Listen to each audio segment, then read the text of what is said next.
I can never tell the precise moment that I'm actually on YouTube. So, but yes, I am Gregory the Poor Typist, and thank you for hanging with the Poor Typist. So let me pop out the chat real quick and get back to our Zoom meeting. Yes. So just very, very briefly, I hope you will join us at typepals.com, especially if you enjoy exchanging letters or postcards with people using your typewriters, or even if you just love typewriters in general. I hope you will join us at typepals.com. So yeah, we have a few people joining us. Yeah. Roger, how are you? Are you there? Do you hear me? Yes, yes. Okay, I'm just having problems with my headphones as always. Forget that the button is on or off. Oh, okay. So, okay. Excellent, excellent. I'm okay. I bought the Pelican typewriter ribbon tin we were talking about last week. It's nice. Excellent. Bakelite. So, that's cool. Very cool. Are you going to post pictures on typepals.com? Well, I never actually posted anything on typepals.com. Okay. Because there's the forums. Yeah. And then Never been also, on those either. oh, okay. And then also there's the galleries. So either yeah. one. Yeah. I have to check out the website Excellent. because I only use it for signing in and the addresses for the cards and letters. Yes, But yes. mostly I'm just on the Facebook group from Antique Typewriters. Okay, okay. But I'll have to check it out. Maybe in a couple of weeks. I got a week off. Oh, okay. Excellent. So. Did you post a picture on Facebook? No, not of this. Okay. It's been kind of busy the last couple of weeks. Oh, okay. So, okay. And the next couple of weeks also. So, yeah. My dad's gonna have some surgery. So, oh boy. Yeah. Yeah. Well, hopefully that goes well and he has a speedy recovery. I hope so too. Yeah. But we'll have to wait and see. Yeah, definitely. Definitely. Oh, seems to be a lot of people already. I know, yeah. Usually it's a slower start, but yeah. I guess everybody's already had their coffee this morning, so well, yeah, cheers. I didn't, but I had a Jack Daniel's apple. But it's evening for me, so. Oh, yes, yes. Excellent. I see Susan. Here I am, yep. How are you doing? I'm doing great. Excellent. I'm doing great. I had a great week and I got my, as you saw, I got my little red baby Selectric. Oh my goodness. And what a joyful thing that was, because she is just adorable. Yeah. And works like a champ. So nice. I'm very pleased. Nice. Very, very pleased. Now, did you just buy it on one of the auctions or? Oh no, I bought it directly from my repairman who has a ton of Selectrics in his basement. So when I saw Joe's video, I called him like 2 days later and said, Darwin, I need you to find me one of these. I'm sure you have one. And he said, why do you want one? Because someone just called yesterday and asked me to buy one. And I said, oh, well, they must have seen the same video that I saw. So I forwarded the video to him and he found me a IBM Selectric one with the fabric ribbon, told me, well, I have more of them with the carbon ribbon. I said, oh no, it has to be the fabric ribbon. And then he also did the modification to mine. So I get 1.5 spacing, which is my preferred spacing. Yeah, yeah. What I use on my Hermes and what I use on my Olympias. And so I really love that spacing. And Yeah, so, I told him, I said, well, I need it. I need it in October. This was in September when I talked to him, and I said, I know you're busy, but I need it in October. And he got it for me the day before my birthday, so it was just perfect. Oh, Just perfect. yeah, great timing. Yeah. Excellent. Yeah, he's very sweet, and he was excited to get it to me, and glad I was excited about it. So yeah, I had to get used to the 8.5-inch writing surface. First, I thought there was something wrong with the margin release, but then I realized no, it's at the end. It can't go any farther. Yeah. But that's okay. I mean, I'm loving it. I'm loving being able to use the different type elements, and now I have the dual bicolored ribbon, so I can use that, and that's going to be fun too. So yeah, I had a busy week because we were doing a lot of things in celebration of my birthday week, because I don't just have a birthday, I have actually a whole week. That's how it should be. Well, I also do all of my stuff, like my annual doctor's appointments and all that stuff that week. And that way I know that I got it done. If I plan it for my birthday week, so it was a real busy week. So yesterday I finally got down to business and wrote some letters and, got them sent out and everything, because I owe a lot of letters. But yeah, it was a great week. And today, after 43 days, we're finally having some rain in Texas. Oh, wow.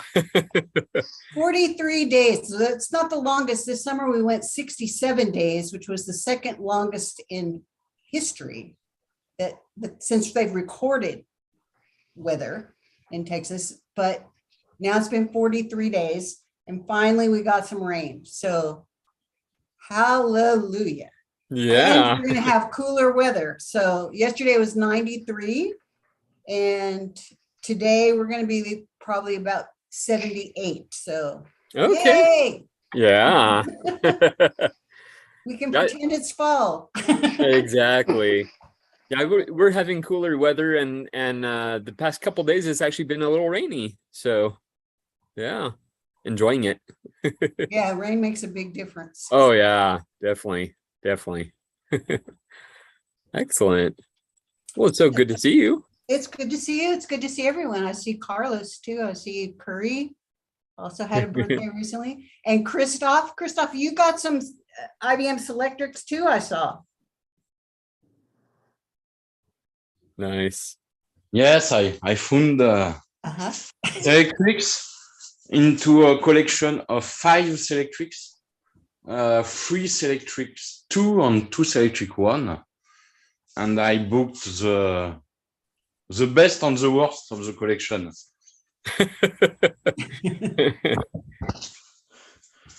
The best is this one with Swedish letters. Swedish. And the worst is this one. Totally unfunctional. Very, very, very bad, very dirty. It will be cool to work on this, but this one works very well. Oh, okay. And today, that's the same color as mine. Yeah. and the seller had a black Selectric too. I think okay. I will purchase it next month. And say hello to Hermes Media Free. I saw that this morning. Yeah, pretty.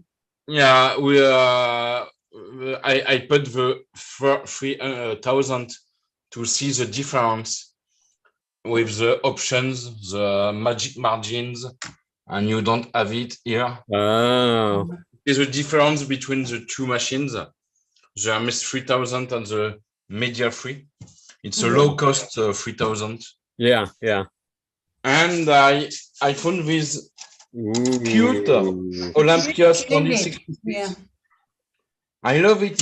It's small. It's so cute. Yeah, those are wonderful. I love those. Yeah, I just have to change the ribbon because very clean. No need to clean it. No need to. I don't have the light. It's very dark in my room, but no rust, nothing to do. Just change the spools and the ribbon, and that's it. Was the Splendid before the SF Deluxe or at the same time or after? What's the story with the Splendids? When did they come in the line of Olympias? I don't know. This is my first Olympia. The first one. Yeah, Joe has one too. He has a 33.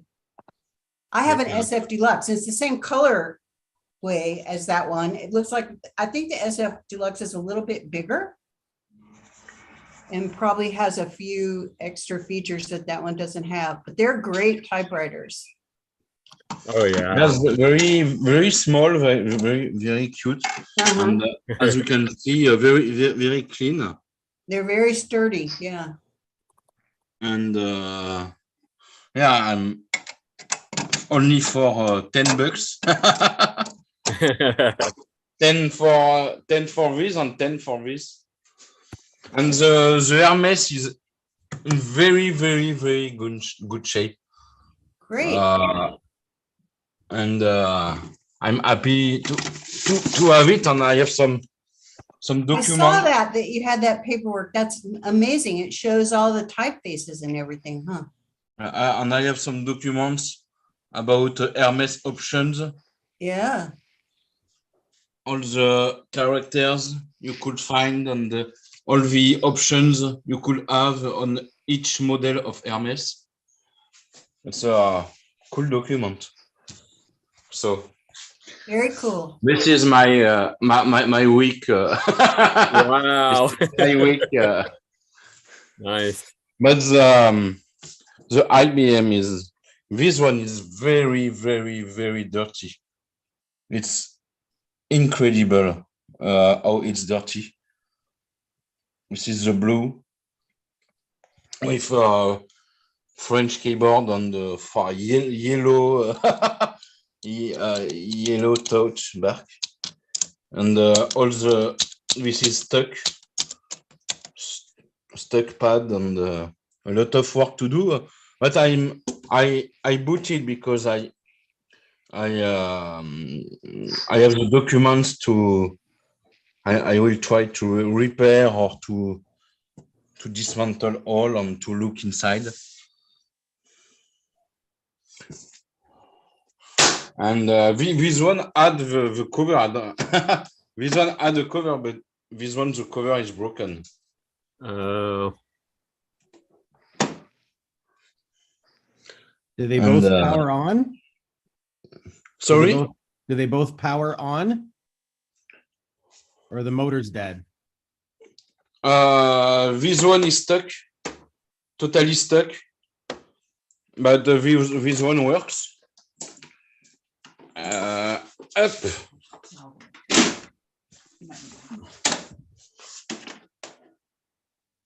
But the motors work in both? Up. Because I have three that are all, well, they're dead in various ways, but I think at least two of them have cracked hubs. So you power them on and go ka-chunk, ka-chunk, ka-chunk, ka-chunk, ka-chunk. This one is very if you can hear the big sound of the engine, I think I have to change some parts because it's very noisy. But everything works. Yeah. Just need a little clean. But this one is totally stuck. It's impossible to work with it. But what are these parts? Because I don't have it. I have here and here. I don't know what it's for. I think it changes the speeds of something. But you can go to the that golf ball typewriter shop Yeah, I'm Facebook page, already and up on in the it. files, they have owner's manuals. But yeah, this is cool, and I will purchase the black the black Selectric next month because I had it for cheap, and that's cool. I have a lot of work to do because winter is coming. Yeah, those can be a lot of work. Yeah, this is why I bought this one, because this one is for trash. No, not for trash, but this one is very, very helpful, and it will be a good exercise for me.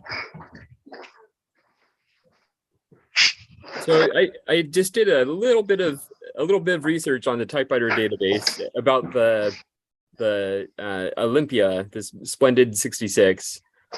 So the Splendid 33 started apparently in what was it?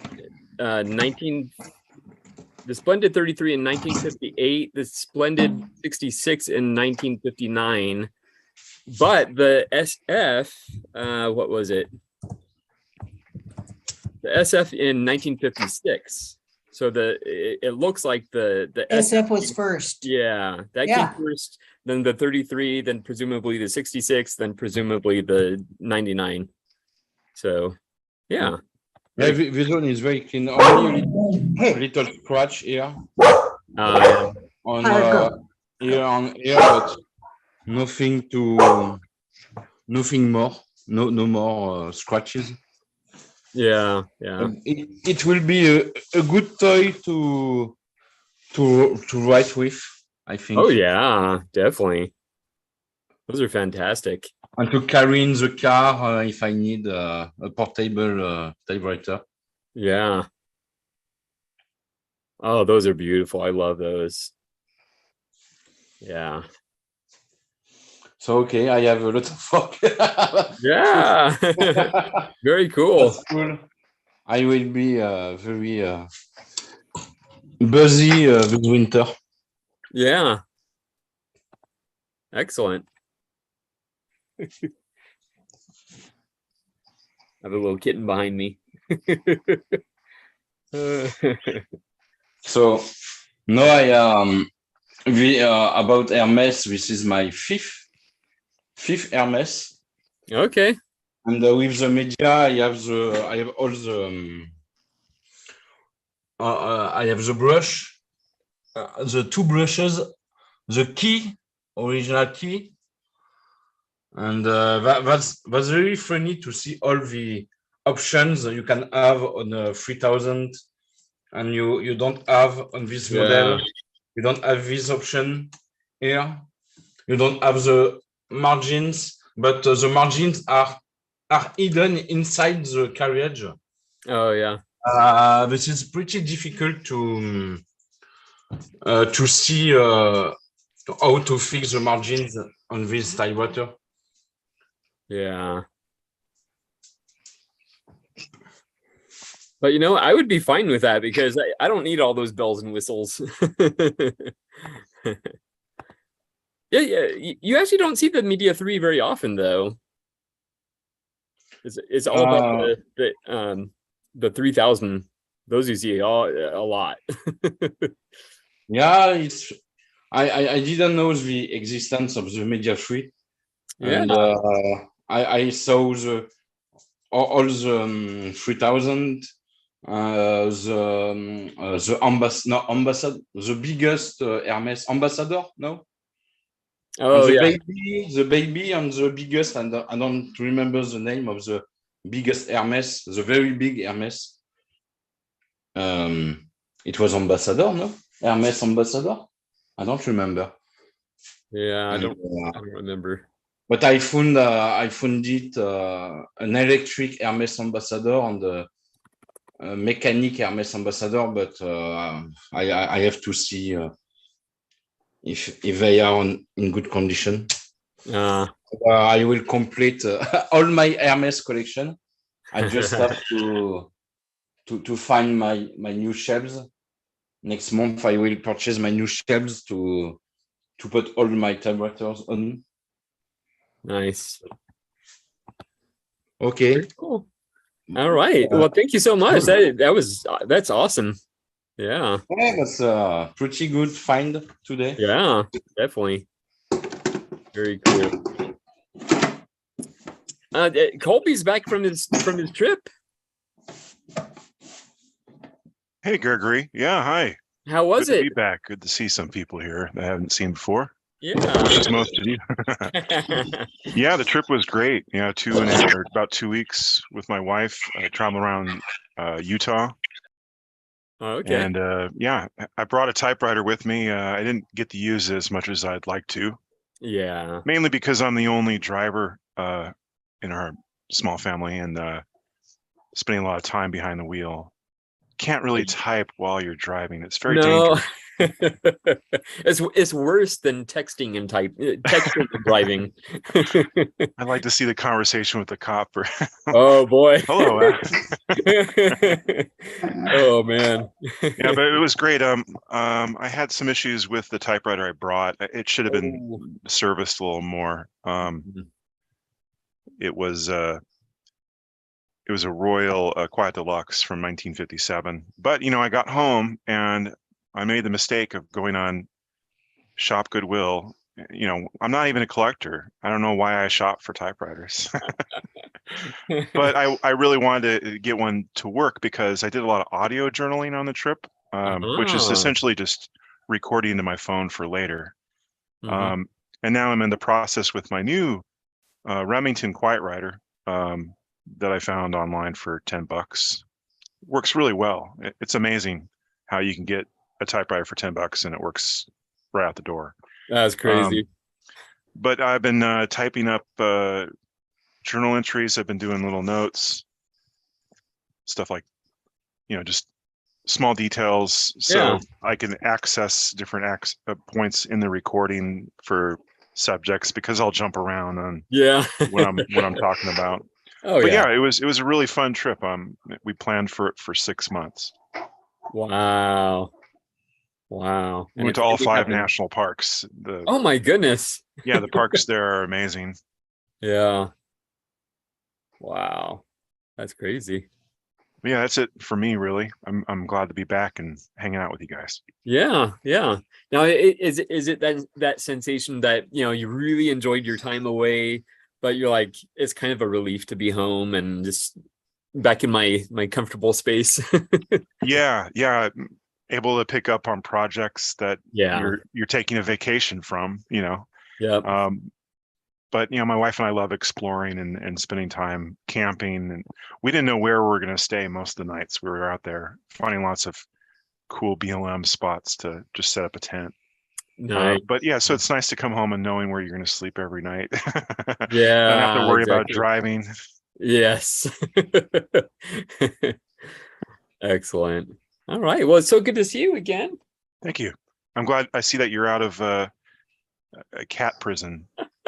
Yeah, I feel a little more comfortable with them now, and plus the audio last week. I don't know if it was because I was in that room or what it was, but the audio was not very good on my microphone, basically. So I don't know what the deal was, but so you were mentioning the sound issues on your end, but from my perspective, it sounded great. It was fine good in the recording itself.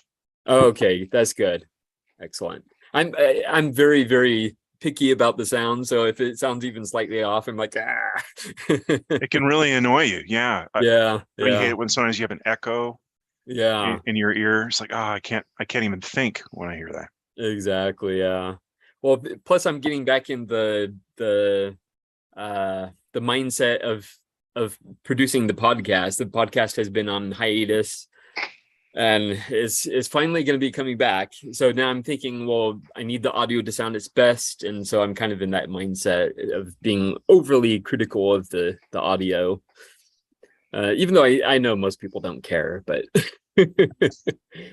yeah. But yeah, so good to see you again. Thank you, Gregor. Yeah. And Brenda was showing her My free Selectric. Yeah. Oh, you're a free because Selectric. Wow. Free Selectric, because my husband has been looking on Marketplace because I told him I wanted one. So the one week he said, oh, I got one. They have one out here. It's like 30 minutes away and it's $30. And I said, well, does it work? And he said, well, yeah, the guy said it works. And I said, okay, go get it. So he goes to get it and he calls me and he says, well, I've got bad news and bad news or something. And I said, what? He said, well, when he got there, the thing wasn't work, or good news and bad news. And the gets there and the thing isn't working. It's like it turns on, but it doesn't work. So the man gave it to him. Oh, wow. So I'm like, okay, so what am I supposed to do with this thing? It doesn't work. So I took it. I could see that, you know, how it's got the ropes, the different 2 ropes that go through. So they were all, one was snapped and wrapped around the thingy in there. And so I took it all apart and everything. And I was like, yes, we can fix this. It's no problem, right? So we watched that. Dwayne, he had a thing on how to do it. I watched it. We had to go on our camping trip and I was like, I don't want to leave. I just want to stay here and work on this thing. So anyways, I get back home and I've got I've got everything wound how it's supposed to be. And you know how it's got the metal, thin little metal, like a belt that's in there, you know what I'm saying? There's like 2 of them in there. Somehow the one fell off of the pulley and I didn't realize it. So I went to put it back on. And I think when I put it back on, it got like twisted. Ooh. So I'm trying to slide the thing back. Next thing I know, the thing is being stretched and it's doing this curling up, like spiraling on me. And I was like, oh God, the thing ended up snapping and breaking. And I'm like, I don't know what I'm going to do with the thing, but I really thought I could fix it, but I might be taking it to my local, the Jones typewriter and see what they can, you know, how much it'll, since it was free, you know, exactly. It's not like, so yeah, I got that. And, I went to the dollhouse store the other couple weeks ago and I found these typewriters, mini typewriters for my dollhouse. I'm gonna paint them like, I don't know what colors, but anyways, I found those. They were my cheapest typewriters I ever bought, $1 each. Okay. So that was fun. Other than your free one. Other than my free one. And then I found this nice college typing book for $3, which was very cool. Yeah. It really has some silly things in there when you read them now. And they talk about you must not wish for high speed one day and on the next day let it down in your effort. A single lazy day will do a great deal of harm. You must keep your goal ever before you. Who? What? It's just so funny. I love it. Wow. So yeah, and and I do have 2 more typewriters, and so this one is I've been wanting for a long time, is my Royal Empress. They came from Brooklyn, New York. It spent its life in a church, apparently. So it even smells good.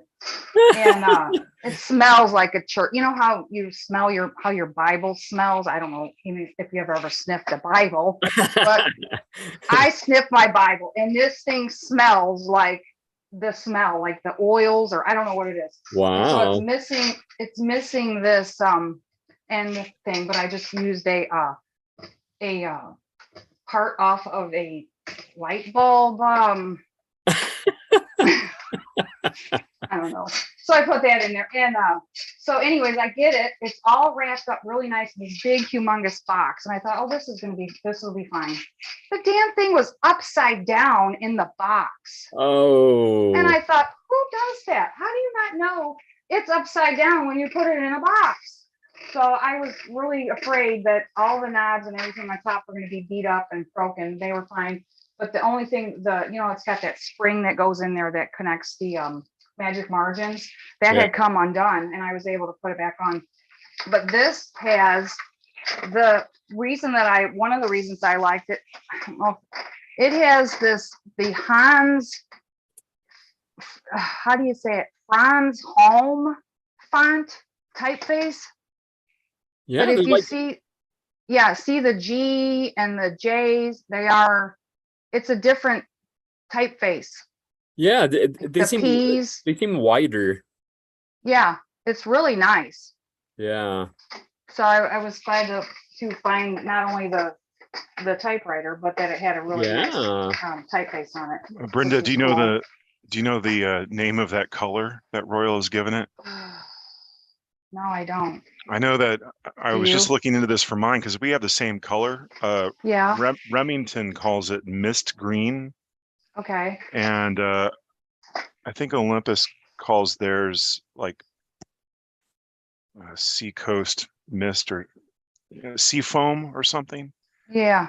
I don't know, but I love It's that so color. pretty. It's beautiful. It's Yeah. so pretty. Yeah. Yeah. I mean, I like the white ones too, but it's just, yeah, when I saw that green, I thought, oh, I have to have that. And I was really worried that coming from New York, that it was going to get all beat up but you know, I lucked out. So I'm going to say this again, and I've said it before, but I'm not buying any more typewriters. I'm done. I want to get rid of some of them. But anyways, and then I have one more typewriter. I'm not buying more. Let me show you another one I got. Let me show you this last. This is the last and final one, and this is like, oh my God, it is is it a Royal P? Beautiful. Oh my God, look how white the key tops are. Nice. And look at the cute how short the little arm is. Oh my God. Look how cute. He's so adorable. And this type's so nice. I can't believe it. And it's got the little flaps that open up. So my husband, I've been wanting one of those typewriter desks with the fold up, the fold top down. That's supposed to bring the platform up. So this person had the desk. I have the desk, except it doesn't have any of the guts in it that makes it a typewriter desk. And so I'm gonna make the top so it doesn't move, just be flat. So anyways, he went to go get the desk, and then he sends me a picture of this and says yes or no. And I said, well, does it work? My question, does it work? And he's like, yeah. And I was like, yeah, get it. It's $25. Yeah. So, and the desk was, Was that the second I have bad news for you? What? Like I have bad news and I have bad news. Yeah. Is that the second bad news that he found another typewriter for you? This was a totally separate separate episode. No, that sounds a lot like my wife. It's like, I got some bad news. I got a typewriter that you might like. Yeah. No, he was like, and I said, yeah, get the thing. I don't know. So I got it. When I got it home, I tried working it, using it. And they had some weird spools in it that were really, really little. And it was making it so it wouldn't, the ribbons wouldn't move. So once I took them off and stuck it back on the real ones, it works fine. But it types so nice. I can't believe it. It's like my favorite. It's like my favorite. Nice. So, Christoph, did you have a question? Yeah, it looks like have you seen the new Netflix Wednesday Addams series? Yeah. Because she used a typewriter inside the series. Yeah. One of these? I don't know what typewriter it is because, but it looks like the Royal. There's a new video about this Netflix series with the typewriter on screen, and it looks like the old Royal. And I think the Wednesday Addams series will increase the price of typewriters because everyone will have the Wednesday's typewriter soon. Christoph, when I saw that trailer and how the typewriter is featured so prominently in the trailer, I'm like, oh, here comes a new generation of typists. Yeah. Excellent. Yep. I'll have to check that out. I haven't seen that yet. Well, they just have had the previews for like the sneak previews, but I don't know if it's really out yet. Okay. It's gonna be shortly. It would be smart if it came out on Wednesdays. Yeah. Yeah. Hi, Brenda. Hey, Diane, how's it going? Oh, it's going all right. Long time no Awesome. see. I know.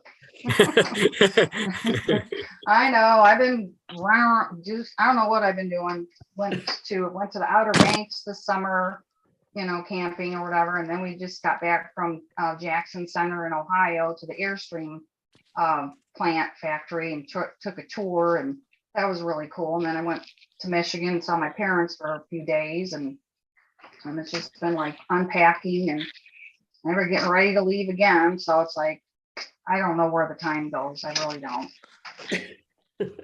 But, One of these days we'll have to get together. I know. I was thinking about that. I'm like, we're Typewriters. so close. We're so close. Next time you go over to the fix-it shop, let me know. Maybe I can meet you over there. Let's check in on the Koa cam here. Oh yeah, there he is. Oh, how are you, Brian? Good.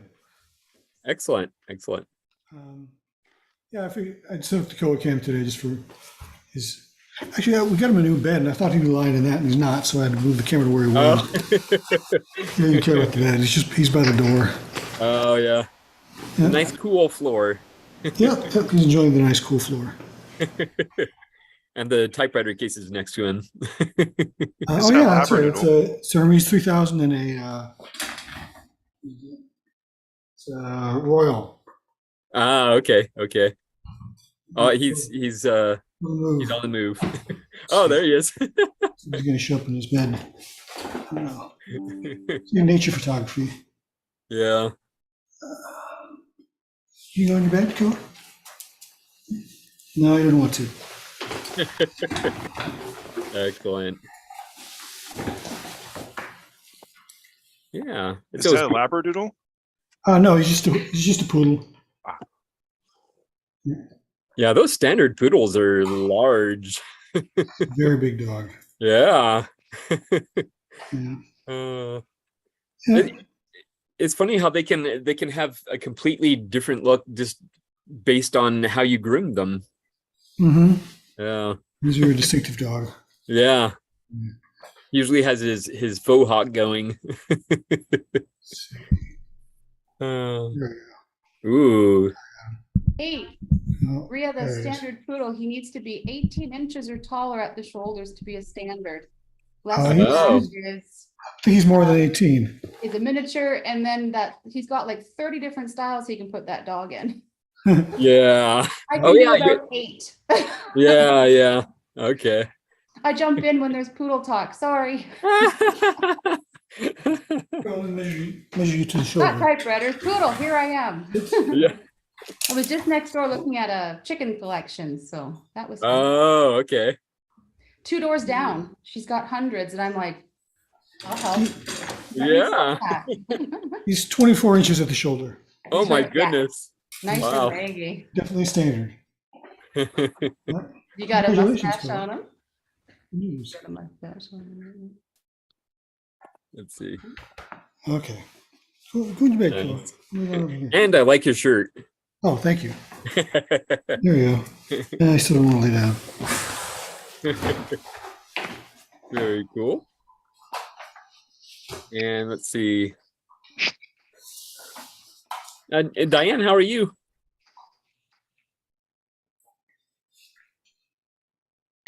I'm fine, thanks. Muted. I know.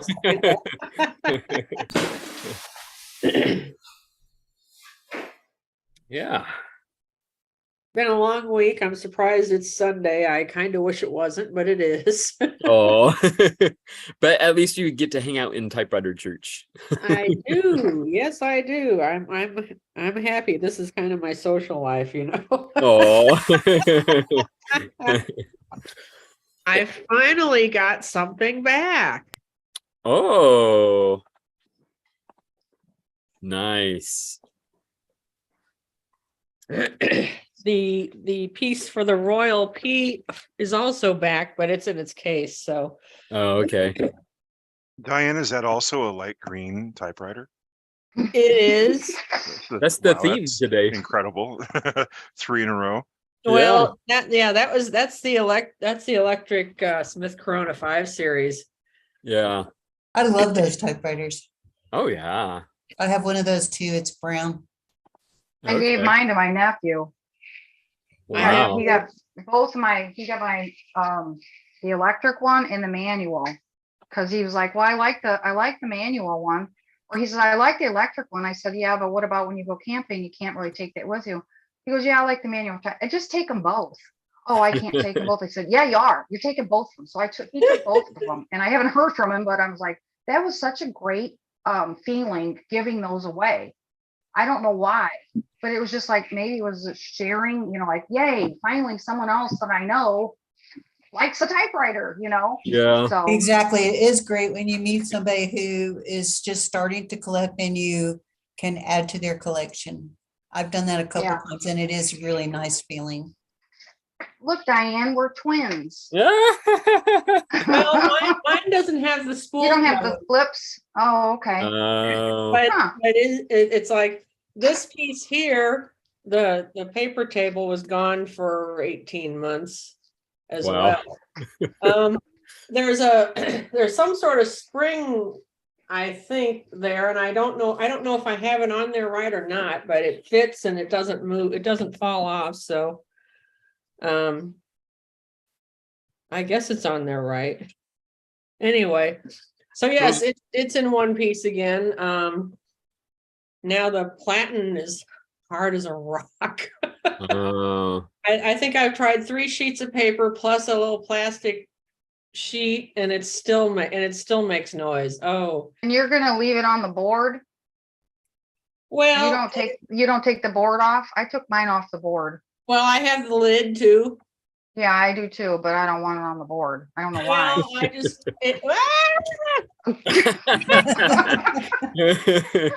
And that's the update for Yeah. Damn cats. Oh, sorry. Feline eclipse. I oh moved my it. God. I moved Hi, the- Joe. Hi, Joe. Yeah, I moved the laptop onto the scanner. Not a good call. And then the cat decided to walk across the scanner and step on the keyboard. And but anyway, yeah, this is one that has been kind of languishing for a while. I'm pretty sure it's a P. I forget. I know there's I forget if this is the earlier one or if the one you have is the earlier one. Mine's I have to look. I think mine's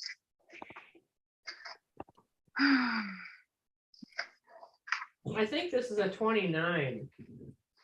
I gotta find, where did I write that?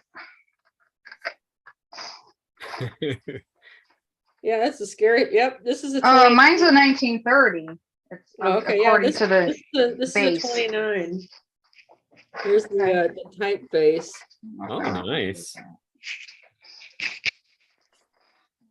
So, yes, my pile of typefaces. Excellent. But yeah, this one has not seen the light of day for a while. Yes, here's the sheet of plastic. It actually does have dents in it. You can't really see those. It has dimples. Yeah, you can sort of. Yeah, It has dimples from where the punctuation on that machine has hit. Yeah. That's doing its job.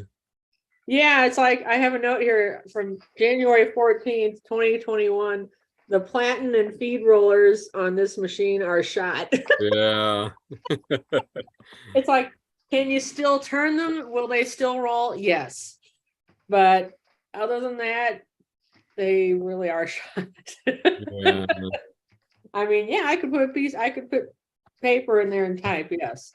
Yeah. But I'd get a headache in short order. Yeah. I don't think I have anything else new. I still have my Selectrics plugged in the other room. Haven't done much with those. I have a ball that I'm kind of afraid to put on because what happens if it gets stuck? Ooh, yeah. You know? Yeah. It's one of those with the metal. The metal. Oh. That's how Joe described it, the metal. And I know it in that little red container that the ball came in, it was clipped in there, and I had a heck of a time just getting it out of there. Oh. It's like, yeah, I'd open it up and it's like, well, I don't think it's not coming out as easily as the others did. And eventually just a little, I eventually got it to come out, and I'm like, now I really don't want to press it back in there. Yeah. So I haven't tried it on one of the machines yet. Okay. But anyway, I met up with, and he's not on today. Ken Mankey. Oh, okay. He was in town. He was in the area for a reunion. I think I heard it was a college reunion. Okay. Anyway, so we met up on Thursday night and so yeah, it was kind of fun. Excellent. We swapped. He brought me this. I gave him a little Olympia Traveler Deluxe that I couldn't get back together again. Oh. Well, it's like I had taken the panels off so I could clean it, and boy, that was a mistake. Yeah. Like, holy cow! It's like I can understand how to get it together, but actually getting it to go together without me going bonkers. Yeah. Trying to get it together, that's another story altogether. So I said I figured that's a good trade. Yeah. Yep.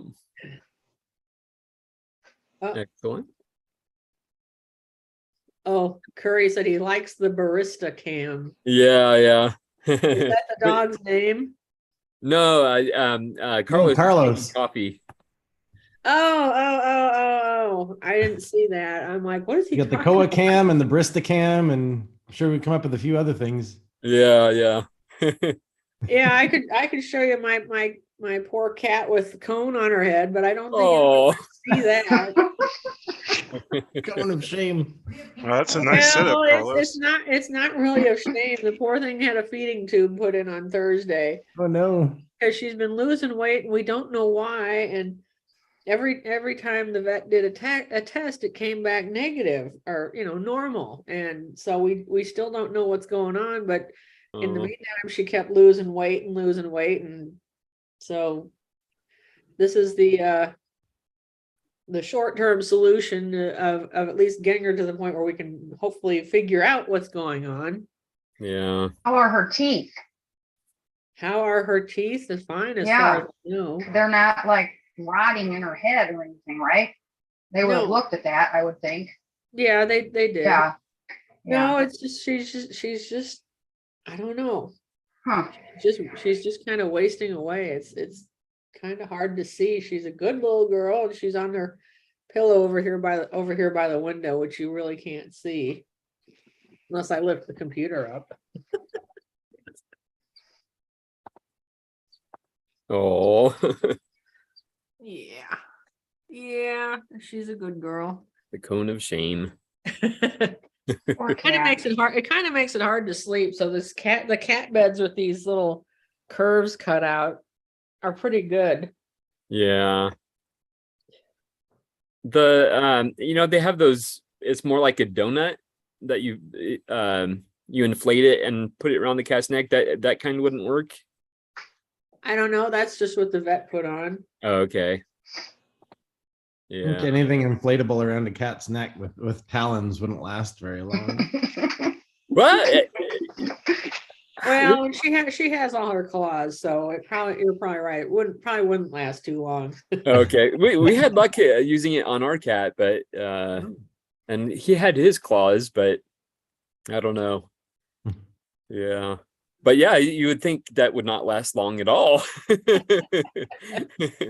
Speaking of claws, so I feel so bad because our kittens had their first vet visit yesterday, and since we were there, we went ahead and had their nails trimmed, and now they're kind of refiguring it out now, but they haven't been able to climb up their cat tree. So I felt really bad because she'd get almost to the top and then she'd like lose her balance and she wouldn't be able to grab onto it and she'd just fall off. Oh, I felt so bad. But she's starting to learn up. There's a different way to get up because we have it next to a recliner. And so if they go up that way, it's much easier. So she's learning, but she would fall and then I guess she would get embarrassed, and so she'd go and go underneath the recliner. So I think she was hiding in shame. Like you said, 2 or 3 days they should be okay.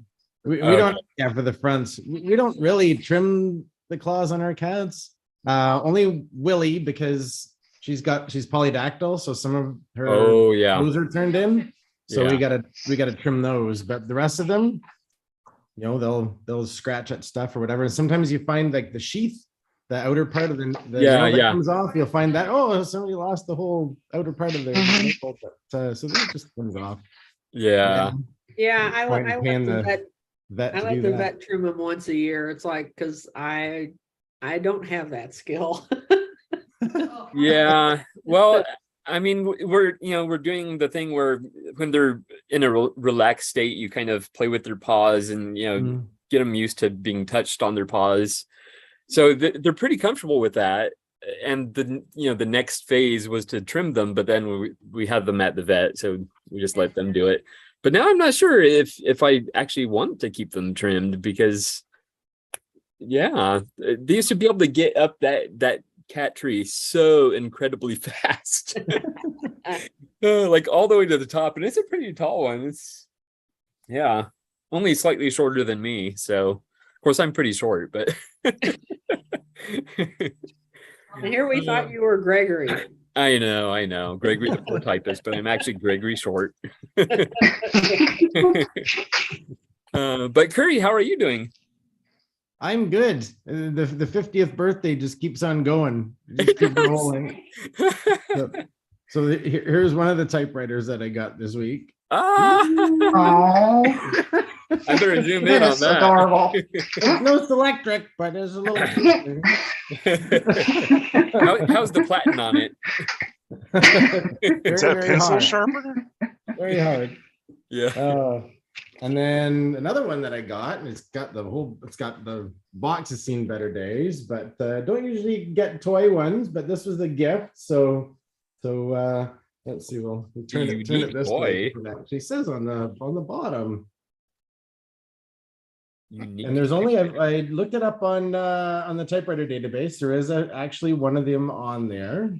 Oh. And so it's a little toy one from I think the 1940s. It's in really good shape. Obviously, it still has the box with it. And so yeah, I've never seen one like this before. It is actually that's actually beautiful. Portable. And so you turn the dial on here to whatever letter you want, and then just press this piece down. And then if you can see in there, it's kind of difficult to see the light. Get it that way here. That's better. So there's a little tiny ink roller pad in there. Oh yeah. And then you just push that and it goes up and it hits the paper and it actually advances the carriage. And wow. Space bar there. So I won't be typing any letters to Type Pals on this thing. I challenge you. Do it. It'll be a while. It's time for War and Peace. Yeah. I gotta figure out how to get some ink onto this little pad. I probably got to change the pad because there's probably not much left of it. But it's just a little cotter pin that holds it in. Okay. So, Is that typewriter called literally Unique Typewriter? Yes. Yeah. Yeah, made in the US. The Unique Art Manufacturing Company, Inc. Wow. Must have been a big deal at some point in time, because 205th Avenue, New York would have been a pretty prestigious address to have, I would think. Yeah. Did you get the age on it? How old was it? I think 1940s. Oh, Well, wow. they had like 100 different manufacturers downtown in New York at that time, Oh, probably. Oh, yeah. trying to sell to the kids, waiting for their parents to pick out a typewriter. Yeah, yeah. Wow. So that's kind of neat to have. Yeah. And then last week, not a typewriter, but typewriter related. Oh, I got one of these. So some people should know what this is. So this is a Bates eyeliner. Oh, okay. So I'll be able to up my my ribbon game with this. Up to now, I've just been tying knots in the near the end of them to trigger the ribbon reverser. But I've actually ordered the Bates eyelets. So you load them in here in the little hopper, and then you turn this, and then it gradually gets them turned around the right direction, and then they fall down the little chute here. Comes down to the bottom, and then you just turn the crank, and then it punches the eyelet through the ribbon. Oh, that looks fun. Yeah. So that was a pretty good score for $29. These still can be had brand new online, but they're like, I think it was like $329 US or something. Wow. So to be able to score something like this for 29 Canadian dollars is like, yeah, gold. Pretty awesome. Yeah. So I think I think Sean Boley from Calgary has shown his on here before. Yeah. But his has a different, I think he said his is like a crinkle finish. This is more like a Skywriter type matte kind of gray. Gray finish on it. But beautiful condition. So looking forward to getting the eyelets, and start going nuts on whenever I have to service a typewriter or refill a ribbon and put the proper eyelets in. So awesome. Yeah. You can finally go professional. But speaking of that, I saw the video that was posted about the news story on your shop. Yes, that was great. That was really well Doors produced. Open video. Yeah, that was great. It was fun to watch. Yeah, thank you. Yeah, very nice. Yeah, we've got a couple of events coming up next month. So we're going to do a screening of the Digital Doors Open video at one of our local libraries, and then followed by a Q&A with yours truly. And I'll bring a few typewriters along for people to try out with that one. And then that weekend we have our second type in at another library. So yeah, this month's not too bad, but those both events are just sort of a month away. So yeah, gearing up for that. Yeah. Very cool. So do you think you're gonna have like maybe 2 or 3 type-ins a year, or? I think 2 would be enough. A spring one and a fall one's probably enough. Yeah. It's a lot of work. Oh yeah. Loading everything in and out, and like I think I said after the last one, you move every typewriter 4 times, because out of the house, into the car, into the library, and then the same thing on the way back. So it's like you're wiped by the end of it. So yeah. You see, the key is to take only typewriters that you're willing to sell, and then at the event just sell them all, and then you don't have anything to take back. Yeah. If only it was that easy, right?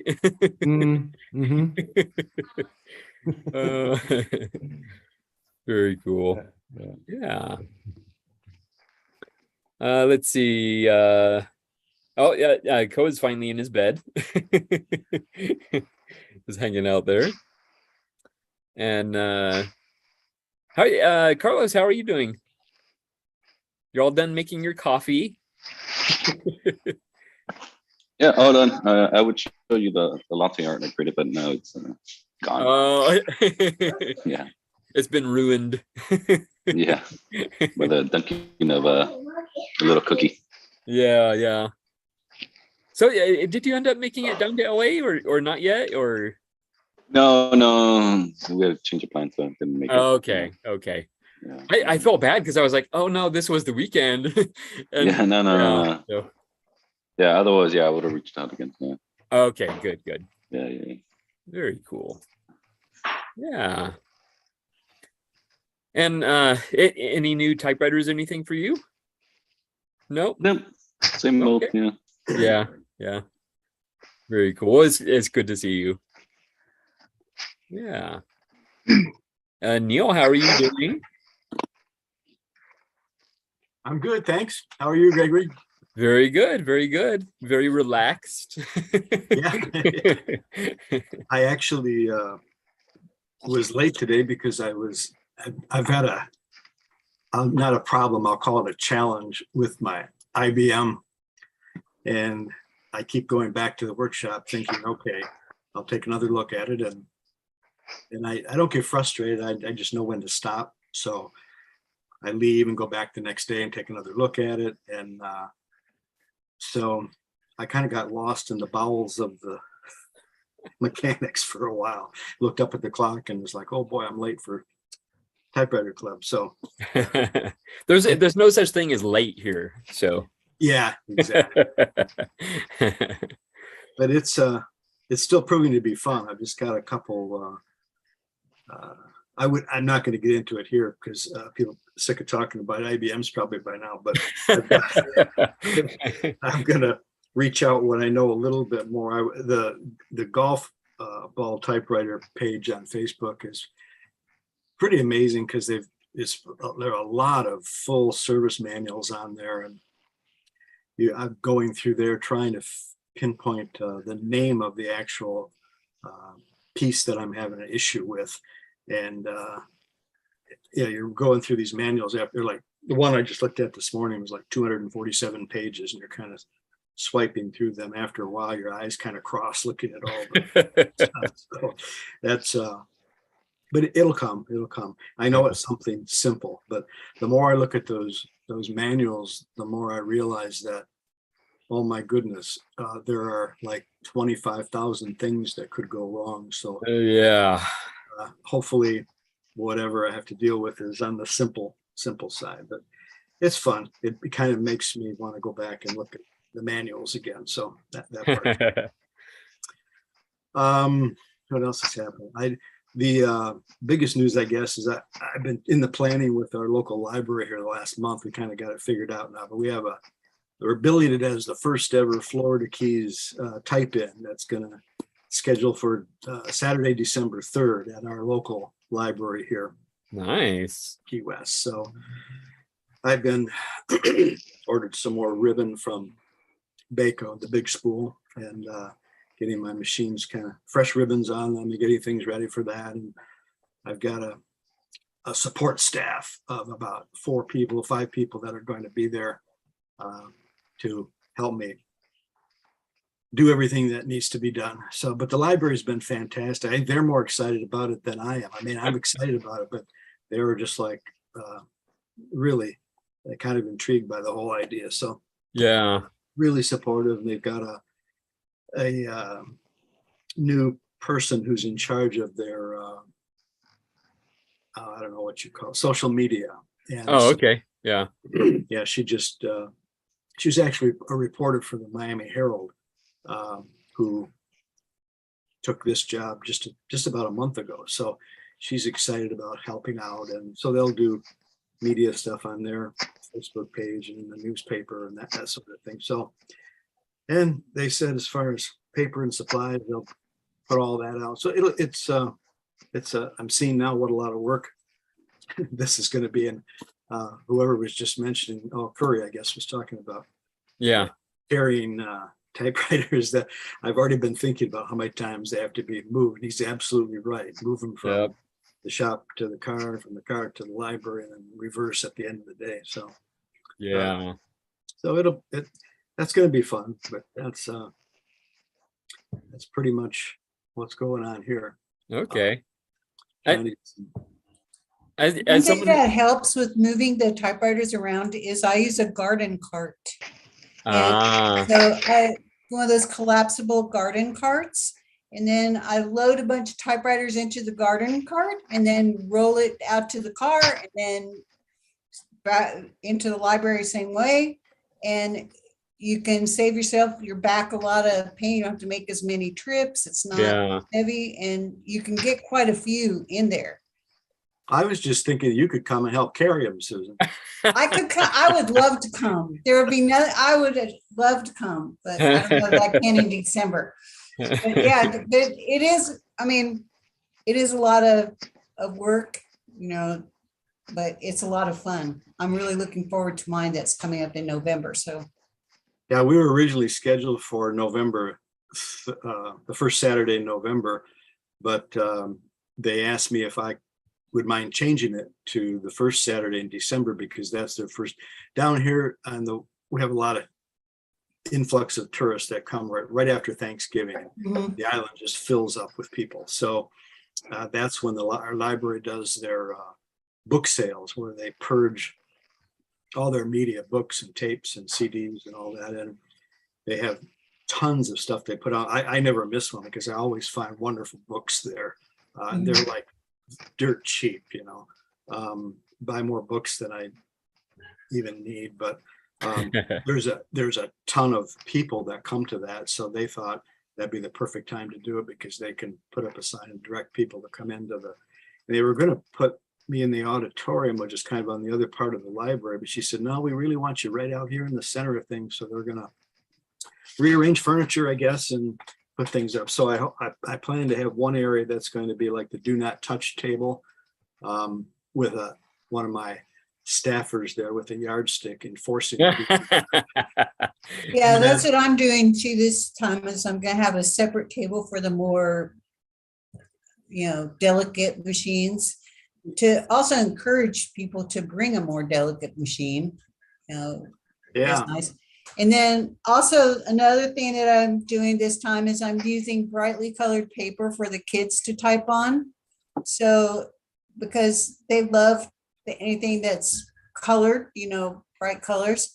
And we're not doing separate tables as much as I'm distributing, you know, the really what I call the indestructibles, the Smith Corona 5s and 6s and the Olympia SM9 and a Webster, you know, the brother machines are great for the kids.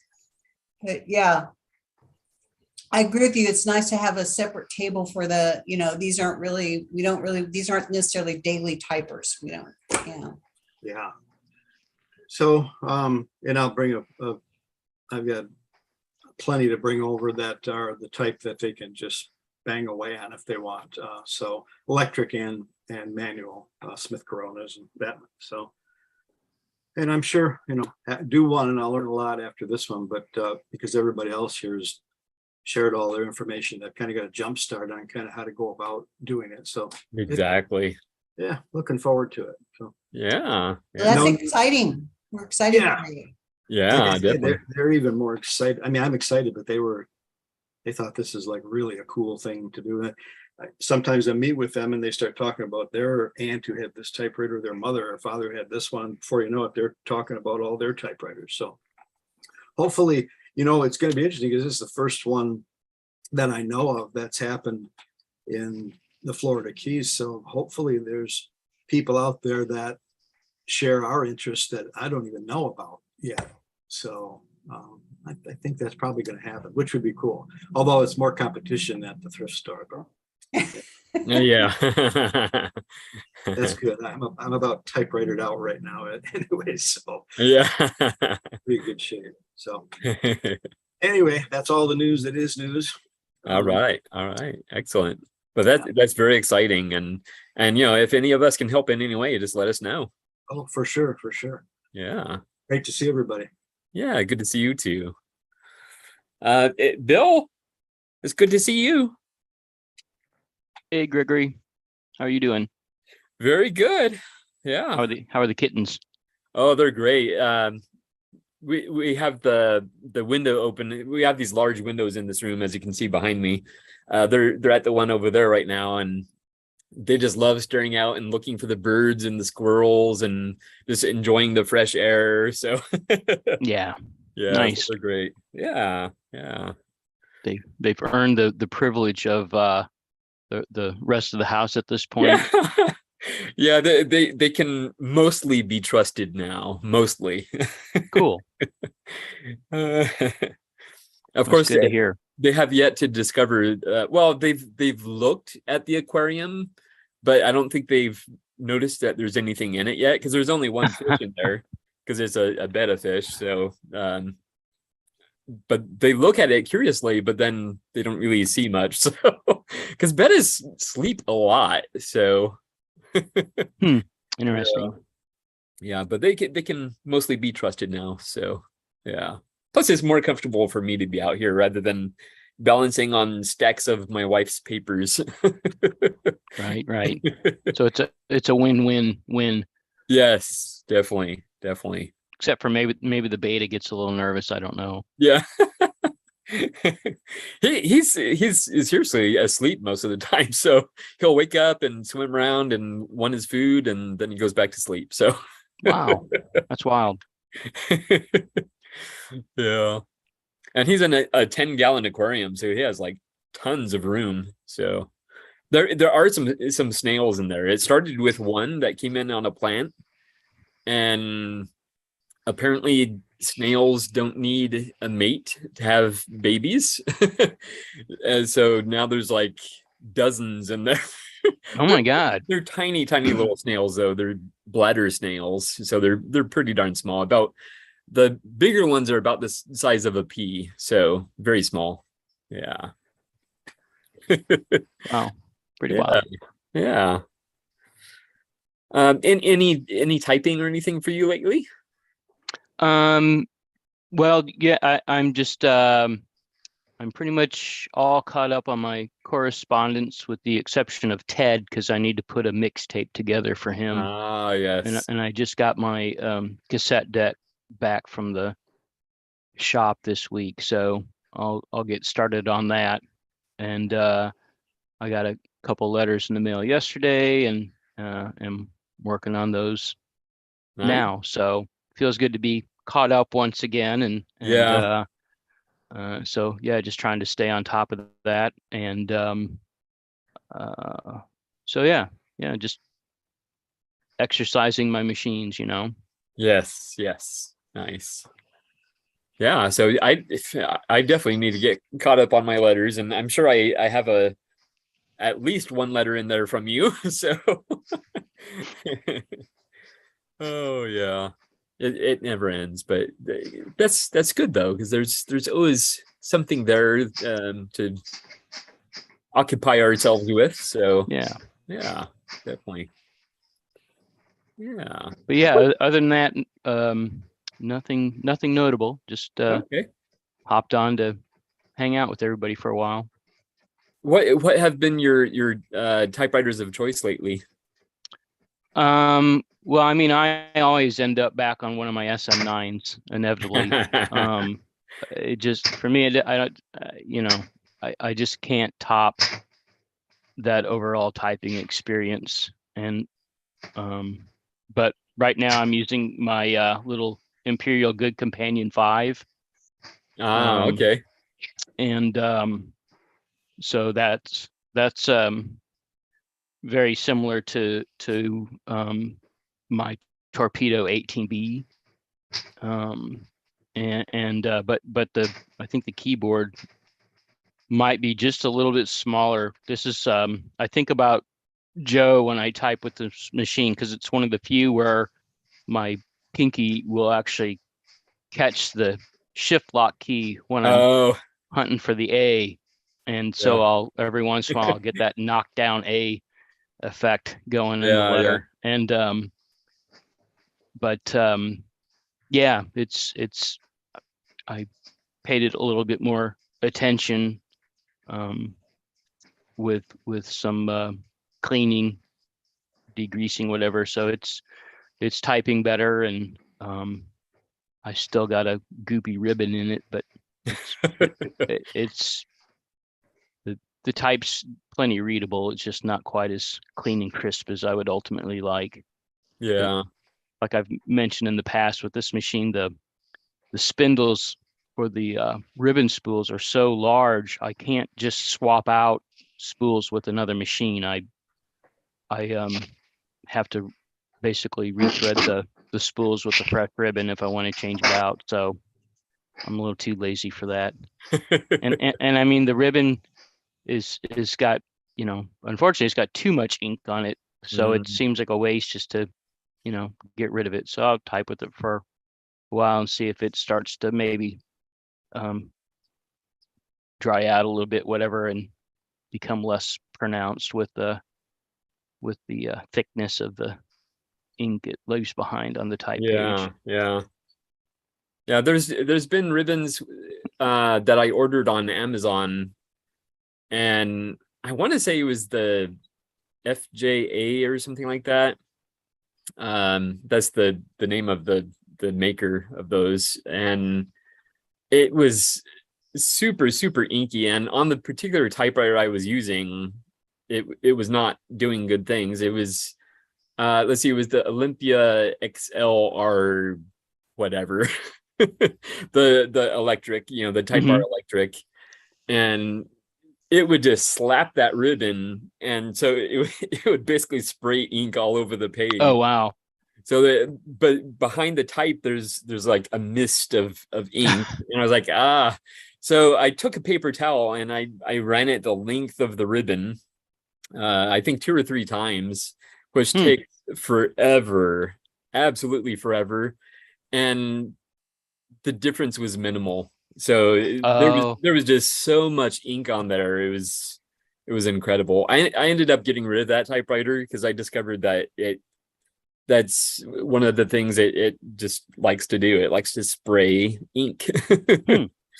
Yeah, so I'm not quite sure why, but I don't know if the ribbon is too close to the paper or too far away. I would guess it'd be too far away if it's like spraying.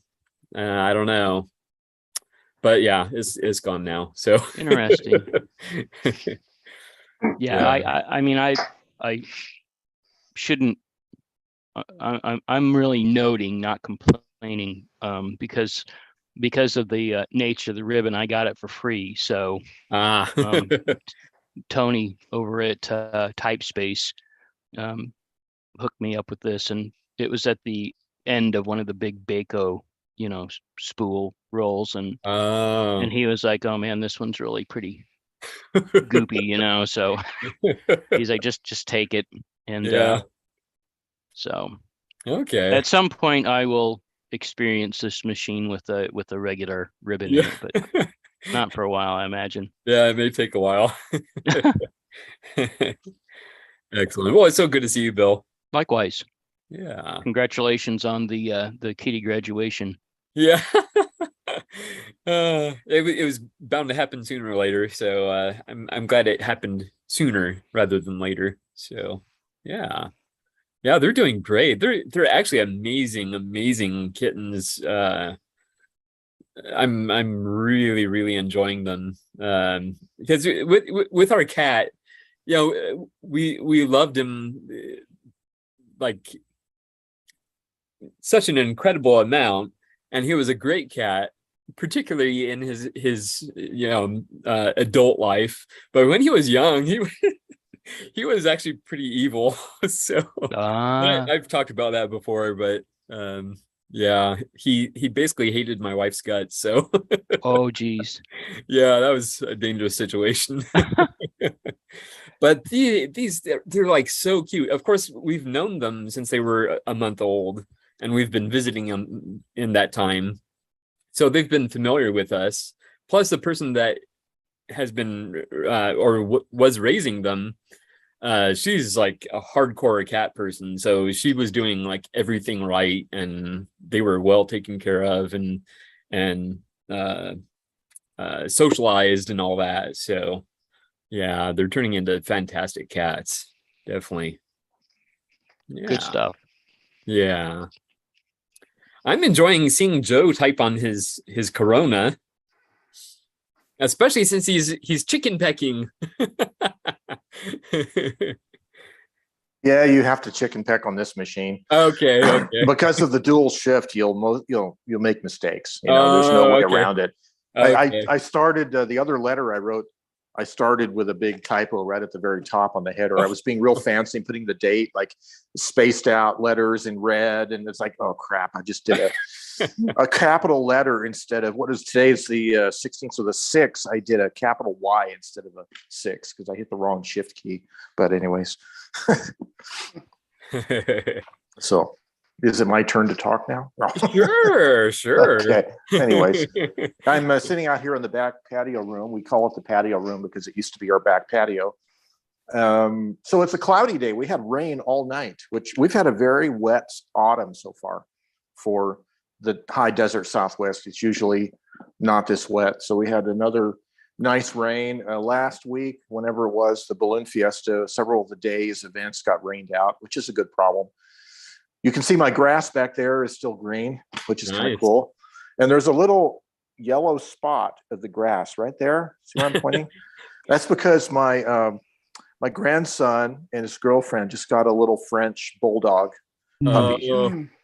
So we've been whenever they have something to do, they don't want to leave the dog alone. So we have the dog over here. And I discovered that portable typewriters make a good barricade for the dog. Like we barricade him in the kitchen. So I have this Remington Quiet Writer in the case over here that supposedly belongs to my sister-in-law, but we haven't gotten out to California to give it to her in a couple of years. And then I have one of my, I think it's the Olympia daisy wheel. No, the Olympia Type R Electric in a big plastic case that also is very convenient to use as a barricade for small animals in the house. So that's another use for typewriters is keeping the dogs corralled. Yeah. But anyways, yeah. So you guys remember the saga that I used to complain every week here about my backlog of letters? Yeah. Right. And I used to show you this big plastic pouch just stuffed with letters, and it was almost a year backlogged at one point. Well, I have 2 letters left in the backlog. Oh, wow. And these might end up getting written today because I'm already on my second letter. I started with 4 of them this morning. So yeah. Nice. So it's been quite interesting. And actually one of these letters, the most recent one came yesterday from Michael Arau up in Washington State. And he did the usual, like what he does is a self-folded, self-enveloped letter, right? He does. Yeah, which is pretty cool. So anyways, so yeah, it's really nice getting caught up. And then the other thing going on is next Thursday morning, I go back to work. I've been off on sabbatical since August 11th. Wow. And I get an 8-week sabbatical from my job every 7 years, and I added 2 extra weeks of vacation time that I had saved up. So I go back to work next Thursday. The dark, grim reality of getting up at 4:45 in the morning will soon fall upon me, and I probably will start to have to get up early, maybe starting tomorrow, just to get myself acclimated to it, because I've been sleeping in. Just whatever my body feels like doing, I've been doing, sleeping in. So I have to get back to my schedule. Yeah. And then I work until the end of the year, and then I retire for good. So that'll be fun. Yeah. Pretty neat. So I'm working on a funny video. At least I think it's funny.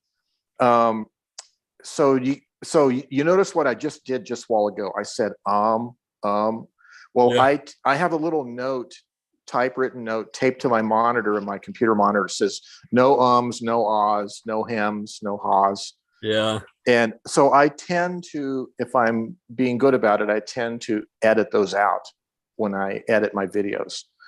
And that's another one.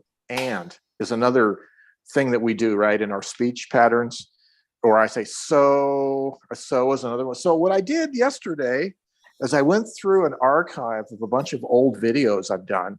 Oh. And I've cut out all of these little ums, ands, uhs. And I had this huge timeline full of these tiny little clips. And I was working last night on getting them organized. And I'm going to make a funny little video just of me saying all that stuff. Like I'm going to put all the ums together, from different clips all together. I even noticed that I tend to do this kind of breathy kind of inhaling or like that between sentences. And so I got a bunch of those, just that, you know. It's going to be really forward fun. to this. Yeah. Should make And it I to think a, I'm going to play around with the rhythm of it, like make some of them go faster and then slower, and Yeah. you know, whatever. So make that'll it be a fun. Christmas song, you know, There put it you up for the go. holidays. Like the Yeah, I don't know if yeah. I could change the pitch of them. I don't have that sophisticated software, but maybe I can. But you know, it's a good exercise in editing. And you know, I use a Mac Mini, and I'm using iMovie, but I don't use a Mac trackball. I'm using, or a whatever you call it, trackpad. I'm using an actual trackball, just a generic trackball, which I really like using because you can like press the left shift key and you can roll the ball across and make this cursor go really fast across the screen. Like if you're grabbing some special effect and dragging it into your timeline or something like that, it's just much quicker to operate than trying to do with a trackpad or whatever. So yeah. anyways, and I'm using a Windows keyboard that's configured for Mac. I mean, it's the labels on the, like the whatever the window, the Mac specialty key is, whatever, it's a Windows key. But anyways, it's because it's a generic 60% mechanical keyboard. Anyways, that's kind of boring. What I got today, of course, is I have the Corona 3, and I haven't used it in a while. You know, the pretty little folding machine. And the original case for it is out in California with Bob Marshall in your hometown there, Gregory. Oh, Bob is okay. supposed to be at someday he will recover that case with new leather or something like that. You know, those cases, the front panel hinge down is the way they originally worked, and that leather hinge always, you know, wears out. So in the meantime, I leave this folding typewriter in a little Tupperware box, a little plastic Tupperware box, and I have some foam padding, and I set it in there folded, and I have some bubble wrap, and then it clips, the lid clips on, and it works really well. It's stackable. You can stack it in the closet with the other typewriters, and it's quite nice. So yeah, I haven't used it in a while, but I kind of like this machine. It is kind of loud because the platen is hard, but it's fun to use. It's very small and lightweight, so and kind of different. Yeah, I would think that there would be virtually no way to do soundproofing on that typewriter other than improving the platen, because there's no, you're right. No body even to then it. Yeah, exactly, there's no body to it. You would actually have to I actually thought about a crazy idea for, if you were a true touch typist, if you could type blind, you could have a soundproofed box that fits over the typewriter with 2 armholes. And you just type like that blind. But yeah, there's a reason why we don't do that. Well, you know, they use these Corona 3s in the trenches of World War I in Europe, right? It was the only portable typewriter available, I think, at the time, commonly available. And, you know, they were, you know, they served well, so they're probably rugged enough to, you know, to work well if you keep them out of the mud. Yeah. I've mentioned before that I don't really do those like pre-40s typewriters, but that if I found one of those, I would be quite happy. I just love the look of it, the size of it. Yeah. Well, they made them up until 1941 or 42. Oh, okay. So they date all the way back to the standard typewriter in 1905. Wow. I mean, they did improve them. Like my version has the right hand set of figure and caps keys on over here. The original version only had the left set, so it was even narrower of a typewriter. But yeah, it's basically the standard folding typewriter that got renamed Corona in about 1914. So technically you could get a 1941 version and it wouldn't be from pre-40s, but there you go. Yeah, but they are fun. So I guess you saw my video about the thermal typewriter paper comparison. You might have seen that. Yeah, that was fun. And I saw John Monroe asked me a question on the Facebook group about the TypeStar 220, because he has a big collection of thermal typewriters because he lives in Japan. And he says he's never seen the TypeStar 220 over there. And I don't know if it was a different model designation in the Japanese market or if they just only sold it in the export market in the US, you know. Yeah. So, I don't know. And that's interesting because they're actually made in Japan, right? Or no? I think so. Well, yeah, at least the manufacturers were Japanese companies. They might have been made in Malaysia. Some of them are. Yeah, I know they also have they have different model numbers on the bottom if you look at them. Like a TypeStar 5 is a S50, something like that. So okay. If it has Japanese designation like that, like S something. I'll have to look and see. I'll have to look. Maybe I'll let John know if that's the case. But so that particular typewriter performed really well on all the different kinds of paper because it has that feature with those special film ribbons of lift off correction, right? It has an extra hot head, thermal head. And I think that's the reason. Hot head, it's hot headed. Yeah. And if you use that, if you mistakenly try to use the correction feature when you're using thermal paper, it's just going to make a really dark, messy, over dark, like they're so dark the letters bleed out into the paper around it. But so that's the reason I think why it has such a nice imprint.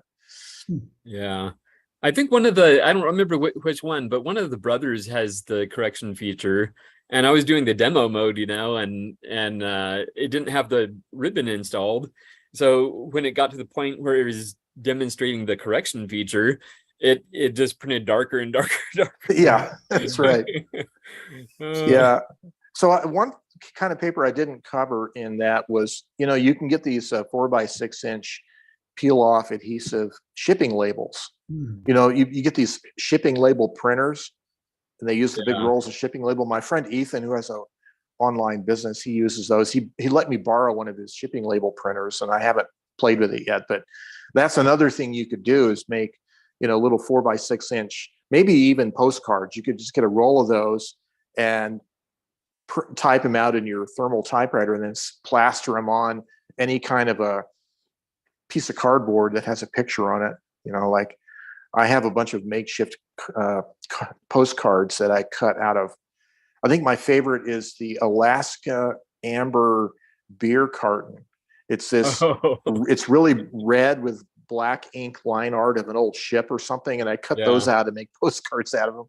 And there's like funny things, like if you buy one of those bake it yourself DiGiorno pizzas and you get the cardboard carton, you can cut out a 4x6 postcard that looks like pizza porn. It's just like greasy cheese and pepperoni.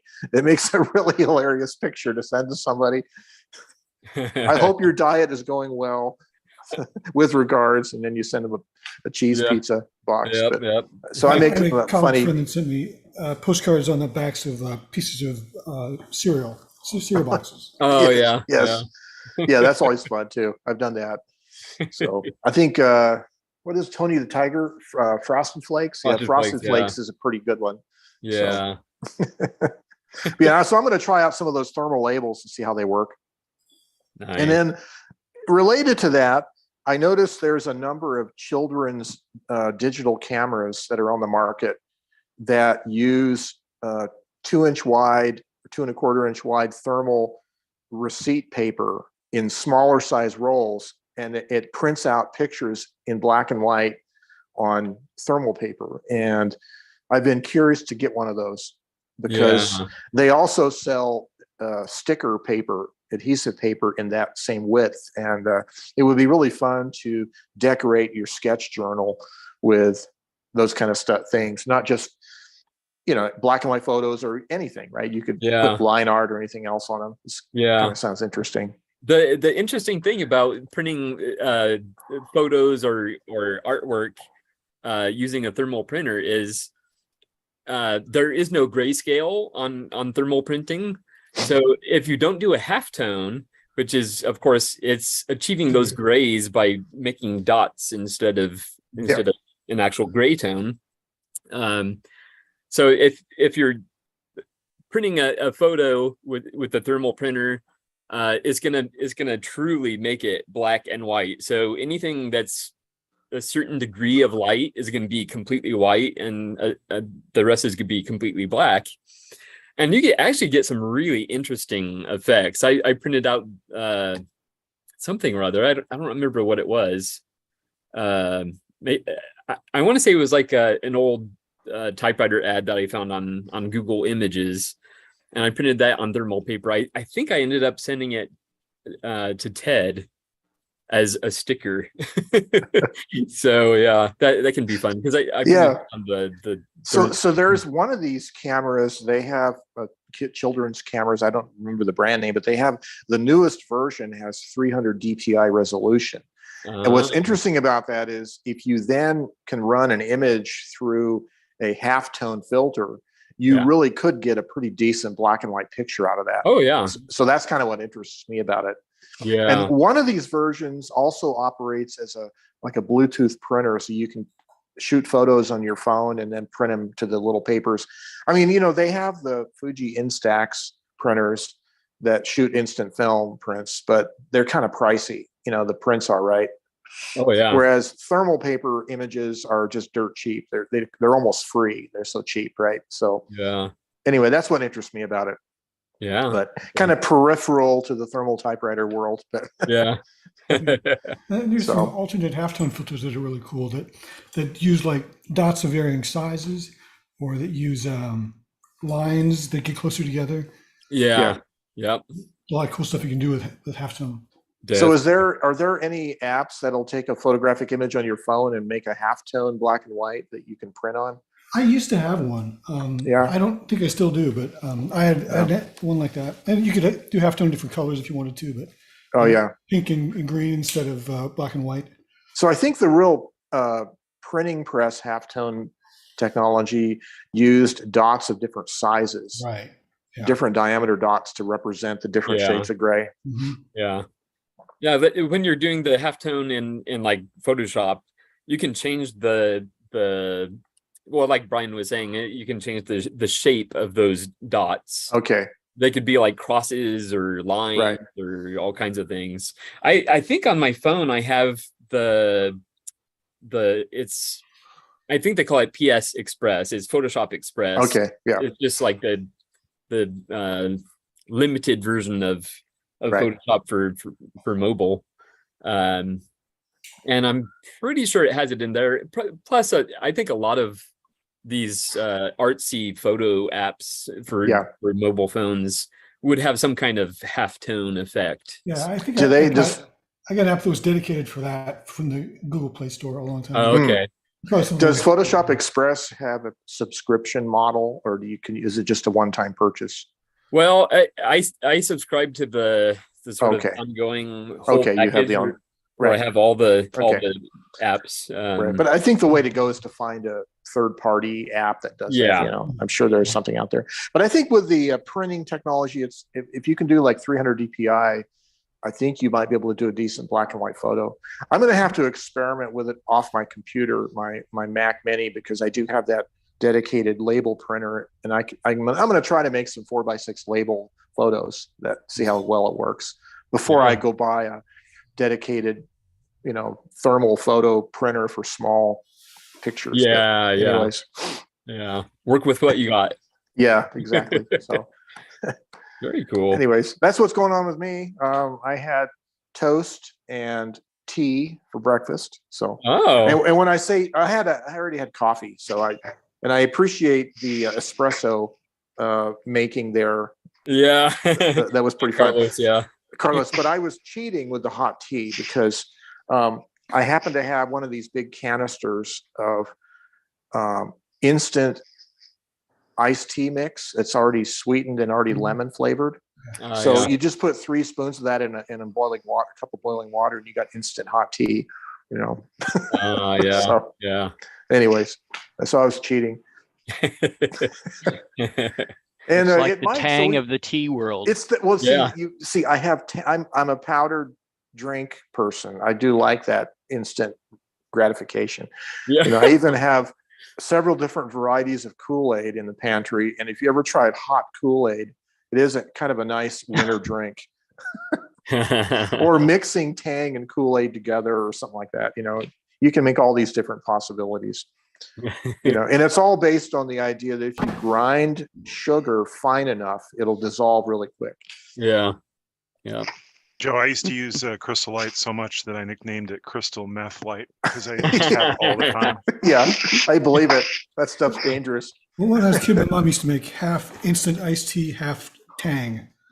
Oh yeah, that sounds good. Oh man. Well, that's how, I'm a child of the 60s. So I remember those commercials about the astronauts and Tang. Yeah. And actually, according to history, they only used Tang shortly in the Mercury program. They didn't actually use it during Apollo, but we always thought they did. So we always thought it was like, oh, the astronauts are using Tang. That must be special. And really, it was really the time when I remember television advertisements on national TV for Monsanto, a chemical company.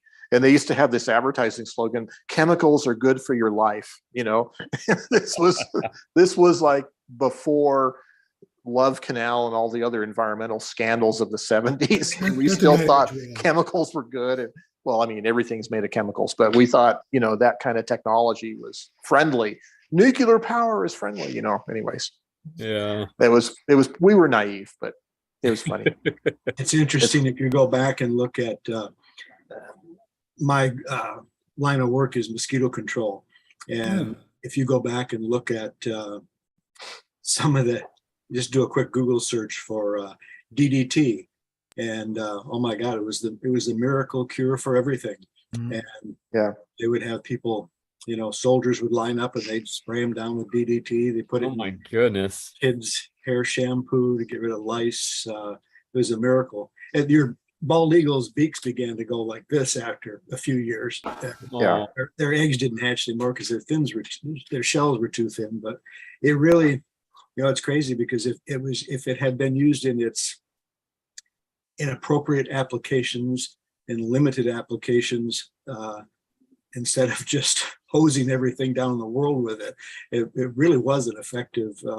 It was used in mosquito control in the early days too, and it killed mosquitoes and everything else around. But I recall seeing an image of kids chasing after a truck that was billowing out the DDT to kill mosquitoes. They're like playing in it. Yeah, unfortunately, we still have people. We send out. Well, we do control by air, helicopters, and by ground, but there's still people who come out when our truck goes down the road at night with flashing emergency lights and a loud engine on the back, and people still come out, especially on Friday nights, with their beer to cheer us on, like, kill those mosquitoes. So Neil, we've had a very wet summer here in New Mexico. We have a mosquito problem this year for the first time in forever. We have mosquitoes. We have a bug zapper we're using in the house now to try to get them. And we all know that for whatever reason, not political comment, but just things are changing weather-wise. And it's in Florida, each county has it's a governmental body. They're called mosquito control districts. So you have actual elected officials who are on a commission for each county. And so it's a big deal here, but I was a social worker all my life, so I never knew anything about mosquito control until about 8 years ago when I took this job. And it's just amazing. There are other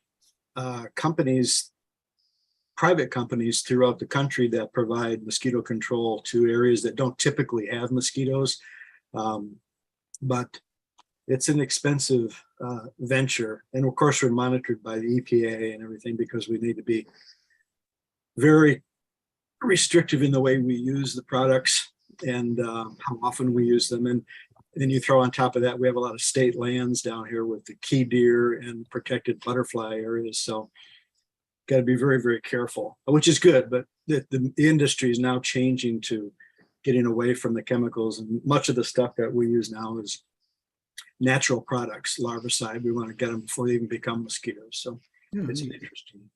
Yeah. But there are places, like you wouldn't expect mosquitoes to be.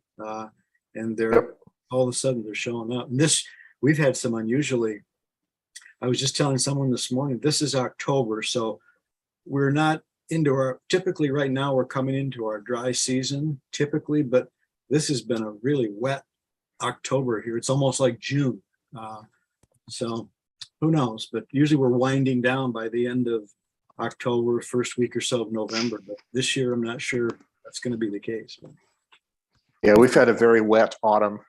It's been Our very, very wet monsoons here, have too. continued to go. How's it in Arizona, Brian? Still Very, have very wet. Yeah. It's been raining for like the last 3 days.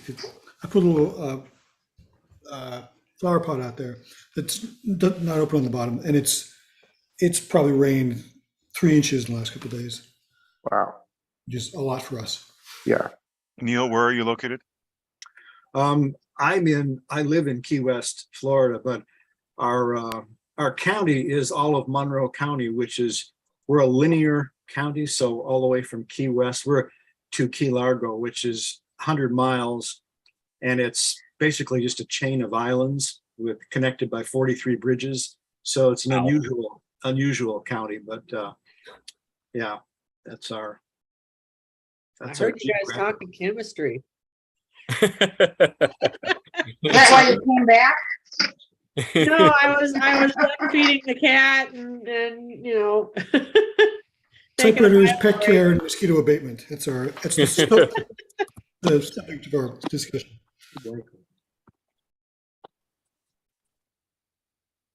It's crazy what happens after Joe talks about breakfast. I know. Well, I'll bring it full circle and I'll make it typewriter related. Is sitting outside in the evening with a typewriter on the patio table. Now you have to spray on some DEET to keep the mosquitoes away. I'm waiting for it to get cold enough for the mosquitoes to go away, because it will get pretty cold here, freezing, in the winter. But actually, the last time we got bitten really bad by mosquitoes was out on your friend's front porch. On the last day of the type-in. It's kind of funny in a sad, sort of sick kind of way, but we've had a lot of people. About a year ago, last August, when the real estate stuff really got crazy, and we had a lot of people from upstate New York area who came down here, and they were throwing their money in properties. They were buying up everything. You put a price on something, and they just buy it. A lot of cash sales. Well, a lot of them had no idea where the ramifications of what could be involved in the property they just bought. And a lot of them bought places down here who'd never seen a mosquito in their life. And they're calling just leaving these irate messages on our answering service about, I don't know what's going on. You need to get over here and take care of these mosquitoes now, because I've never seen mosquitoes like this in all my life. There's a lot of things you'd like to tell them, like, you never lived on the edge of a mangrove swamp before.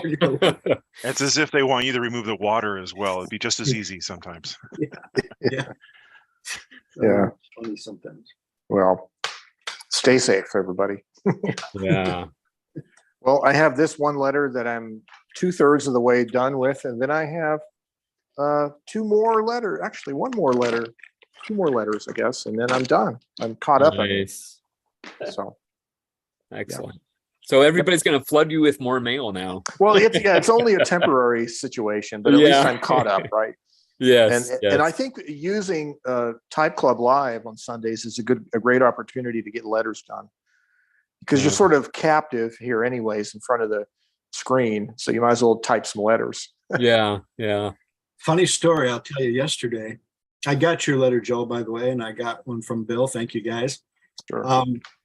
But yesterday, our granddaughter is involved in volleyball big time, and so they had a tournament yesterday. So I've been sitting on a lot of hard bleachers, and yesterday I knew it was going to be a long one, so I thought I'd see if I could embarrass her a little bit. So I brought a typewriter to the game, and it was my little Skywriter, and I hadn't used it in a long time. So I sat up in the bleachers and just started typing, and she would look up and look back. Didn't faze her. She's so used to me and typewriters, I guess it didn't faze her. But well, the crazy part was nobody else in the bleachers seemed to care one way or the other either. It's loud in there, and the coaches are blowing whistles and kids are screaming. So I found out it was a perfect place to type. So I got 3 letters done yesterday up in the bleachers. And I hadn't had that machine out in a while, and I forgot how much I love it. It really is a good little typer. It's a great machine. So, well, the old sports writers in the old days would sit there and type during the games, right? It's kind of a challenge trying to keep the machine a little bit level, because you kind of got your toes up like this to raise your knees and all over the place. Joe, you were mentioning how it was used in World War I. I noticed, I've seen a picture of it in use, and I've always wanted the tripod that attaches to a typewriter. Oh yeah, I've never seen one before. No, I haven't, but I think just a lightweight carbon fiber, lightweight camera tripod. If you make an adapter plate, like on a base or something, it might work pretty good. Yeah, Ted's got one of those, didn't he? Yeah, probably. Hey, Joe, does your Yeah. neighbor behind the wall back there have a spinning decoration? Yes. Oh, Yes, okay. it's not your eyes. It's actually a spinning decoration. Yes, right there. Can we see that? Can we make you a big screen? The wind is not blowing. Well, it looks like it's blowing, but it's not spinning right now. Anyways, yeah, there is a spinning. And then if you notice right here, I have a bird bath with a solar powered fountain, and it always, it just pulses water. Yeah. Because it's in the shade. It doesn't have enough current. There's not a big enough capacitor to keep the motor running all the time. So it just spurts water, and then, yeah. And I don't know if that really scares the birds away. If I was a bird, I saw that happening, I would be cautious about just drinking out of it. It's like, what the hell is that? Joe, I'm not a dog owner. Can you explain the reason why there's a dry patch in your grass and a dog that you have? Typical when dogs urinate on grass. It's not good for the grass. Okay. And I understand, well, this little puppy that my grandson has is a male dog, but I understand female dogs, it's worse with them because their urine is more acidic. At least that's what a vet told us. I don't know if that's true, but so. Oh, it looks like you just had a visitor to your bird bath. Yes. That's why I made them big. Oh, there it is. Oh, There's there we go. They're doves right there. Yes. I have a dove cam maybe. Yeah. It looks like they're enjoying the water. Yeah. It's the white-winged dove that Stephen Nick sang about. Oh, that's it. The white-winged dove. Yes, exactly. So very cool. Well. Yeah. Okay. Let's see here. We'll have to keep out for Stevie Nicks in Joe's backyard next. Yeah. That's funny. I see Sean hiding behind a typewriter. He's cowering. Oh, we're getting the inspection cam. Let's see. Let's zoom in on that. Oh, there we go. Yeah. So Studio 44, it seems to be a brown Studio 44 last few weeks. Joe got his, and then I've seen a bunch of others. So the universe, the way it works out is I ended up with one, and I get it in. It was $28, which was super cheap, but that also makes me super worried, right? You get a guy who's selling a typewriter for $28. And it came exactly like, the shape, like Joe talked about the shape of the Studio 44 case. Well, the box was exactly shaped like that and not much bigger. So of course, right away, you're like, this guy did not insulate anything in this package. He just wrapped some cardboard around it and let her go. And nothing else inside the case either. So we got a bit of case damage. We've got a bit of body damage. One of the little tabs, like all the tabs in all of Eddie's are little thin metal round pieces. One of them has fallen all the way out, but not far enough. So now it's bumping up against the escapement and the carriage won't go past halfway. So I'm trying to get in there to pull this little round thing and sort of push it back into its, excuse me, push it back into its little home so I can get the carriage moving, then take the body off and then do more of a repair. And getting in there with tweezers and stuff is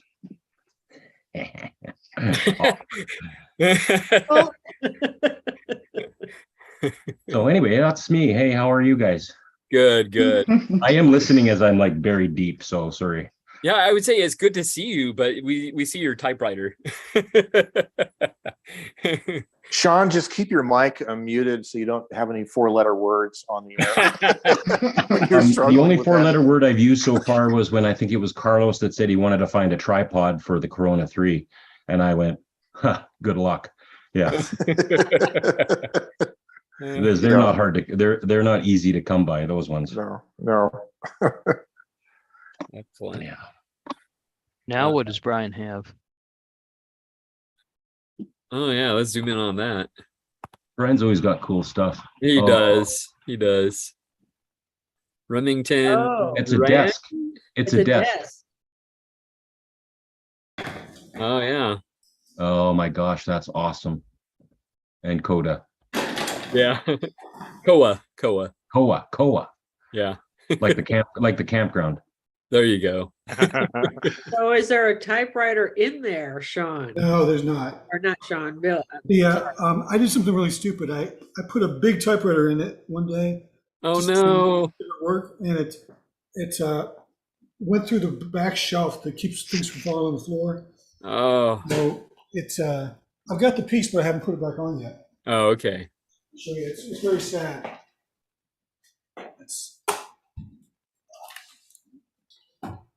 Oops, I knocked the laptop over. So there should be a piece of wood back here, and there's not. I guess I could still put something on there in that space. I put the Notice 2000 back on there. Is there supposed to be a rail of some sort that you would put a typewriter on a board in there? No, there's just one of these with the actual typewriter in it. Now there's just holes where the original one was mounted.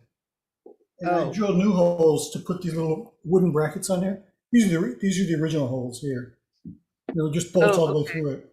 Yeah. And I put these stacked wooden boards on it. It's got a lip on it that holds the typewriter. There's one that goes here and here too that aren't on it right now. But I tried one without. I tried just putting one against this backstop and putting it away. And 2 typewriters worked. And the 3rd typewriter I put on it, I went like this. I put it all the way down, and I heard it go thunk. Oh no! Back panel out. Oh. So it's a sad thing. Yeah. But fixable. Like an eject button. Yeah. I know that Herman Price has one of those that says Smith Premier on it, although I don't recall that he had it. I don't think I've ever seen it open, much less with a machine in it. Yeah. Okay, well, that was my desk. I saw I was in the shot with Koa, so I just zoomed in. Yeah. Like the label, the Remington Rand label on it. Hey, dog. Hey, dog. Joe's got folding Corona 3. Yeah. I love the look of those. Yeah, very nice. Bob, how are you doing?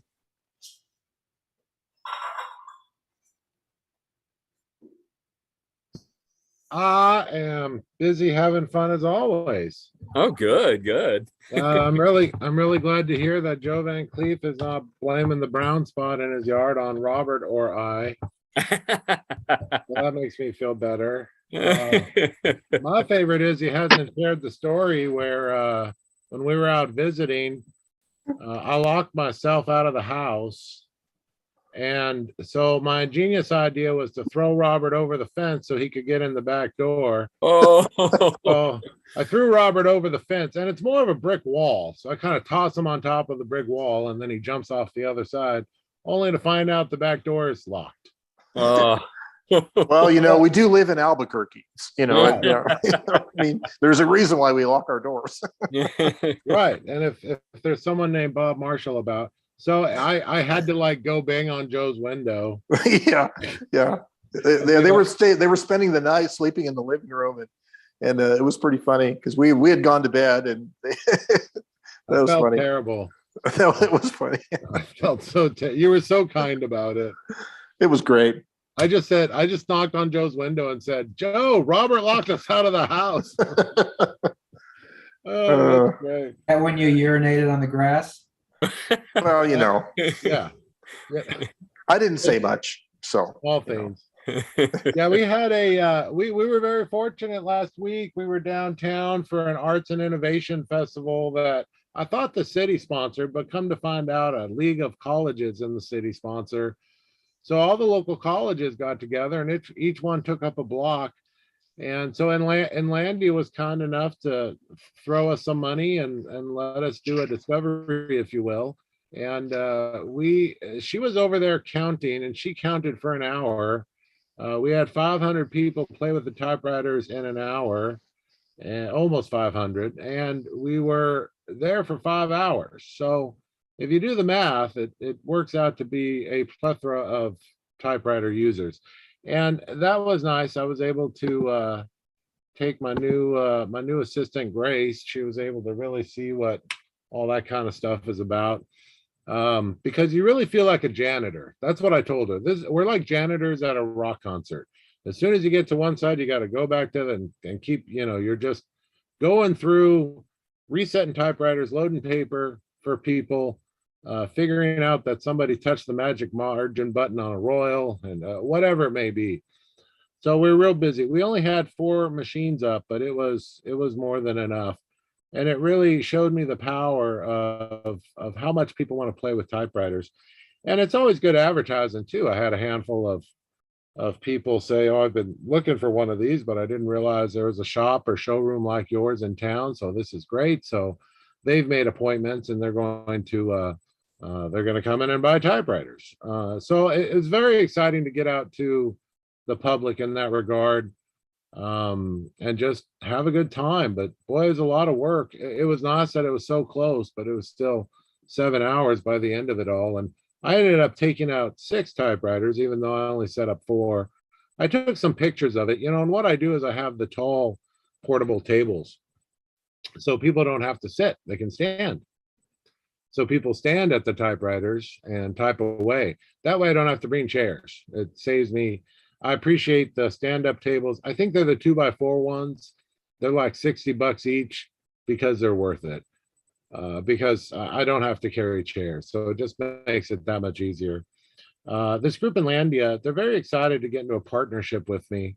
So I may end up doing something like that, where I'm always busy promoting their product and they're busy promoting my product. They really promote creative writing within the community. And they're interested in showing people ways to publish. They have a ton of classes. I mean, they're doing like 3 or 4 Zoom meetings a week on classes, class on self-publishing, a class on editing, a class on so-and-so released a book. Here's how to do a book signing, whatever it may be. I think it really promotes literacy. And I'm very excited because at the end of the day, typewriters are creative writing instruments. And if I can remind people that they can be part of their process, I think that's going to be all the better for typewriters in general. So we've been busy with that. I've also undergone another project where I'm really concentrating on all my machines. So in the last week, I've touched about half the machines that I own, and just to see what they need, what repairs. And so I've set up a color code system. It's pretty simple. If it has a green tag, that means I can have it going in 2 or 3 hours. If it has a yellow tag, that means it's probably going to be 6 or 8 hours. If it has a red tag, it's probably a parts machine. So I've just had a few red tags, but probably 1/3 of them are yellow and 2/3 are blue. I'm sorry, green. What I say, blue. 2/3 are green. So that's really helped. I can pick up a machine and see the color of the tag. I also learned that I was, right now I'm working on a noiseless, for example. And so the last 2 weeks I've worked on a handful of noiselesses, and I've got like 4 noiselesses for sale on the floor, but no Smith Corona 5s. So, so I have to really concentrate. So I've set up a list of what I have on the floor. And my secretary just kind of wrote me out a note, try these. So that's been fun. The last day or two, we've gone through weird machines. I put out a Remington Cicero. I put out an Imperial Companion 3. Just weird stuff that something different people can play with and see if they want to take it home.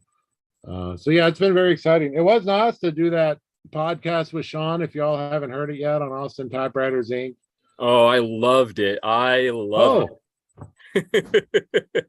Well, I appreciate that, and I've been trying to take the vantage point lately, as I know, for me, it's obviously my business is repair, service, and sales, and so how can I bring that to the community, and how can we have good conversations about that? I really see the future as being small people like myself, Sean, whatever, working out of their homes and just doing a handful of machines a week. And, I only have a handful of customers stop by a week.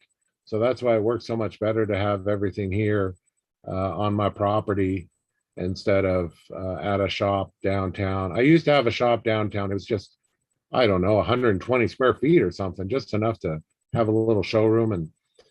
And that was nice, but the time there and the time here was the problem. So I just opened up the front of my house. I shut down the front of my house as a house, opened it up as a shop and meeting room, and moved to the back of my property. I'm on a third of an acre, so it feels like I've got 3 backyards compared to the next person. It's not a ton of property, but that sounds like a great morning commute.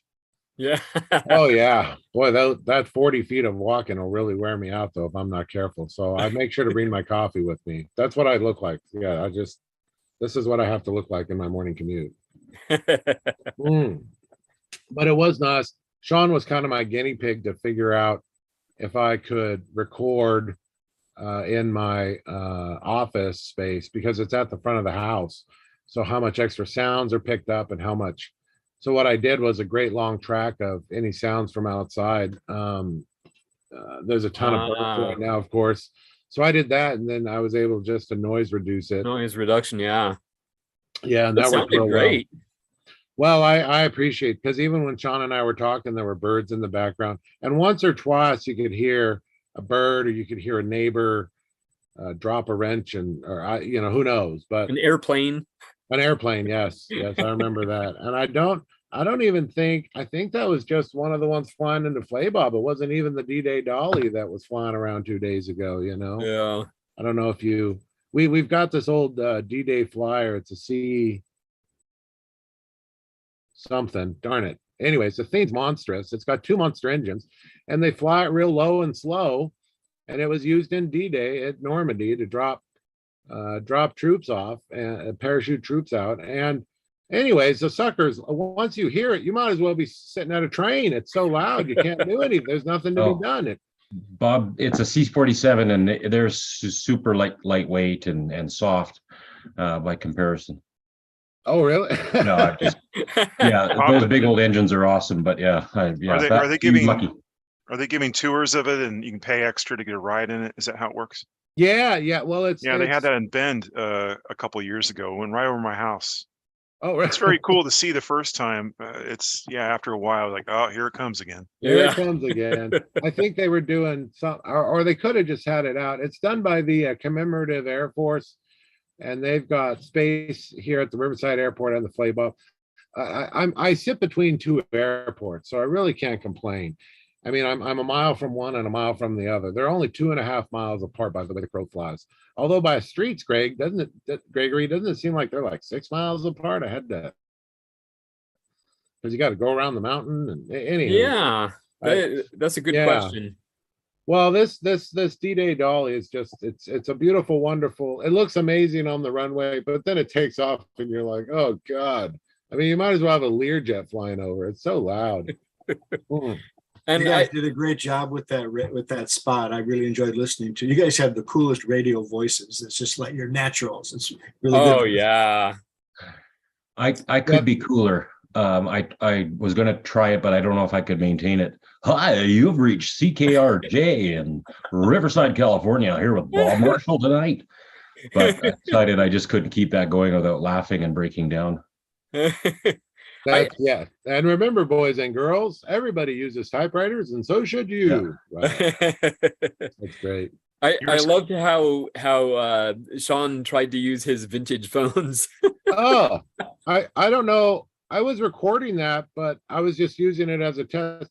I mean, he'd go, "Oh, let me try another phone," and he had me going for like 38 seconds. I was picking up. I'm like, Sean, that's even worse. What the heck are you doing, dude? This is not. I keep two vintage phones over here.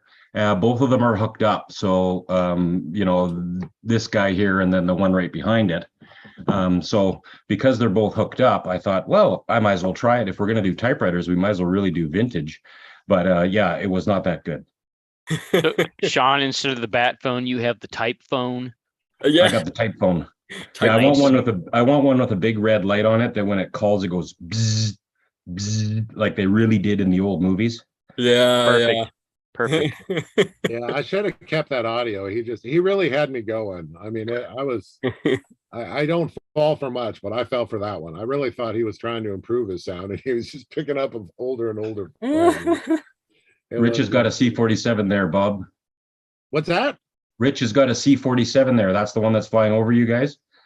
Oh, the C-47. Oh, yeah. It's who owns it? Oh, there it is. Oh, that's it. Yeah, that's wonderful. I built this finished it about 2 weeks ago.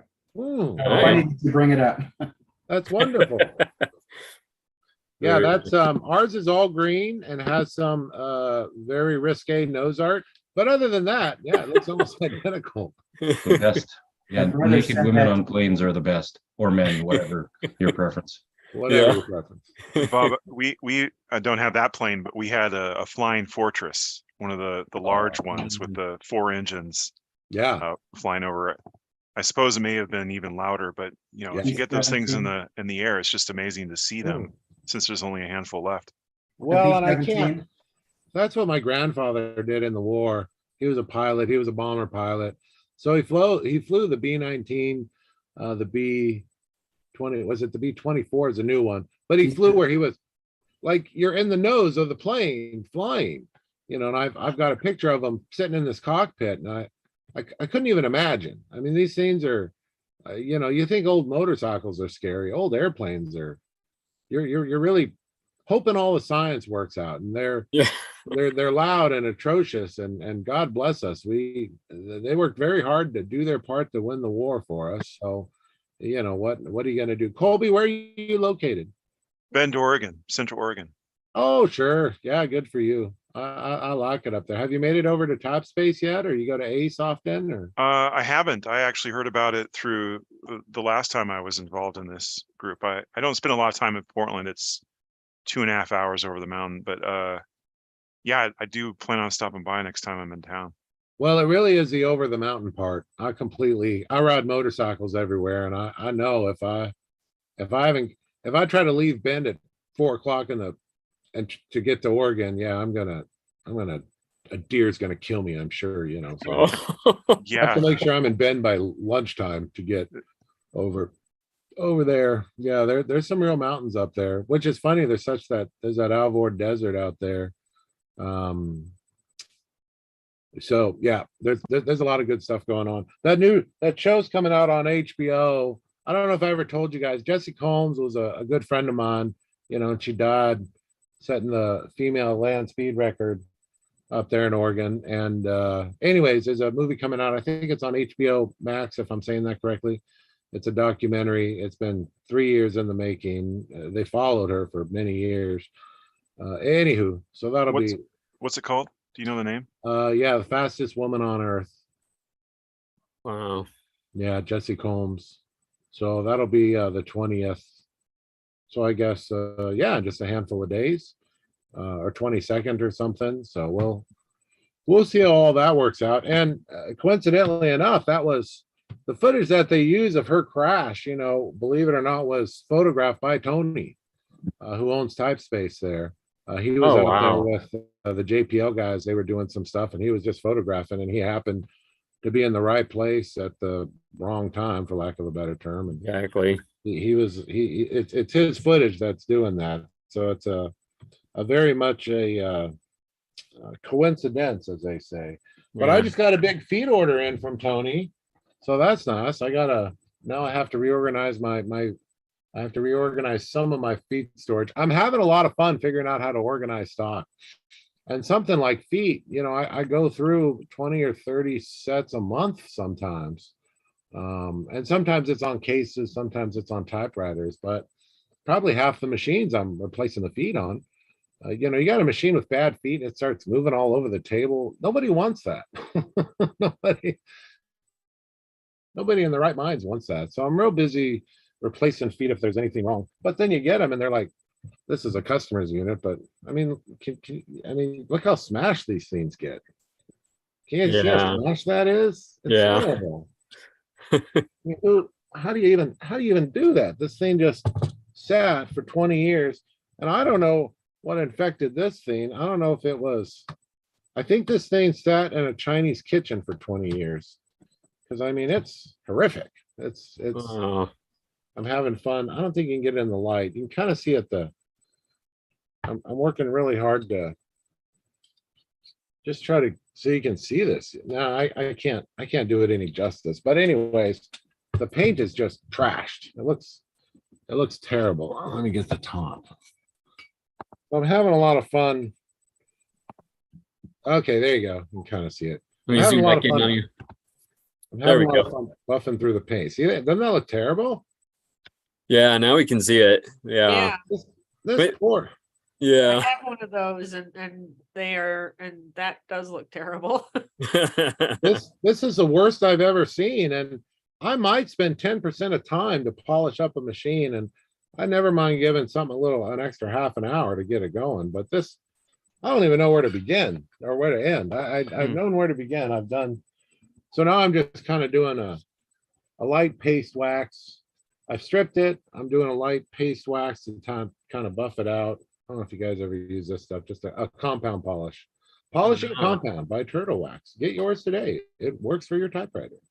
But some of it was so gummy, it was easier just to use the metal brush head on the Dremel, So anywho, that's been just a ton of fun. So yeah, we're having a lot of fun. It's really come down to process. So I'm going to start doing more podcasts about different processes that people like me and Sean. There are cool people like Tony in Portland who actually own proper shops. But for the rest of us, I was in Palm Springs a few days ago. Man, if anyone's looking for a typewriter shop, Jack up there, he's 80 years old. He's looking forward to selling. So if you want to move to the sunny Southern California, Palm Springs, man, that's a place. I walked in just to say hello and introduce myself and make sure I've got some of his cards. And he chatted with me for about 3 minutes and then said, well, are you here to buy me out or what? Bring your wallet. And I'm like, no, I just wanted to pick up some cards so I can send customers your way, And he said, well, then get out of my office. I got business to do. I got to get back to work. Okay. Yeah. But then he spent another 10 minutes chatting with us. He's a real nice guy. He showed us a ton of ephemera and all the good things he has going. He has quite the collection. Yeah. So if you want to enjoy your retirement years in sunny Palm Springs playing with typewriters, it's definitely a way to go. Bob, have you ever used this product here? No. What is it? I got this for a cleaning crinkle paint, and it's incredible. Yeah, it's a 100% natural cleaning particles. I haven't seen it in the stores here in Oregon. I don't know if it's sold nationwide or whatever. You got it online? Yeah, I bought it online and on Amazon. I think they sell it there. But boy, the stuff is amazing. I got my first Remington a week or so ago, and it really cleaned it up well. Nice. Okay. Well, that's a good thing. By natural, you mean it has like talc powder in it, you think, as an aggressor, or I should have baking looked more soda? closely on what 100% natural means. Huh? Yeah. Petroleum's natural. I mean, yeah, 100% natural chemicals. It has tang in it. It does say 100% tang. No, you should definitely hang out with Bill if you get a chance, Colby. That guy's cool.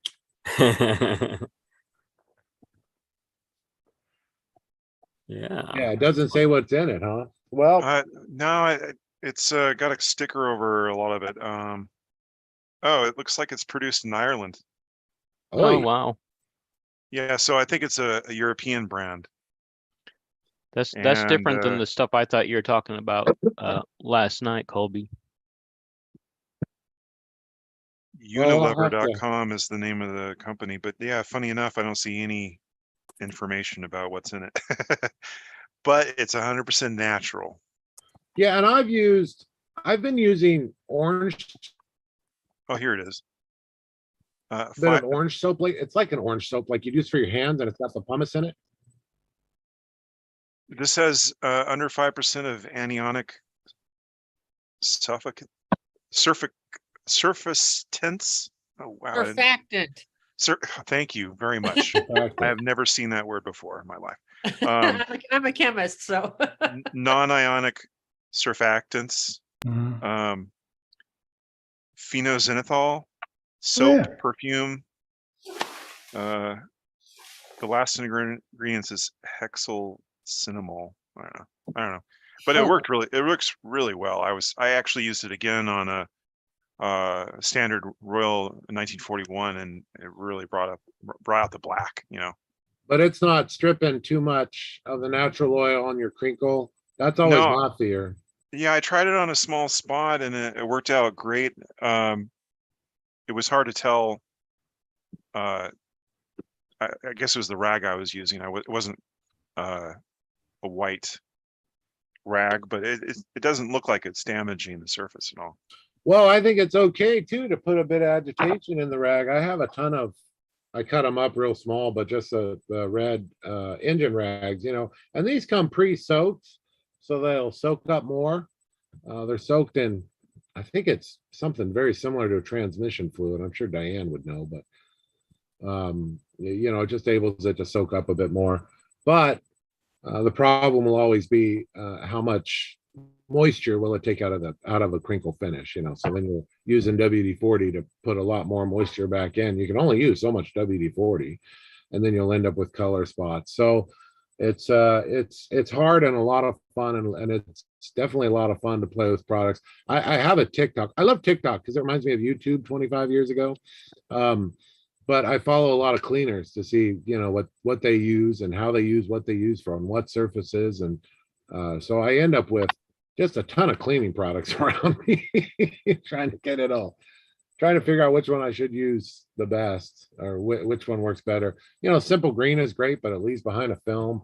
I like this awesome stuff that I get at the 99-cent store. That stuff actually works really well because it doesn't leave behind the film. So, it's all give and take. But I think I'm busy. I've been busy clearing space out.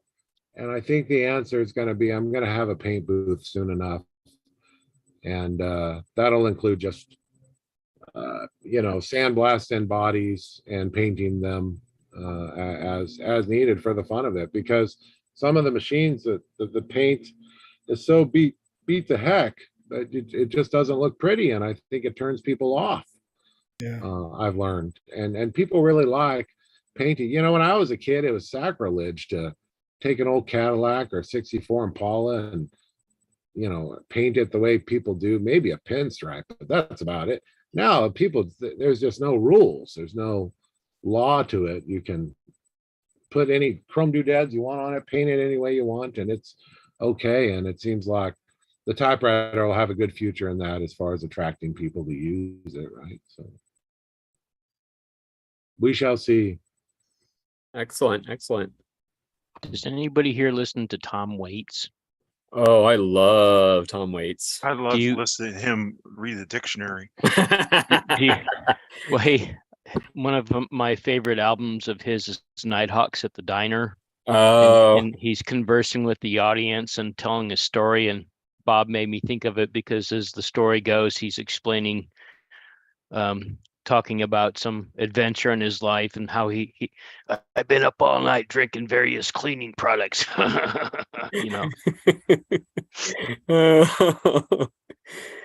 Oh man, you gotta love Tom Waits. It's funny though to hear the progression of his voice, because his first album, he just sounded like a folk singer basically.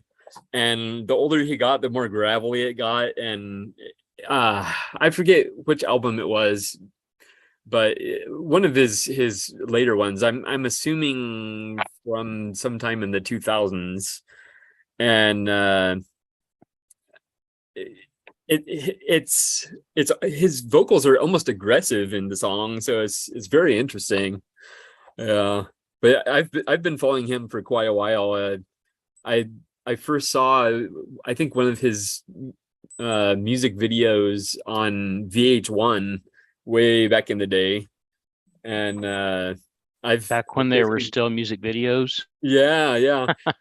I think it was the song "Cold Cold Ground" or something like that, and it's kind of a silly song, and well, I think a lot of his songs probably are, but it's strange that they decided to make a music video of it though. So, but they were playing it like every day for like an hour. They would have videos that you usually wouldn't play like in the regular programming, and I discovered like some of my favorite musical artists that way, just watching that. And yeah, so he was one of them, and I've been hooked ever since. So my favorite album is actually Closing Time, which is the first one, where he's more folk singerly. I love Tom Waits as an actor. I don't know if you've seen it, but I totally recommend watching The Ballad of Buster Scruggs. Oh, I've heard about it. Yeah, there's small stories in the movie, but he plays one of my favorite of that series, Trying to Find Gold. And it's fun to watch. I think it's only like 20 minutes of the movie. Okay. But He's also Ballad of Buster- Renfeld in Bram Stoker's Dracula. Oh yeah, that's right. Yeah, that was a long time ago. Francis Ford Coppola and Keanu Reeves.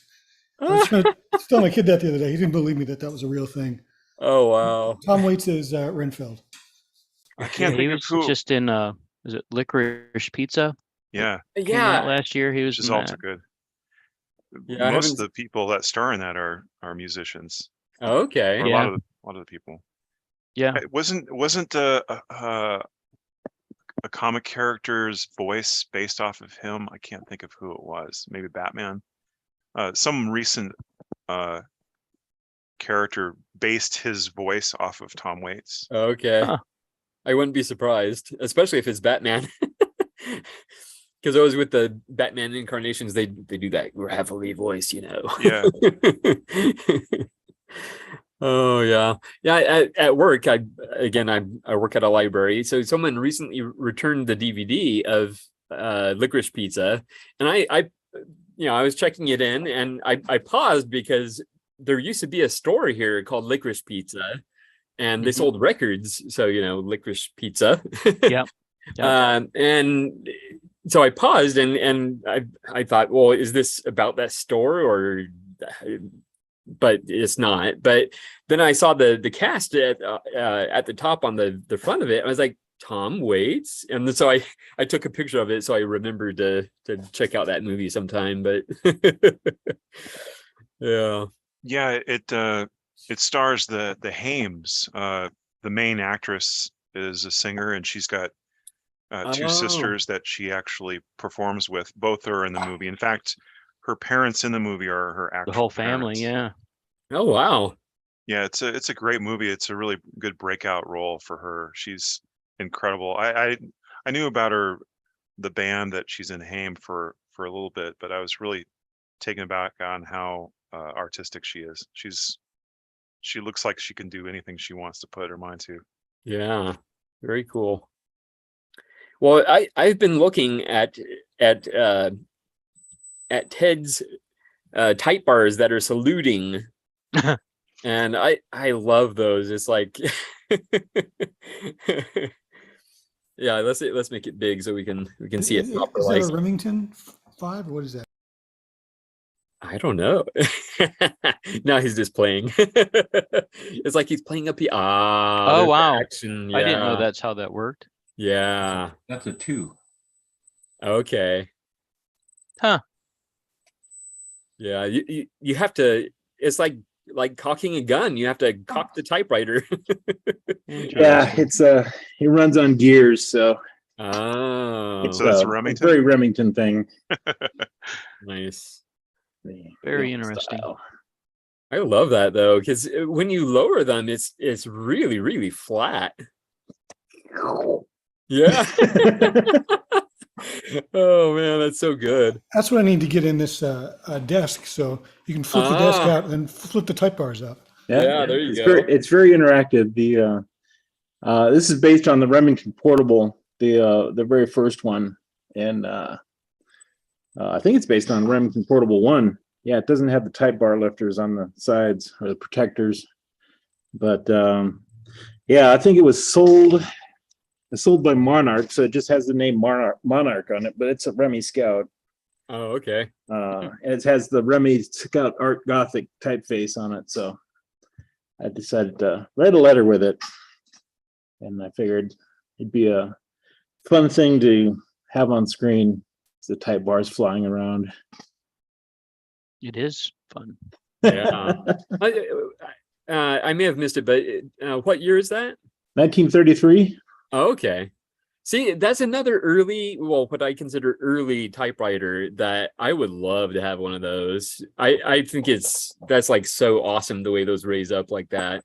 Yeah, well, this one's in like factory condition, so wow. A lot of times you'll get them and they don't work that great. Yeah. But if they do work great, it's got a touch like you wouldn't believe. It's a very simple machine. Yeah. Has no right margin, has no bell, has no backspacer.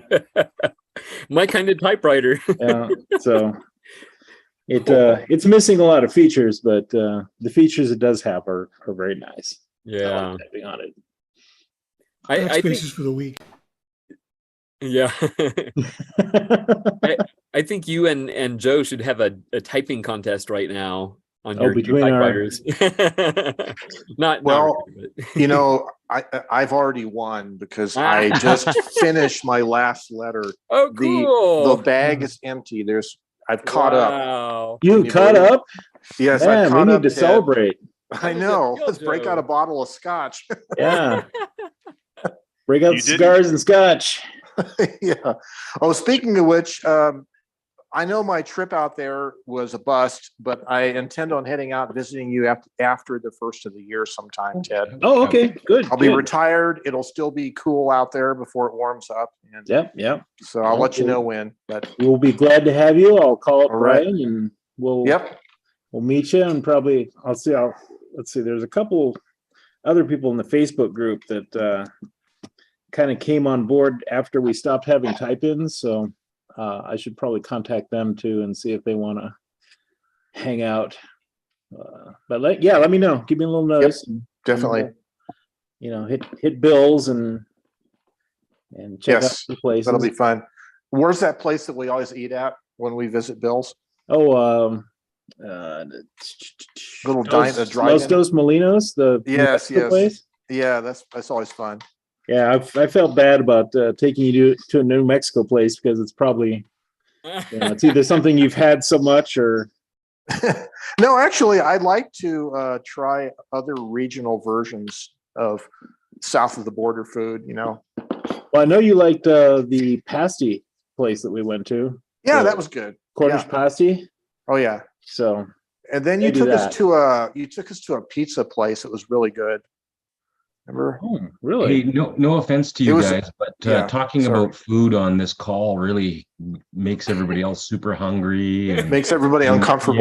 Yeah. Just don't mention hamburgers and pizza. You're just going to have suck it up. Eggs and green chilies delivered to your desk like Joe does. Exactly. Yes, exactly. Yes. Joe, you retiring? I'm retiring at the end of the year. That's right.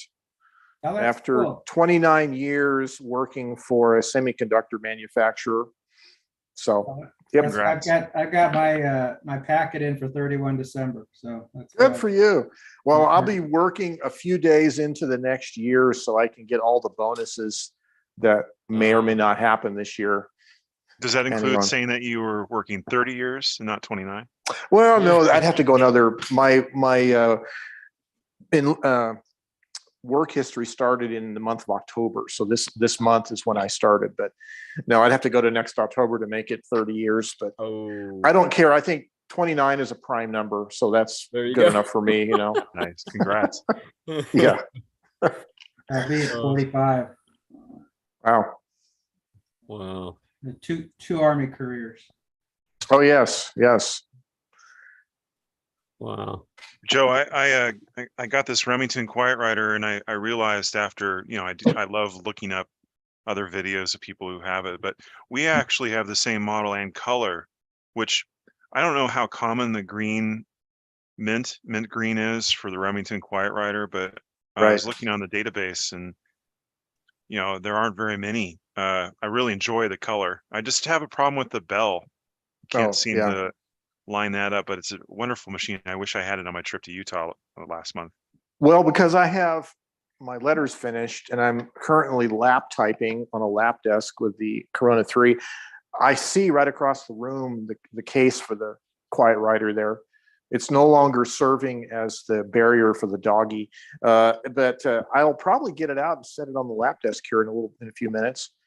And cool. It needs to be worked anyways because it's been sitting in the case for a long time. It was going to go out to Escondido to my sister-in-law, but we never made it out there in the last couple of years. So I'm sure it needs to be, exercised, and the ribbon needs to be wound on or something like that. So I'll probably play with that.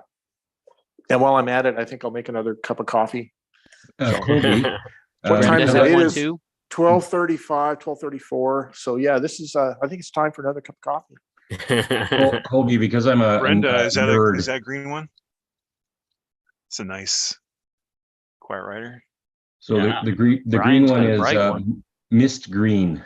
Yeah. The Remington Mist Quietwriter green. mist green. I call it Misty. That's my nickname for this one. Ah, because of okay. that. Play Misty for me. Type Misty for me.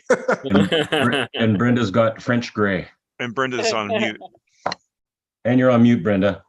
But we know what you're saying. We can read lips. We can read lips. Okay. Yeah, I don't know what color it is. It's kind of like that gray color, I think, but I think they call it's an office gray. writer. It's French gray. French gray. French gray. I'm not a big And fan. I do think these are really quiet. When you They type, are. I think this is probably one of the quietest typewriters that I have. Yeah, I do think they're quiet. It looks like it had a skirt underneath. It's a female, Rich. Oh, this We won't explain it to you. Yeah, I've never seen that. I've never This seen part? that. Yes, yeah, it like extends over that edge there. I don't know why. I've never seen those before. Is that Well, how that's not how they interesting. all are? No, and you got red knobs on that too, Brenda. Which Yeah, is because it says office writer. oh, Ooh. Yeah, So the little antique booth where I bought a couple of my typewriters from had one like that, Brenda. yeah, The first month or so that I was looking at machines, and I thought those are nice typers. I liked them. it is very nice. It is very quiet. But the red knobs really made it Red stand out. knobs. Yeah. Well, it's 100 on the scale, up to 100. So I guess it's a wider carriage. I don't know. Or an elite size type. Yeah. Yeah. Hey, since I'm interrupting everybody, I wanted to mention, I forgot to mention this, but I got a package in the mail the other day. It was actually the thermal typing paper, and it was a pack of 100 sheets, but it came in a big box and it came with this heavy brown packing paper wadded up. They did a really good job, but I don't want to throw the paper away. So I'm starting to type I tear out little notes, and I'm starting to, this is typed on my KMM, and I said, "Dear UPS delivery personage, thank you for finally delivering my package, even though it's been in town for several days. Why does it take longer to go from Comanche and I-25, where the UPS store is, to my neighborhood? It takes longer to do that than to get from New York City to Albuquerque. Something doesn't seem right. I think efficiencies in cross-country shipping far exceed the local delivery trucking. Luckily, you've now been given priceless insight to how your business can grow. Work on the local end of the delivery chain. Hire more drivers, buy more trucks, deliver on Sundays. Thank you for listening. Anyways, that was my little rant. So I decided I'm going to type little rants on this crumbled up paper with my KMM, because the KMM needs to be exercised, and it does a really good job. Dark inky ribbon. Yeah. And then I'm just going to glue these into my journal book or something, or maybe I'll put them on my blog or something. I haven't really decided what I'll do, but they'll be like irrational little rants. And I think it's a good thing to do with packing paper. You just wad it up and get emotional with it, Joe, are you going to actually leave that for the UPS guy? I thought about it, but then it might end up on the desk of some local FBI agent or something. They might get the wrong idea, Or your next typewriter delivered might be a real mess. Yeah, that's right. Yeah, I will not be getting any typewriters in soon. Joe, I recall seeing a really insightful video where I learned that UPS drivers tend to only make right turns. So their whole route, they realize that left turns slow them down, especially in big cities. So maybe there's a left turn into your neighborhood that they just refuse to take. Yeah, they have to come back around. And well, the funny thing is, I don't know if you know Albuquerque, but anyway, there's a street that goes east-west called Comanche, and at I-25 in Comanche is where the main UPS regional warehouse is. And if you go up Comanche about 4 miles and take a right, you're at my house. so you don't have to go, yeah. But anyways. Is it UPS or FedEx where you can request to go and pick it up? You can save some time just showing up at the warehouse. I think we both do that. Yeah.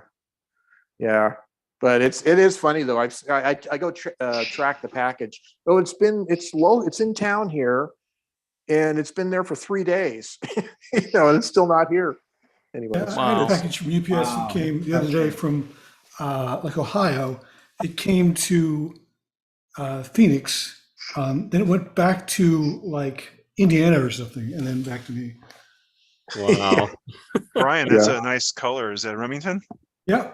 It was a quiet writer. Now it's nothing writer because I haven't put a new sticker on it yet. Nice. That's beautiful. Well, I'm going to go get my quiet writer then, and I'll be back in a few minutes with coffee, of course. I'm hoping someone has the back side open. I can't figure out the hammer on mine. I need to deform it or something.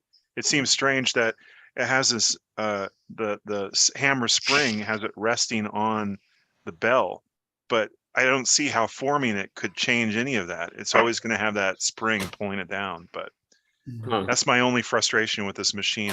I love the sound of a good ding at the end of the line, but now you're just showing off. I didn't know what it sounded like. I didn't know if it worked or not, so I like that color. It's like mid-century. Yeah, this is I powder coated it. Well, I had it powder. Oh yeah. Should we all bring our quiet writers out? I guess is that what we're doing? It's quiet writer show. Very quietly, yes. Okay. Very quietly. Well, my bell is not very loud. It doesn't seem to be. It might be just how it's designed. I don't know. Well, if the hammer is touching the bell, you want to make that not be the case. Oh well, I should. Yeah, I'm not blaming the designer, but I hear that they can be finicky when it comes to the bell. The bell on those is also kind of surrounded by the soundproofing. It can, like, the soundproofing can expand and actually touch the bell, which will cause a problem. So if you trim a little bit around the bell to see if you can get some of that soundproofing away from it would probably help. But definitely if it's touching, you won't get a good ring because the hammer touching the bell actually deadens it. So yeah, no, I get it. I just can't figure out how. I'm not skilled enough to know how to form the bell hammer so it's not touching. Oh, it's not a matter of skill. It's a matter of just kind of Leroy Jenkinsing it and Leroy Jenkins. I don't want to end up with two pieces. But the thing is that I don't see how it, when I'm looking at just the bell hammer, it looks perfectly formed. It looks straight. And so it's like, well, how did what's changed here where it's now resting on the bell? And that's where the skill is that I don't have. I'm like, I can't see behind a certain area to see how the elbow is attached. Mhm. I think it might be loose. Like I think there's some kind of riveting in that section that that's what I'm talking about. I just don't have I can't compare it to anything. This is my first Remington. How about you guys all come over with your Remingtons and we'll check it out. That's the best way to learn. Yeah, bells can be kind of a mechanically delicate issue with typewriters. Like I have a console that I can't get the bell to work on at all on because it's just it was just very spindly made. Like everything that connects to it is just so thin and Brian's got his all exposed. Oh, here we go, Brian. Springs are weak. You're helping me out, bud. Yeah. Okay, I'm very close then. It seems to be resting right there on the bell. Yeah, it does. Oh, is yours doing the same? Yeah, a little bit. I noticed when you take it all the way back to the carriage, it makes a nice ring, but only when the margin is set that it does that. Yeah, it's kind of sitting on the bell right now. Yeah, I don't get it. See that spring there, that massive spring, no matter how you would move it, I don't see how it would just sit up like that. The spring's gotten weaker. I mean, they do, but I don't know what's wrong. I think it's also coming right at the edge of the bell in the back. It's coming right. Yeah, I have a mark right on the bell there from where it's been hitting. Yeah, me too. Same as It's right at yours. the back edge of the bell. Yeah. Well, can you move that? Can you move the circle? Can you loosen that screw and move the circle down a little bit so there's a gap in between the arm and the. Oh, moving the bell itself. Yeah, move the bell down, or even make the bell not round and kind of squeeze it a little bit and make it deform. Oh, that's a crazy idea. Yeah, that's not a screw. It's a bolt. It's a rivet. Yeah, it's riveted on. But what if you squeeze the bell, like made the bell more of a oval shape? Well, it You know seems what I'm like saying? Like it's gonna be a better way to do it than that. I mean, I'm thinking. I don't know. Let's see what holds it up. T-bell on that hammer or your T-bender. Yeah, the hammer is attached to one spot. It seems in the back, and there's an interesting gap filler on where it attaches or something. What if I bend it out and up a little bit? Let me get some pliers. Well, this is my dream come true right here. This is great. I've been wanting to fix this issue. I was telling my wife. Break his first.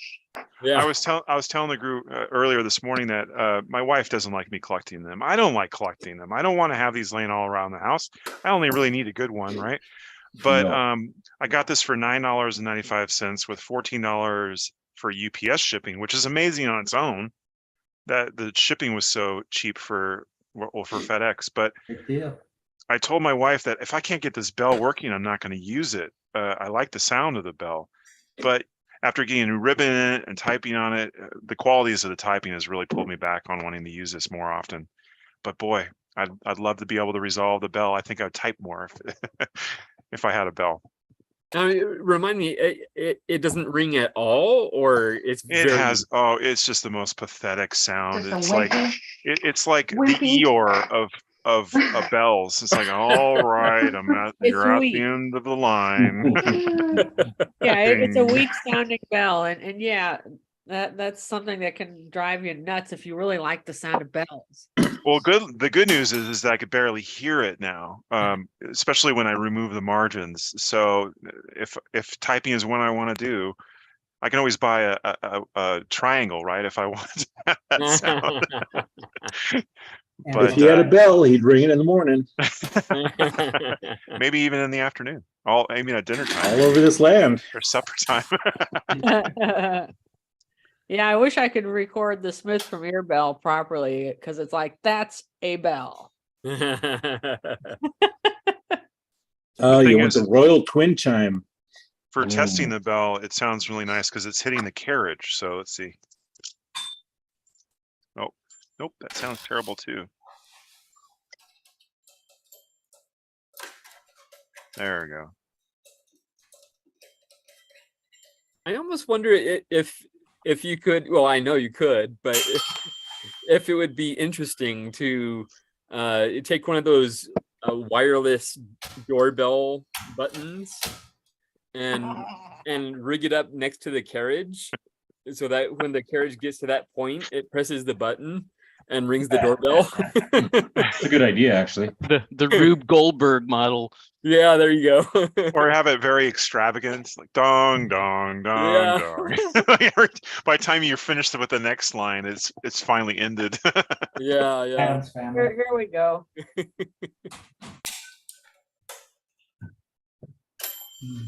Yeah, bells all over the place.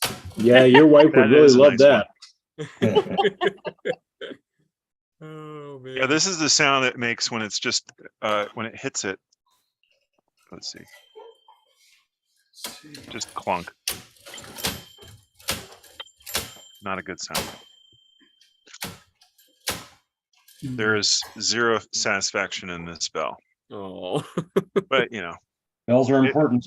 I'm impressed with it. I know that there's millions of these Remington quiet writers, but I'm enjoying it. It's a nice machine. Since we're on the topic of bells, I'll just remind people of Sarah Everett's wonderful video. Her channel is Just My Typewriter, and I think it was one of the early videos actually. Someone's reading the poem The Bells by Edgar Allan Poe, which that word is repeated dozens of times in the poem.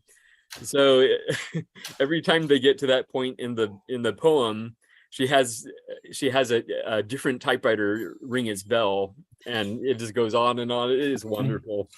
Yeah. So definitely check that out. Just My Typewriter is the channel. Yeah. Yeah, Sarah Everett. So,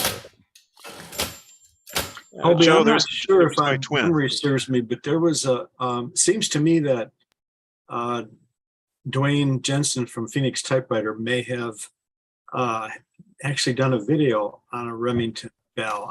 I'm not sure, but it might be worth checking out. Dwayne shared his frustration with these machines on Facebook. Yeah. When I reached out for help, he was just saying, yeah, good luck. Which is fine.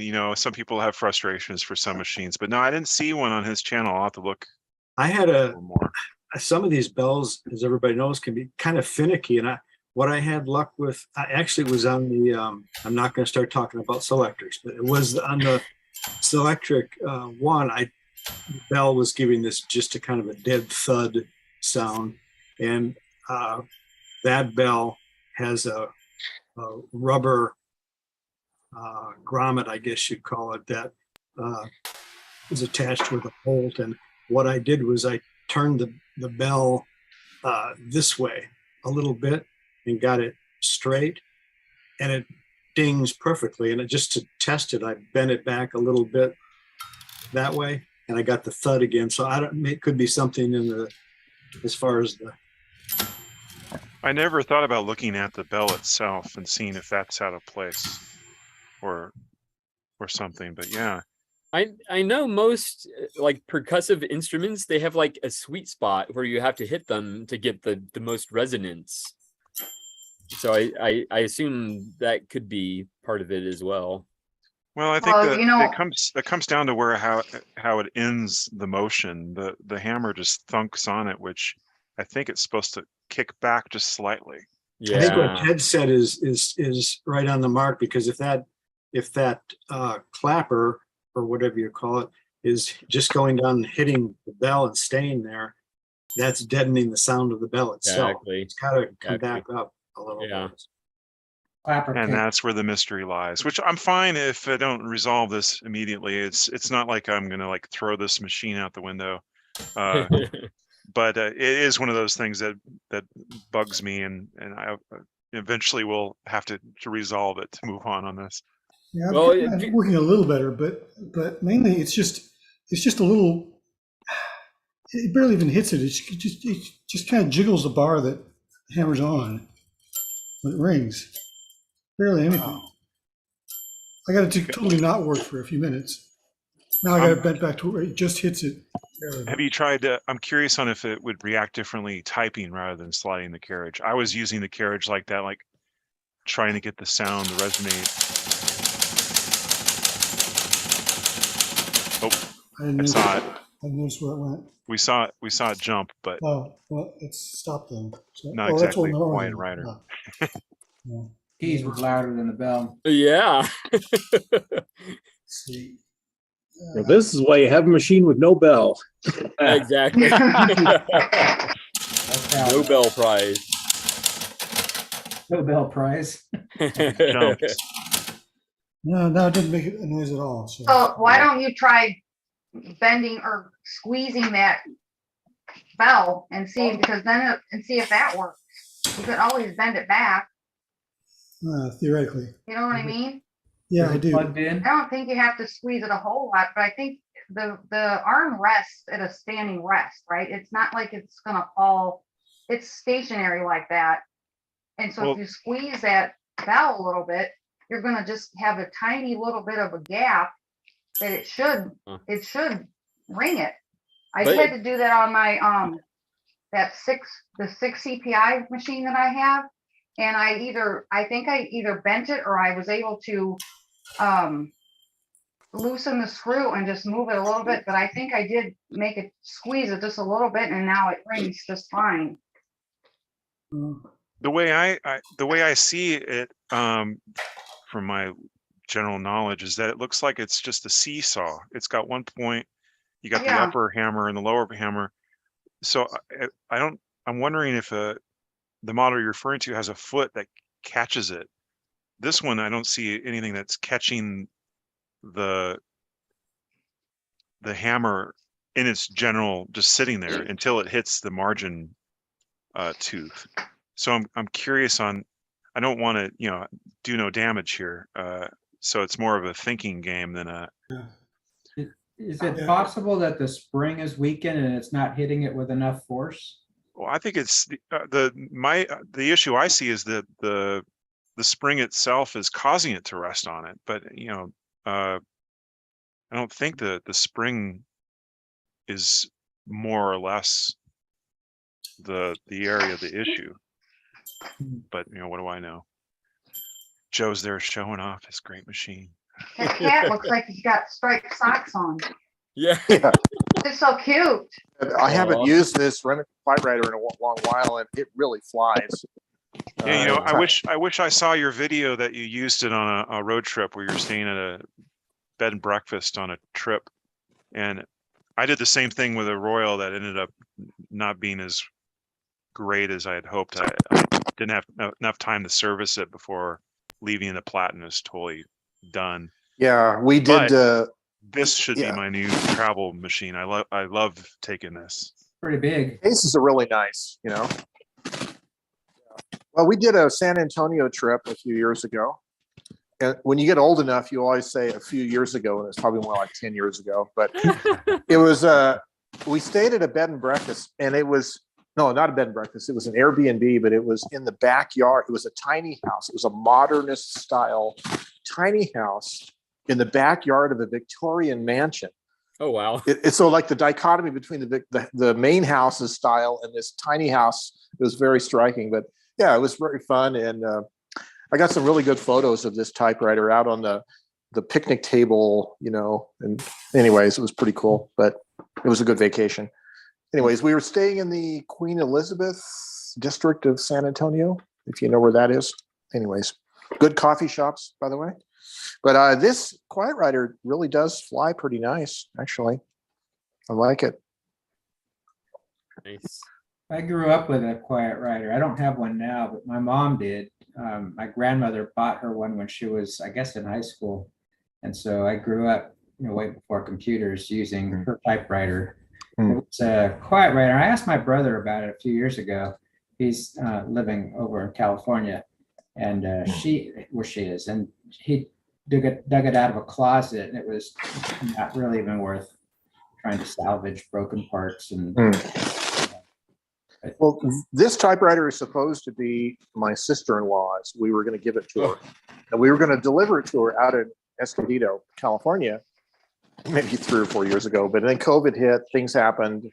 Her husband died. She got cancer. She's recovered, and now we haven't been able to get out there yet to deliver it to her. So it's been sitting in its case in our back room here and we've been using it just as a, blocking the doggy from getting out to the rest of the house. But no, it really does need to be typed on. So I'm going to probably take this time and enjoy it,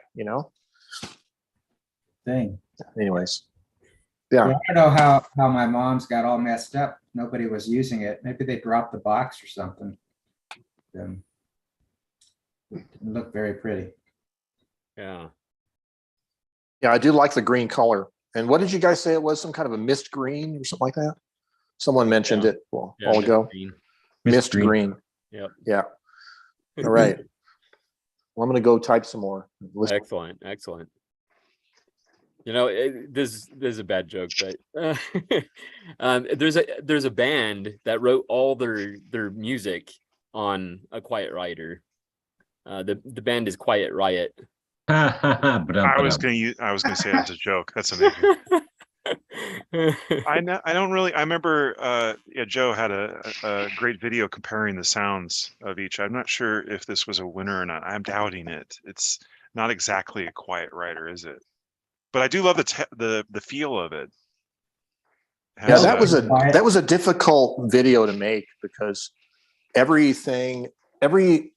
just about you have to use an audio recording device without automatic level control.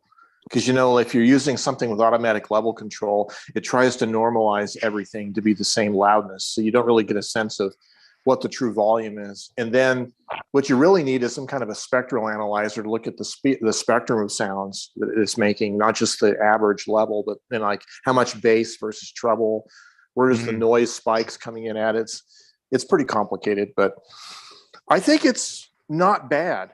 It's not the loudest machine for certainly a lot quieter than that Corona 3 that I was using a while ago. That thing is pretty loud, but I think my Hermes 3000 is really quiet. I have 3 of those, and they're all 3 pretty quiet, surprisingly so.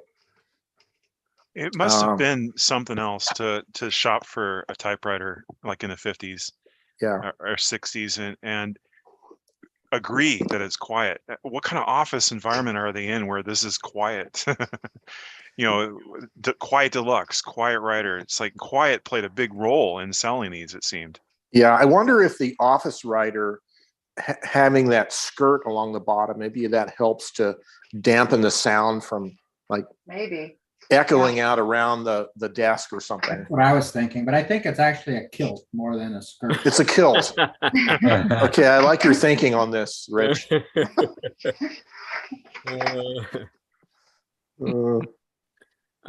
the YouTube chat, we had a comment from Chris, who is participating in the second sequential letter.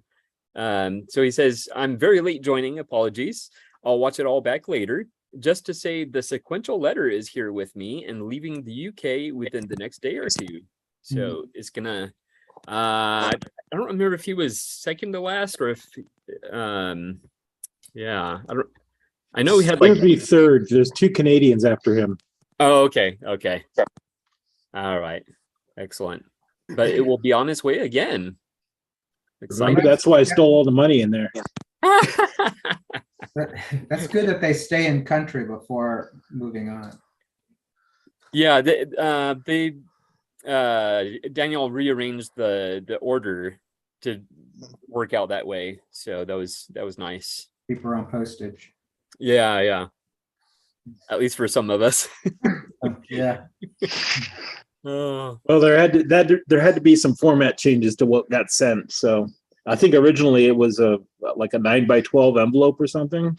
Yeah, I ended up downsizing it because when you go from letter size to that size, it adds automatically like a lot, $1 over $1. So yeah. So and then going to the UK like that would have been just crazy. But yeah. So stuff was left out, but yeah, letters were all included. Excellent. Very good. Let's see here. I think we've spoken to everyone. Rich. Oh, Rich, yes. Hi, Rich. Hi. Oh. Yes, I have nothing. Okay. No new news. That's good news sometimes. Yeah, sometimes. You Yeah. know nothing? I know nothing. I see nothing. I hear I nothing. know nothing. I'm just speculating on the fact that they call it a quiet writer because the bell doesn't work. Yeah. Yeah. It has nothing to do with the type. It has to do with the bell. That's right. It gets more and more quiet every year. Yeah. Gregory, I did have something I wanted to show and tell. I had hoped, so we went to Utah for 2 weeks road trip. I was the only driver, so I didn't do as much of other than driving as I had hoped to. But I love journaling. I am a big journaler. These are all journals that I've filled out over the years. So moving into a typewriter in last year or so, it's been fun to incorporate it in my journaling. But what I decided to do is create this little booklet to hold a piece of paper. I should back up a minute. I wanted to journal using large. I used to go small. I went large this time and decided to use a ledger for my journaling.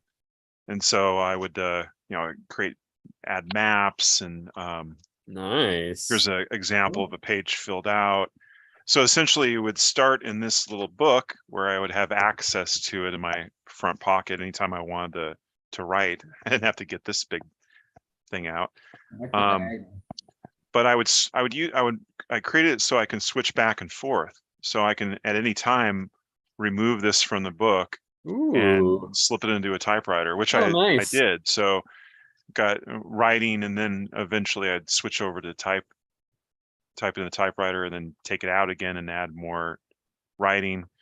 But after a few days on the trip, I switched to audio journaling simply because I didn't have as much time as I had hoped to actual journal. So now I'm annotating or transcribing small notes from my audio journal to then type up at the end.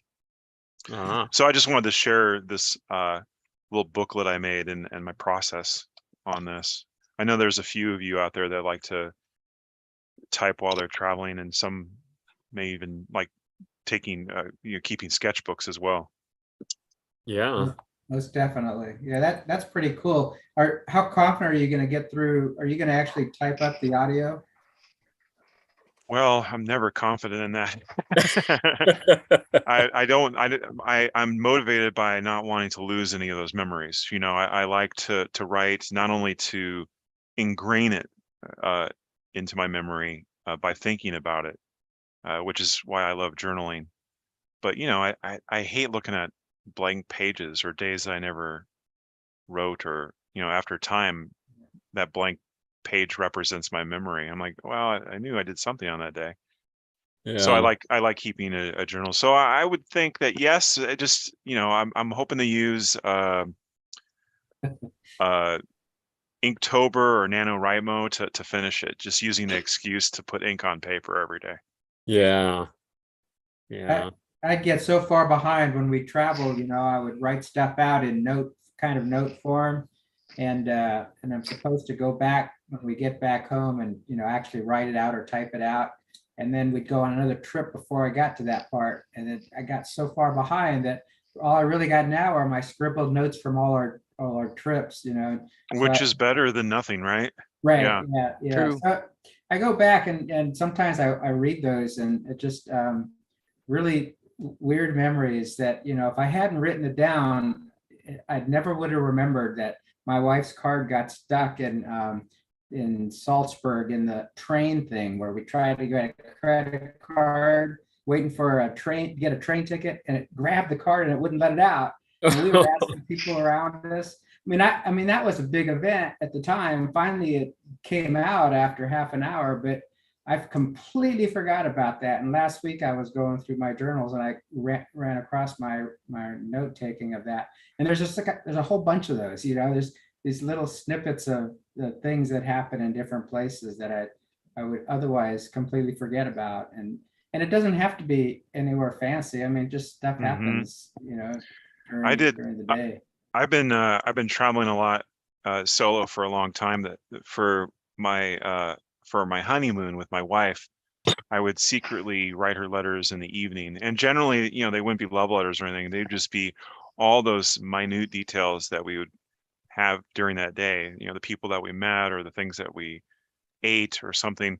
Just the small things that end up fading away. And I secretly mailed them home, and I Oh, kept the letters. So the last one I gave her was for our 5th anniversary, unopened letter that I had wrote on our honeymoon. And so it was great for both of us to read it and remember all those little nuances that occurred on our honeymoon. Well, the further you get from it, the less you think about, and you really have to open it up and read it again to remember that something happened. Otherwise, it'll be gone. Yes, but I used to do that. I used to like reviewing my journals, but I've been reading more they're doing a lot more studies on memory, and they've discovered that the more you actually think of a memory, the more that you're changing that memory. Right. Yeah. So when you're accessing it, something might change and you won't even know, right? You rethink it. It becomes new. Yeah. Exactly. Yeah. So I've kind of held off on accessing journals until I really want to, remember it again. And I know it's gonna be my own way. It's like you don't know what you've forgotten, right? Yeah. But yeah, it's really fascinating, all that stuff. It's a lot of fun. If I could stay dedicated to going back and permanentizing my scribble, that would be pretty cool. I do a lot of sketches too, so watercolors and ink sketches. And oh, that's great. So when I go somewhere, I'll sit down with just the pad, my sketchbook, and a pen, or maybe just the watercolors or a pencil or something. Yeah, I tried doing that. This actually works really well for outdoor sketching because you got your own table. But before I left, I was testing out this process, and I thought I would be able to pull it up really quick, but nope. But yeah, it would be fun to add a little watercolor sketches within the page since it's so huge, right? yeah. Especially something that big. Yeah, you'd have a lot of room. Yeah, this is Colby size. Yeah. People like, only you would carry a journal that big. I need a bigger pocket. That's funny. There's this group of people called Urban Sketchers. And oh yeah. I don't know. Have you heard of them? Yeah, I'm in one of those books, but yeah, they're great. Yeah. I thought I have them here on the shelf. I got a whole shelf of sketchbook stuff. And it's so funny, like there's, I've made a whole bunch of sketches and watercolors and acrylic paintings and stuff. And the things I think I like that are the best, those are the ones I like. And it turns out when somebody else, they'll tell you they like something which you kind of thought was trash. It's like, you never know what people are going to like because everybody's so different. And so some of don't throw anything away because somebody else might like something that you don't really appreciate. They'll see it differently. You look at it as a failure, but they look at it. The problem is I live with my own worst critic right up here. That's it. Yeah, you got to overcome that. It's tough sometimes. Oh, sure. I don't share as much as I used to simply because of that. Yeah. Big world out there.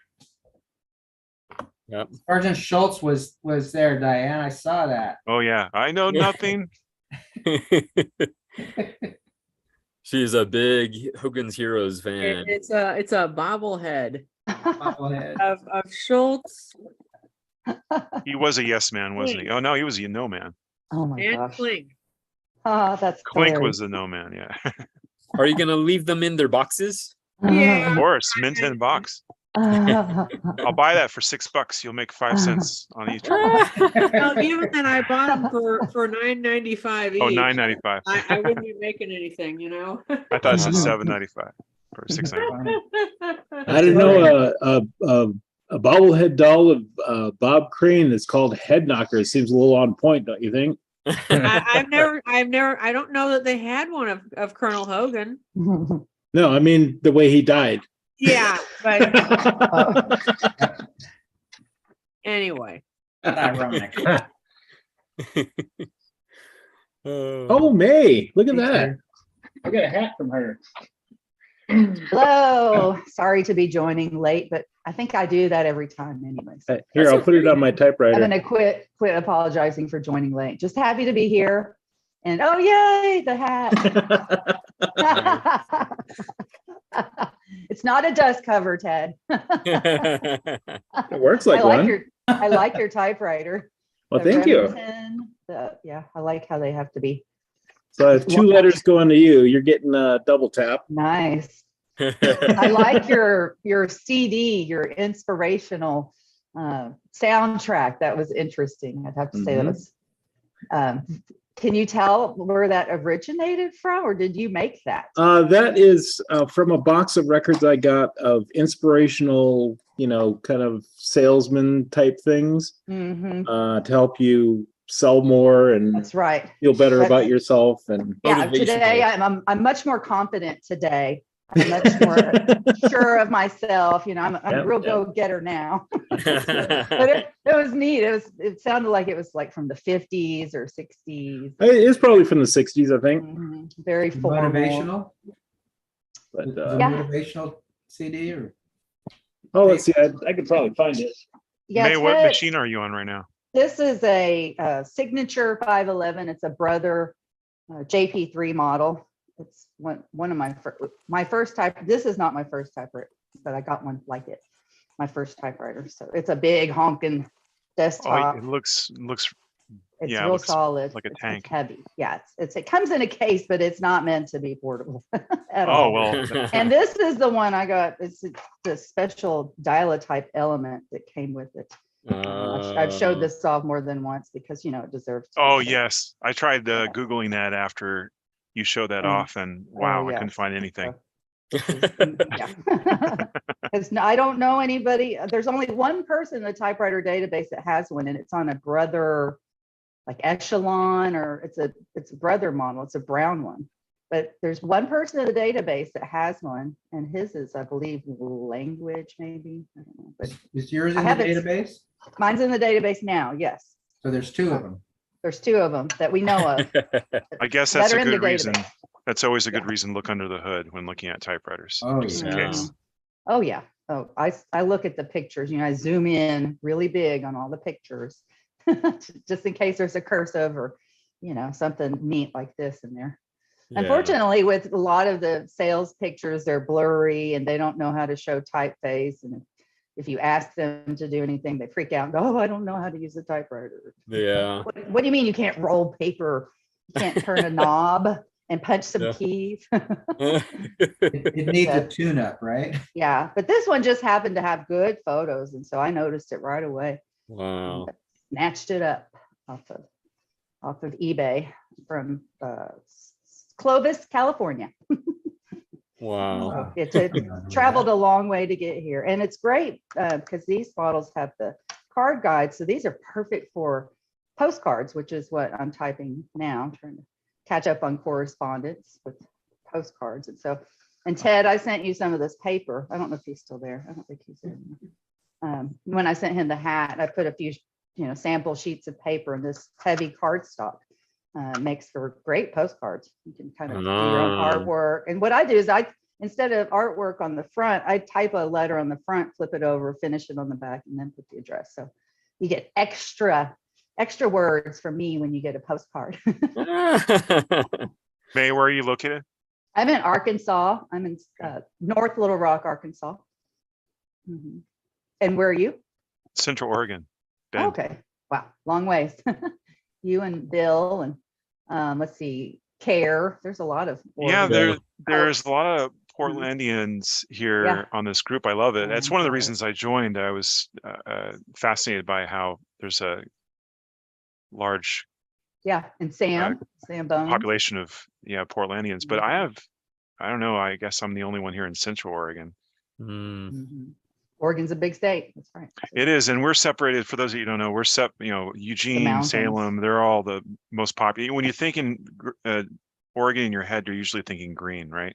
But we're on the east side of the Cascades, where it's more similar to Albuquerque in more ways than one, actually. Yeah, much drier. Yeah, interesting. You're in the rain shadow.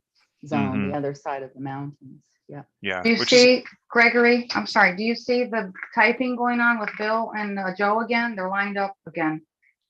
Oh, it's different. They are on on my screen. screen. Oh, you okay, gotta they're lined- it's only for you you. gotta go though. the other You way, gotta other side, Bill. Oh, you don't get want to your be phone. lined up? You're right there. Oh my God. You gotta get your phone That's because it's only funny. you. That is so funny. That's happened several times. I don't know if you've known that. That's happened a lot on your videos. Hilarious. Where people line up.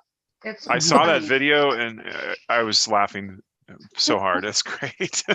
It was so bizarre because in the book world, we try and do book face and all that, but then there it was on the screen. I was like, and it was perfectly lined up. I could not believe it.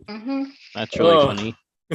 And only for the people who had the screens in that setting, right? For me, it's different. Yeah. Bill Yeah. is For on the me, other it's- side of the screen. Yeah. Yeah, it looks like I got a picture of Joe Van Cleve on my shirt. That's all it looks like to me.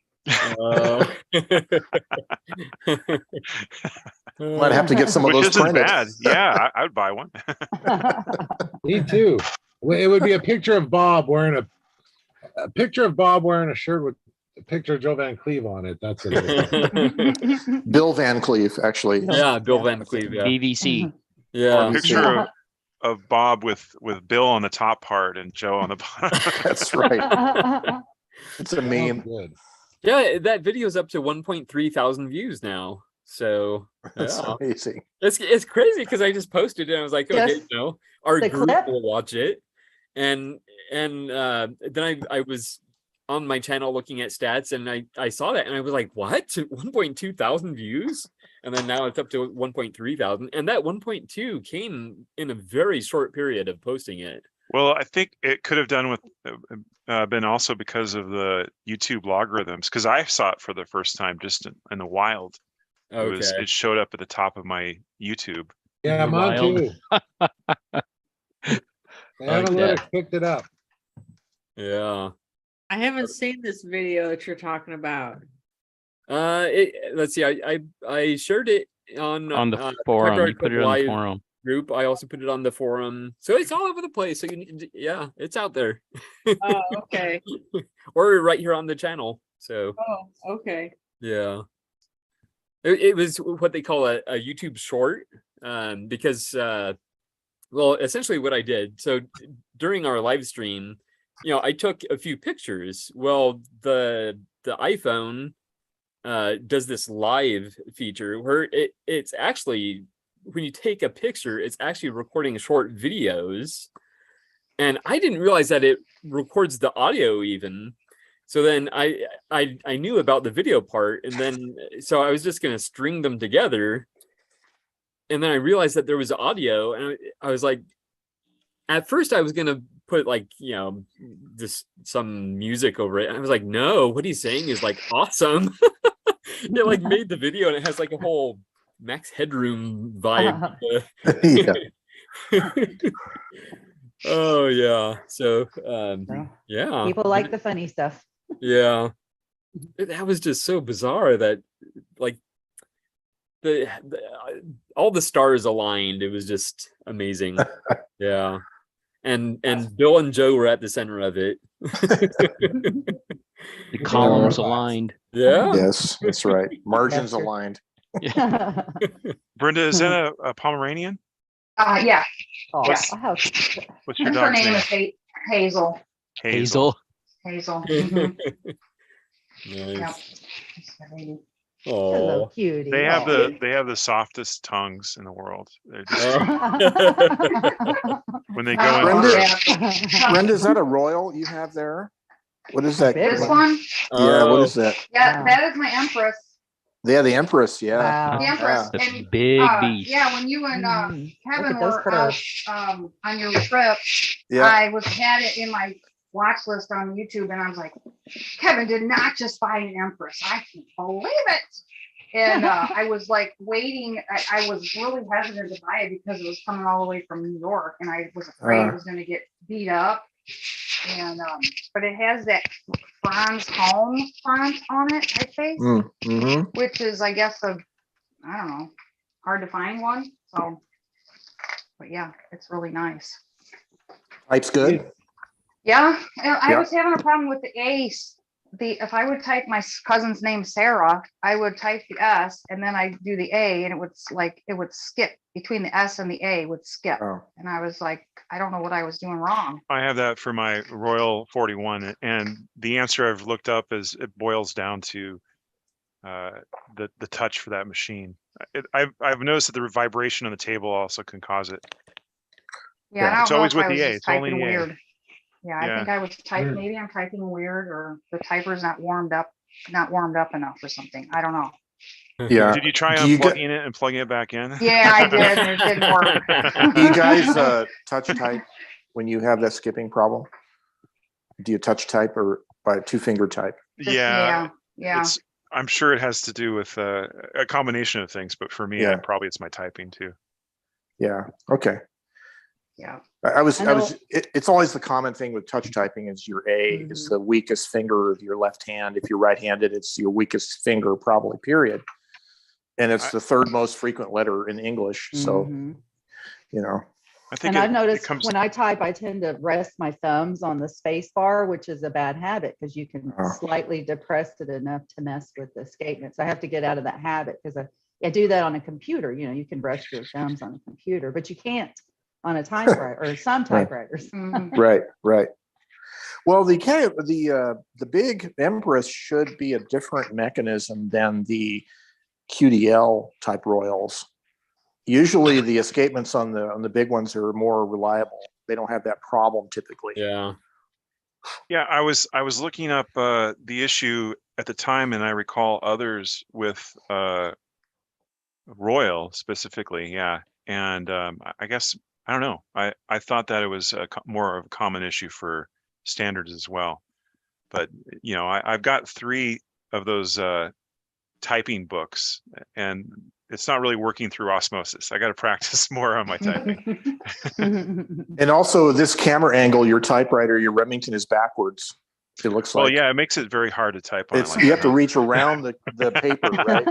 Well, I was looking down into it. I didn't have tools to remove that. Actually, I wonder how would it type if you did that? I'm curious now. Well, I that's might how you try type that. blind. Yeah, it's blind typing. You really I actually can't see kinda it. I see a Joe Van Cleef video in the future. Yeah, there'll be a video about that soon. Oh, that sounds I'm like sure. a great April 1st video entry. Today we're going to teach you how to type backwards. Backwards typing, that's right. typing. But you have to cross your arms. Yeah. Well, yeah. So It reminds me of the movie Amadeus. See you later, Bill. There's Bye, that guys. scene where See you, Bill. he's not typing. He's playing the piano upside down. It was kind of like that. Yeah, that's amazing. I saw Keith And Emerson well, do though. that at a Oh, yeah? concert. You know Emerson, Lake and Palmer? Yeah. Keith Emerson, I've seen him do that twice because I've seen him. I can believe that. He Yeah. would, I don't know how he ended up on his back with the keyboard upside down on him. He's laying down, playing it without interruption to the music. It's pretty amazing. Yeah. That's someone who has the joy of using a piano, and those who are lazy. So must have been practicing a lot laying down. Having a 3,000-pound grand piano on you. Oh man. Is different than having an electronic keyboard on you. Well, yeah, but you're playing upside down and backwards, you know, and not interrupting the song, and it's moving while you're getting there, you know. So it's while he's playing, it's just phenomenal. Yeah. Has anyone could we circle back to what Joe was saying about touch typing versus so there's no such thing as an audiobook on learning to type. And one of the major complaints that corporations have these days is that the new employees do not know how to type. It takes 30 minutes to type out a letter as opposed to 5 minutes, whatever it may be. So I was looking at different ways, and we all learn differently. I think when it comes to touch typing, the answer is practice, practice, practice. Believe it or not, I'm learning Braille right now, and I've learned the answer is practice, practice, practice. Yes.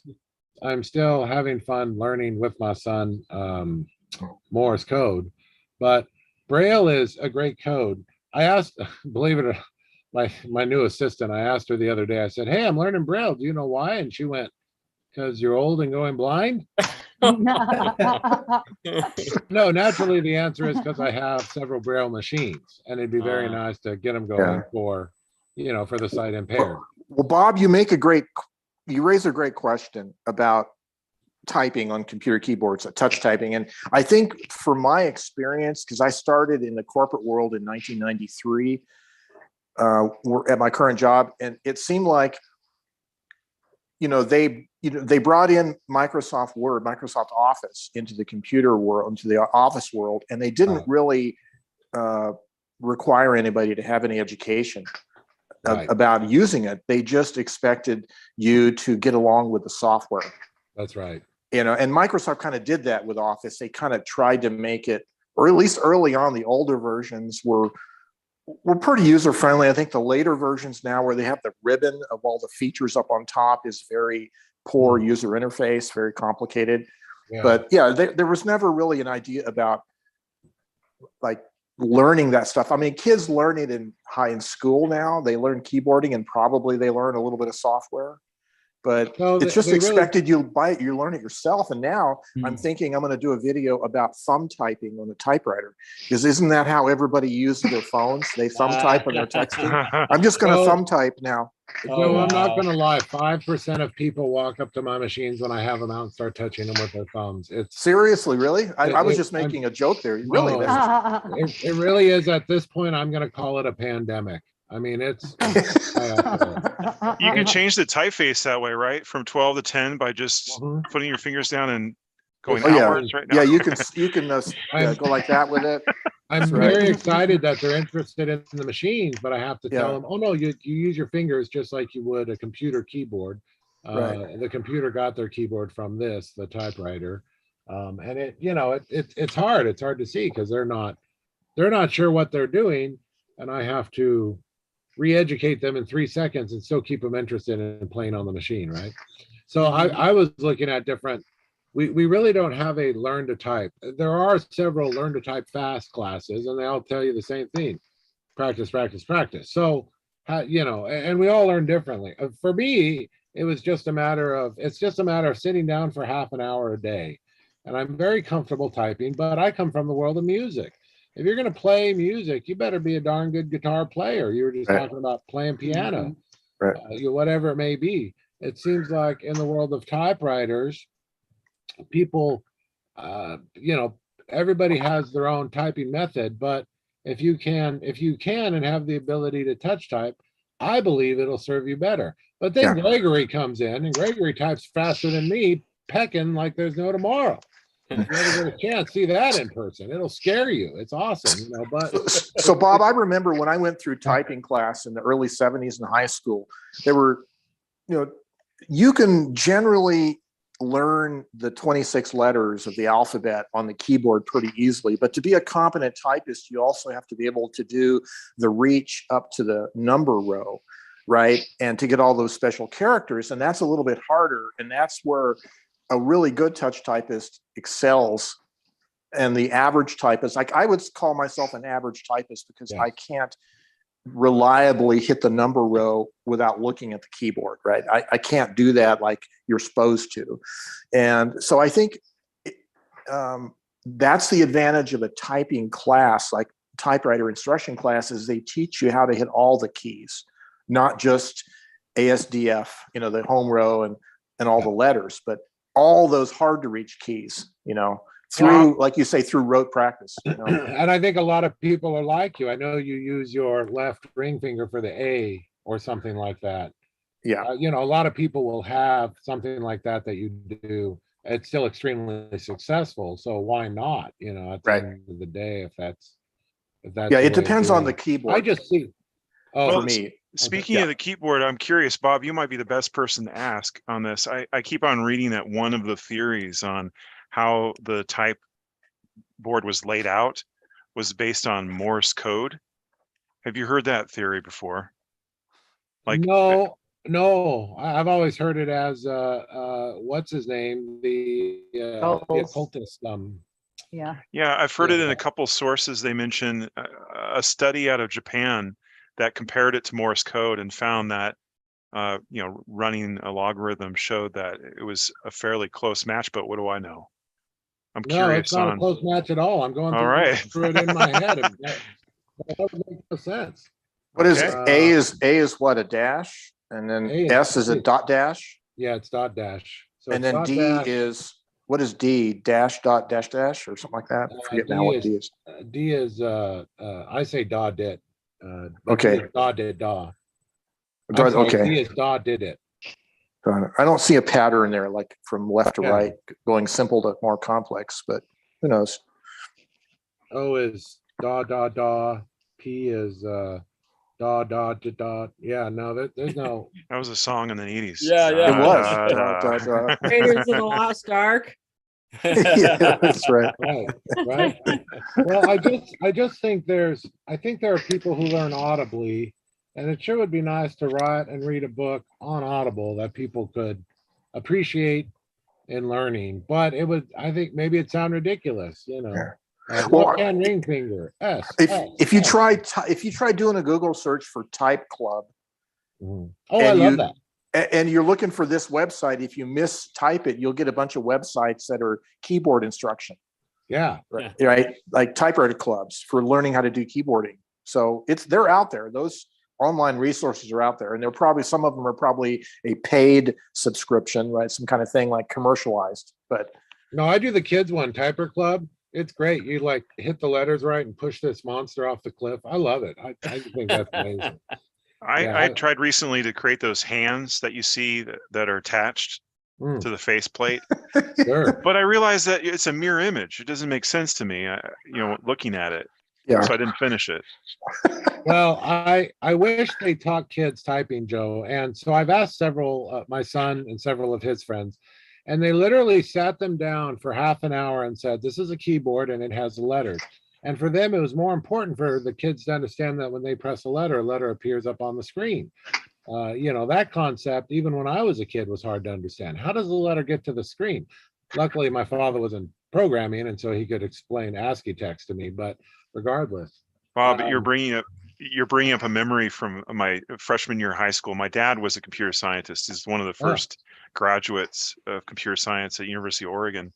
But I was, my first computer was an Apple IIe in the 80s. So by the time I was in high school, I've been using a computer for 10 years.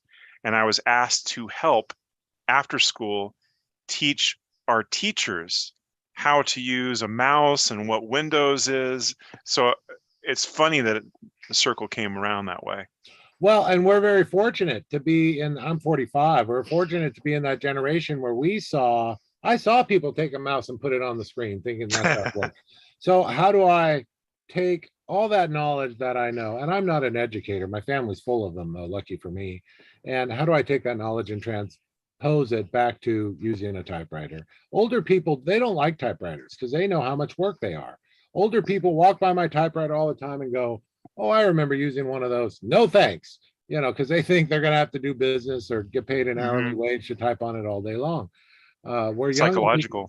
Yeah, exactly. Yeah, and younger people are so excited because their analog machines actually embossing, an ink character onto a piece of paper, and that really excites them. I've seen kids, and I've seen how much they've spent on their phones. So I figure in 40 years they'll be the same. Oh yeah, I know that. I'm not getting near it. I spent too many of my years. Yes, I think you're right, and they think that of the large, the large standards, the portables they're excited to look at, but you still can't get them to touch one. Older people will not.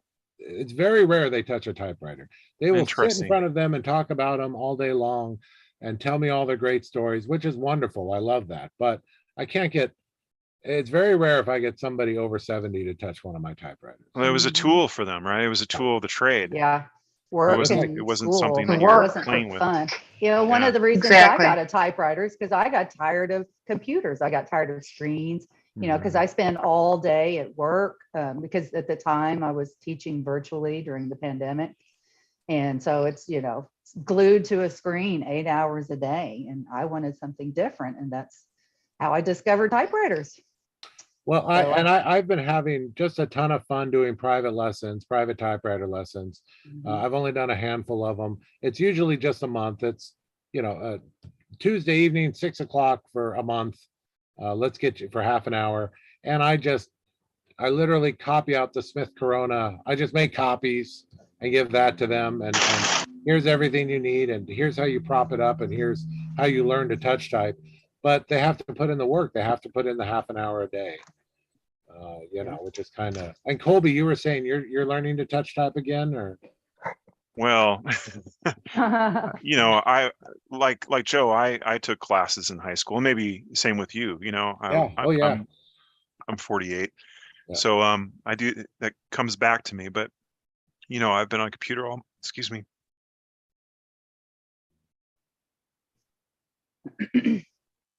Something crawled into my throat there.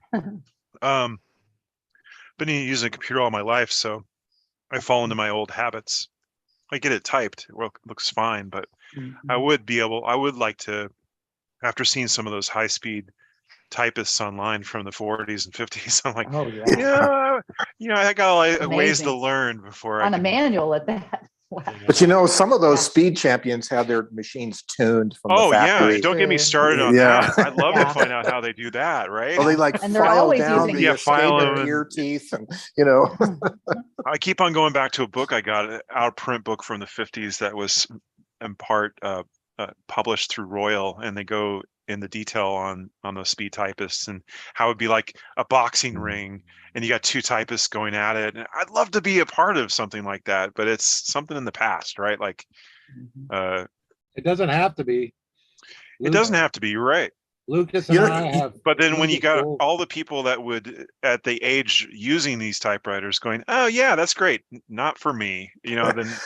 Do you remember the movie called They Shoot Horses, Don't They? Right. It was about the what is it? Dancing, marathon dancing craze back in the Depression era that people were doing for money. That reminds me, we should do marathon speed typing for money. Let's bring it back. The thing with that is once you get past about 20 minutes or so, boy, you start making mistakes. Yeah, you put a roll of paper in each machine, like an endless roll of paper, and then you can stake wages at the sports book in Vegas on who's going to be the winner. I see a money-making possibility here.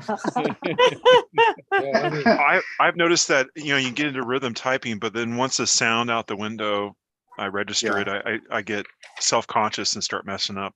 Yeah, I typed up this page on the Remington Typewriter a while ago, and the first third of it is pretty good, and then I start getting sloppy and start making mistakes. It looks good from this distance, right? Yeah, pretty good, Well, and it depends on what you use it for. I could sit all day at a typewriter, and my hands may wear out a bit, but it's nothing like, wrenching on a motorcycle all day long, so I'm okay with it. I suspect that puts me in a different demographic because I use my hands so much that my hands are maybe just naturally stronger. And thank God I don't have carpal tunnel issue yet. I just have eyesight issue. I still have all my hearing too, which is quite annoying from time to time. But I think, the other night when we were downtown, Gregory, we were under City Hall, and they've got that stage next there. Well, La Sierra University had all these kids out performing their stuff, which is great. But the sound guy had it cranked up at 120 dB. All I could do is, naturally, I told them, hey, we can't hear anything. This is way too loud. I don't know what you're thinking. And then Katie with Inlandia went over there and scolded him, and he didn't care. They just didn't care. So at the end of the day, we're all sitting there. The last hour we were there, and we couldn't talk to people, and it was very unpleasant. I don't know who gave their butts for hearing loss. Yeah. That reminds me of my next door neighbor, bless his heart. In the summer months, I like to leave the window to my office open a little bit, which faces his house. And at random times of the day or even in the evening, he'll beep the alarm on his truck. Go chirp, chirp, chirp, chirp. And you probably even heard it in my videos before. And sometimes, like the other day, I was in the middle of starting this thermal typewriter paper video, and he starts up a freaking metal grinder. He's grinding metal right on the front of his garage, like 10 feet or 20 feet from my window. I just, it's like, okay. We stayed at a campsite just south of Moab that was like that. It was 150 yards from the freeway, which was one thing. But then at 5 o'clock in the morning, a neighbor started using their mortar saw or their saw, like, I'm like, are you kidding me? I know. I have somebody using a leaf blower outside across the street. Oh yeah. But it's not audible to you guys, but I can hear it. Yeah. Yeah, Well, it makes me want to record some of his noise and play it back late at night on a loudspeaker aimed at his house. At least you know the leaf blower should be done in 20 minutes. That's right. That's true. Yeah. Joe's neighbor reminds me a lot of me. We could be at it for hours. No, he's a good guy. He just doesn't realize. And I think he's paranoid about his truck because Albuquerque has the highest car theft rates in the United States because of the proximity to Mexico, down I-25, and the crime rate here. So, I can understand, especially big trucks, they're very popular with the cartels. So they like to steal them from Albuquerque. So I can understand having an alarm, but I don't think the alarm's going to keep you from getting your car stolen. I don't, they just irritate people. Up here for a while, it was the catalytic converters, and now it's the Hyundai and the, there's some other brand, Hyundai and something else that have flaws that make them easy to steal, and literally the city of St. Louis is actually suing those two companies. Yeah, I heard about this. Yeah, it had to be stupid. You can buy like a USB cable to break into these cars. Wow. It's what it came down to. It's nuts. Yeah, you've heard about that, Brenda. Oh yeah, just go buy a club already and just put it on your wheel. Well, But they want the car company to fix it. It's like, they're not going to fix it. Just go buy it, or they're going to charge you for it. And they don't think they should be charged for it. Then just go buy the club and put it on your thing and be done. Yeah. The thing is that how many times have you heard a car alarm and thought, oh boy, someone's car's being stolen? It's like someone's car alarm got set off accidentally again. Right. It's never, even when they first came out in the late 80s, I'm like, and when they were really ridiculous, like they'd go, it'd be different tunes going on and they would repeat after about a minute. I'd be like, who invented this? It's never anyone's first reaction to go running outside to see if it's being broken into. The first thing I think of is, please steal the car so you can turn off the alarm. Shut that alarm off. Love that mug, Brenda. Oh, nice. Cool. Happy Halloween early. Or Day of the Dead. Yeah. Well, hey, everybody, I got to take off. It was really nice hanging out with you today. I'll probably see you guys next Sunday. Thanks nice so much, chatting with you, Colby. Colby. Good seeing Bye, you. everybody. Good to see you. Take care. Excellent. Yeah. Are we doing another postcard exchange? Is that yes. Thank you deadline for bringing that up. today? Was it next? Let's see. This is the third Monday of the month coming up, right? I'm pretty sure it is. Yeah. Yes, So, it is. yeah. So yes, today is the last day to register for the postcard exchange. I'll take a look at the numbers. I haven't checked the numbers recently. I'll take a look at the numbers, and if only a few people have signed up, I'll probably extend it. But as long as we get in the double digits, I'm okay. We have a loyal group of people that do it like every time. So ooh, Mr. Spock's music from outer space. Nice. Is this Ted's? Oh, Is that a record? Oh, it is. It's Yeah, an I was LP, looking for the record for May, but this is the one I found. So Oh. Interesting taste in vinyl. Ooh, look, smiley Mr. Spock. I'm not supposed to smile. Let's see. Music to watch Space Girls by. Is he singing on all those? Oh man. Is that album about him singing? Yes, it does. So all those songs he's doing vocals? Yes, he is. Oh boy. If it was good enough for old Kirk, you know that Spock did it too. Yeah. I guess so, yeah. And Jimmy Doohan too. So It isn't Scottish. It's crap. That's Mike Myers. I can That's see Mike him Myers. having a good voice, actually. I don't know if he does, but Yeah. Oh yeah, he's a good singer. okay. Does he have a Christmas I had album? no idea. Who is that? Leonard Nimoy. James Doohan. James Doohan, yeah. Scotty. Yeah, yeah. Buddy. Well, not anymore. He doesn't, but Well, yeah. Well, I do not see Leonard Nimoy having a good voice, and we know Kirk doesn't have a good voice. Well, he doesn't sing. Well, yeah, yeah. Not really. He proses, I guess you could call it. Yeah. Yes, it is. Yeah. Oh, I'm trying to think of the band. I think it's the band Pulp. They have a song called "Common People," and it has William Shatner doing spoken parts in it. That song is so awesome. Yeah. Oh my goodness. hey Gregory, tell me about the postcard exchange. How does that work? Do you, like, if there's a dozen people, you write 11 postcards and send them out, or is it? No. It's much easier than that. So basically, so we have it. People registered through the end of today, and then tomorrow or shortly thereafter, I randomly match people up. And you're not sending a postcard to each other. Everyone's sending it to a different person, but you're just sending out one postcard. Okay. Very cool. It's just completely random. So Okay. Yeah. Fantastic. Thanks. Yeah.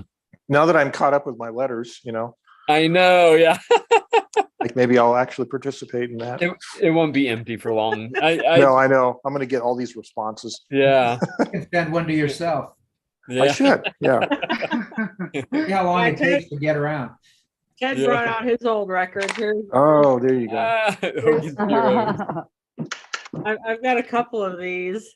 The best songs of World War II. Oh, that's funny. Bob Crane. Bob Crane. Wow. Hit me with your best shot. Oh, that would be the Bob Crane song. Oh, well. Bad idea. That's uncouth. This one only has TV show themes on it. Oh. But the best of World War II does not have Bob Crane on it at all. It actually has, except for Richard Dawson, at least two of these guys can actually sing. Actually, three. Richard Dawson was never much of a singer. There were times when they had songs on the show, and yes, they were actually singing, but Survey says. What, Survey Joe? Says. No, he was the host of that show. Yeah, game show. Family Feud. Family Feud. Yeah. Oh, that's funny. All right. Looks like May is typing up a storm. Yeah. Yeah, trying to finish up the postcard or correspondence with postcards. So I tend to do better when I type less. You got the power shirt on. Yep. Yeah, typewriter day. Oh, that's another thing. I got another Type Pals t-shirt because I like the first one so much. So I bought another one, but they ended up, so I ordered the women's, medium, the same shirt, but in gray. And what they ended up sending me was a man's t-shirt, which you can see is huge. So they sent me the wrong, and so I messaged, support, and they said, "Oh, just keep it, and we'll send you the right one." So well, that's good. Maybe I should do a contest for any. There you go. All the Type Pals in here that can wear a size medium. What I'll do is I'll put a thing in the forum and make it a little contest. There you go. I don't think any of us wear a medium, May. Yeah, my boyfriend wears a large, so this is too small for him, but it's too big for me. So if you wear a medium, when I was in high school. Yeah, I can't wear. I can't even wear women's shirts most of the time because they're not wide enough through the shoulders. Yeah. I don't think I look good in them, and they have either the real, like the V-necks, I can't stand those, and, or when well, it looks good on you, but it doesn't on me. But I remember trying some on where the neck went out to here, and I'm just like, ew, I can't. It's my mom's like, and this has been a while back. She's like, oh, I just wanted to buy you a nice woman's shirt, and it's like, ugh. I just cringe. I can't stand those. I can't stand them. They don't look good on me. They got sleeves that come down to here, which again, my shoulders are broad because I used to swim competitively when I was on the swim team forever when I was growing up, and my shoulders can't take shirts that are cut off, the sleeve is cut off. You know, that slanted sleeve design just does not look good. It doesn't, it doesn't make me feel good either. So I cannot do that. We wear what we like. Well, and that's kind of drives mom nuts that all I wear are men's shirts, but they fit and they're comfortable. The two most important things to me is they fit and they're comfortable. May, you could make a scarecrow with that shirt. Oh, and have a typewriter in front of the scarecrow, of course. Yes. Yes. Or you can wear it to bed for that's true. I can wear it as bed a shirt, night shirt, comfy shirt. Yeah, I mean, what size? Fit. So what size are you buying? Mediums? Well, medium and women's. A medium and women's is smaller than a medium and men's. But is that what you have on right now? Yes, this is a medium and women's. Yes. Okay, because I was looking at the t-shirts this morning and I thought I don't even know what size I would get. I guess a medium. Well, most of those sites have a measurement chart, so if you can get a general idea. Yeah. I support all the typewriter people here. I've got another one from Curry, the what is it, summer camp. I ordered. Oh yes, yes. Before that ends. That's fun. Yeah, that's a lot of fun. We need a typewriter summer camp someday. Yeah. Oh, and then I did get some more goodies. I got from Redbubble. I got some typewriter hunter. Nice note cards, come with a little craft envelope. Oh, wow. So some of you type pals will get cards instead of letters. So, that's cool. I think I got 5 or 6 of them. I have a lot of t-shirts already, so I thought about other ephemera. yeah. You've got a lot of stuff too. I guess next will be a coffee mug of some kind. Ooh. I have one for my other channel, Pensane. Oh, I like that. I like your logo. Going Pensane. Yeah. Up in Calgary has mugs. Oh, you know what? That reminds me, everybody. I've been trying to get Gregory to come over so he can record a podcast with me, and I'd be excited for him to talk about pens. I'm going to tell you all this so that way you can call him out next week and go, hey, have you gone to Bob's house yet to record a podcast with Bob? Thanks, everybody. Yeah. He's on cat patrol. He can't go anywhere. I know. He's on cat patrol. I can come to you. I might be able to get away for a little while. I've actually been meaning to get together with Bob for breakfast or something sometime, or dinner or something, but or both. Yeah, we definitely need to chat. I like to eat. Yeah, me too. Well, I'm in. You're always welcome, Gregory. Awesome. Excellent. What is Pensane? That's my other YouTube channel about fountain pens in particular. So the channel is called Pensane, and then my little catchphrase is going Pensane. That sounds cool. I'll have to check it out. Yeah. Do you have a link to that channel on your main channel? It's just Pensane. Well, you can get to it from Pensane. Yeah. Okay. Yeah. Oh, I see it. I just Googled it. Nice. Pensane YouTube. I think you should put a permanent link to that in your description on your other channel. Yeah. There you go. Good Link idea. both of them. So I know, right? It's funny because the content for that channel actually started on this channel. Yeah. He was like, well, this, is kind of watering down the channel. And plus this channel was becoming more about Type Pals itself. So I decided to make a separate channel for all the fountain pen content. So yeah. I think, I'm old enough to think of television channels when you had the broken knob on your TV and you had to use a pair of pliers to turn the channel. Remember that? Clink, clunk, that clunk, little clunk. metal piece. Yeah, the little shaft with the flat. The shaft. Yeah. Yeah. Yeah. That. I mean, I could be older, but we even had a black and white TV. It was it was the color TV times, but I still have two of them. So. I have two of them still. Oh wow! Oh yeah. You I did one of them once. I did the Brian Good thing once. With a camera pointed at the TV screen, but yeah. That's awesome. It makes things interesting here. Definitely. It does. One of these days I'll do that again. Yeah. And I see Ted is having fun with his Type Pals. I think he's going to end up making and selling a Type Pals puzzle or something. I don't know. No, not quite that. I was gonna show Joe. I was watching his video where he was cleaning out a typewriter and he was complaining about how his mascara brushes break. Oh yes, this leaves the tip. I like that. I was going to tell him, you should get one of these X-Acto knife blade things and clean out the segment slots. You can stick the end that broke off of the that's a good idea. Mascara brush in there and have a nice long handle again. That's good. Actually, I like that style of blade for cleaning out the slots in the segment. Yeah, it would be good. I don't think I've used it for that, but it probably would work pretty well. Yeah, very cool. Yeah, excellent. Had to get out my cutting box. The favorite of teenage girls everywhere. Oh boy. That's like you and me, Monk.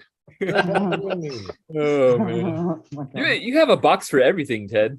Oh yeah, you gotta have a box for everything. Yeah. Where are you gonna put stuff if you don't have a box? Yeah. Boxes. Well, I use the pile technique. I use the pile technique too, but that's usually prior to me finding a box to put the pile in. Oh, okay.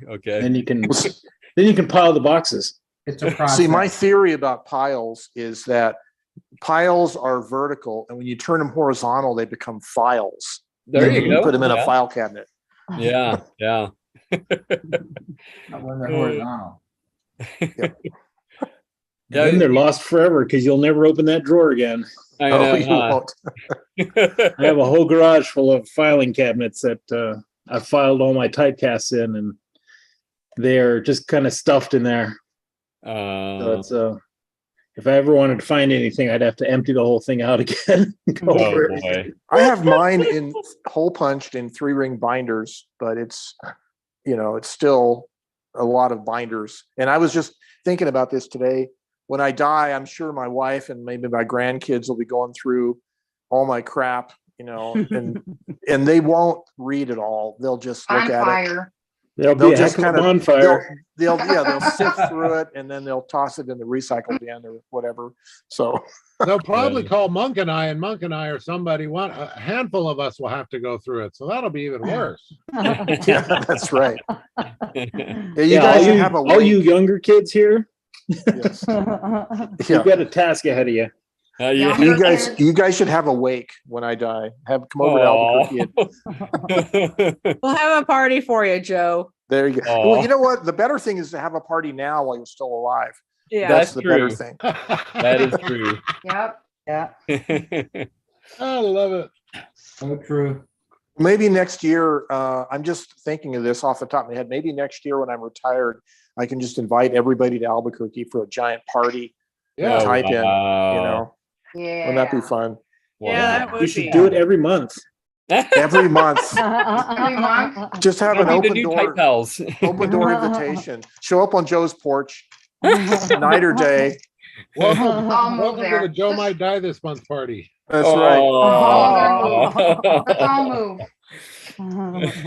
Well, Joe, I will have a reason to come out there again because I'm not gonna make poor John ship all my machines back to me. So. Oh yeah, I'm sure it'd be expensive for him.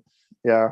Well, and it's like, yeah, at least one of them already has JB Weld in it. And I truly don't want that one to be shipped. Yeah, no, I can see that. Well, it'd be good to see you then. Be Yeah. fun. Do you know when you're coming out? No, I'm thinking probably not in the winter because it, I'm hoping maybe I could either fly or take a train and minimize the driving to one way. But Is the Amtrak that goes to Chicago, is that near where you're at? yeah, there's some train station. There's a one over in St. Louis and there's one over Okay. here, I think, too. Okay, the LA to Chicago train is the one that goes through Albuquerque. So Yeah, I don't know how that, I'd have to look that up. I've taken the train once. I took the train to Rugby, North Dakota, the first time I went up there. And that was an experience because it's like I had to go through Chicago and then we had all these stops, and I remember it was like 4 a.m. or something, and it's like, oh, Fargo, North Dakota. Okay. did you say Rugby though? Yes, I did. It is the geographical center of North America. North America being Canada, US, Mexico. Ah. That's So- why North Dakota is so cold in the winter. Because it's the center of the continent. Yeah, I have some pictures that I took, and the way my PC is currently running it pulls the screen, like the screensaver. It goes through the pictures, and every now and then I've got this one. It's got there's a sign up there. It has whatever pointing west, whatever city pointing each direction, and how many thousands of miles they are away from there. I mean, one of them says Arctic Circle, Canada, and it's like a couple thousand miles away, but still it's different. And, I took pictures of the sign and because I thought it was cool and I was up there and I could. So, Cool. Well, we look forward to seeing you down here. Nice. And there's a chance that Kevin might not be here when you get to Albuquerque next year. They might be moved up to Idaho by then, but yeah, I don't know. That's kind of a bummer. Yeah. Oh, well. Just gives me a reason to go to Idaho once in a while. There you on a car go. trip. Yeah. Yeah. Why did you want to move there? Well, Is that where he's from, or- probably no. They're moving because of politics. They don't like the liberal politics of New Mexico. So, I see. I mean, hey, it's what it is. But Yeah. yeah. I see Ted. Business there. What was that? Ted's doing some serious business there. Yeah, I was just going to comment on that. He's trying to crack the shell on the cassette. Yep. Don't cut yourself. Look what I did to my thumb. Oh, I don't think you can see it. Maybe we're going to see Ted cut I himself cut live on myself the air. on my dollhouse. It was terrible. I thought I was going to have to go to the hospital. blood everywhere. Why are you Oh, doing yeah. Well, that? almost. Huh? Why are you doing that, Ted? Because I want to open it up. Oh. Yeah, some of those cassette shells, they have the little tiny screws, and then some do not. Some are This glued. one does not. Yeah. Now, But I was just wondering how hard it would open up because I want to. These Sony HFs, I got like a pack of them and at a thrift store, and when I try to record on them, there's something up with the way they're built, and they just squeak. Like it's not a squeak on the tape; it's a squeak in the a physical housing. squeak. Yeah. And so I was thinking about taking them all apart and making loop tapes out of them, but I have to see how easy they are to get apart.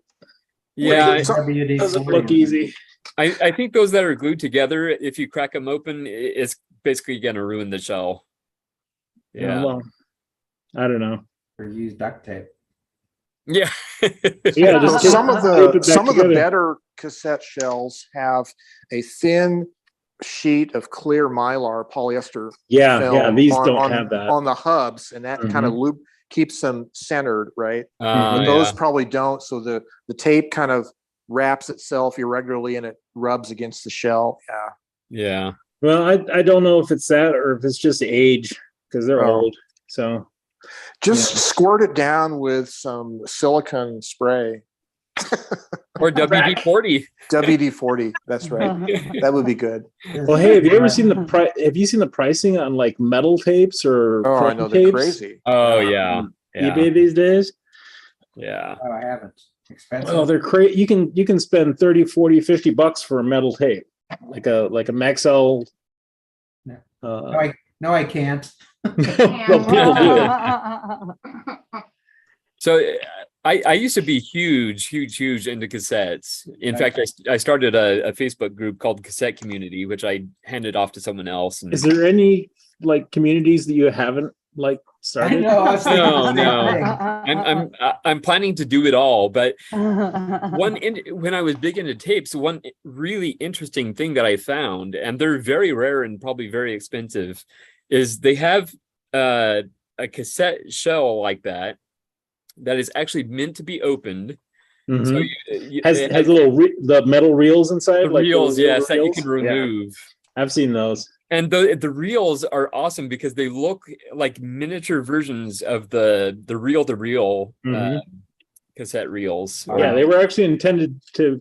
The housing was you could take it apart and swap those reels out. That was actually something you were supposed to be able to do. Yeah, those are awesome. I always wanted one, but they're hard to find and they're expensive when you do find them. Oh yeah.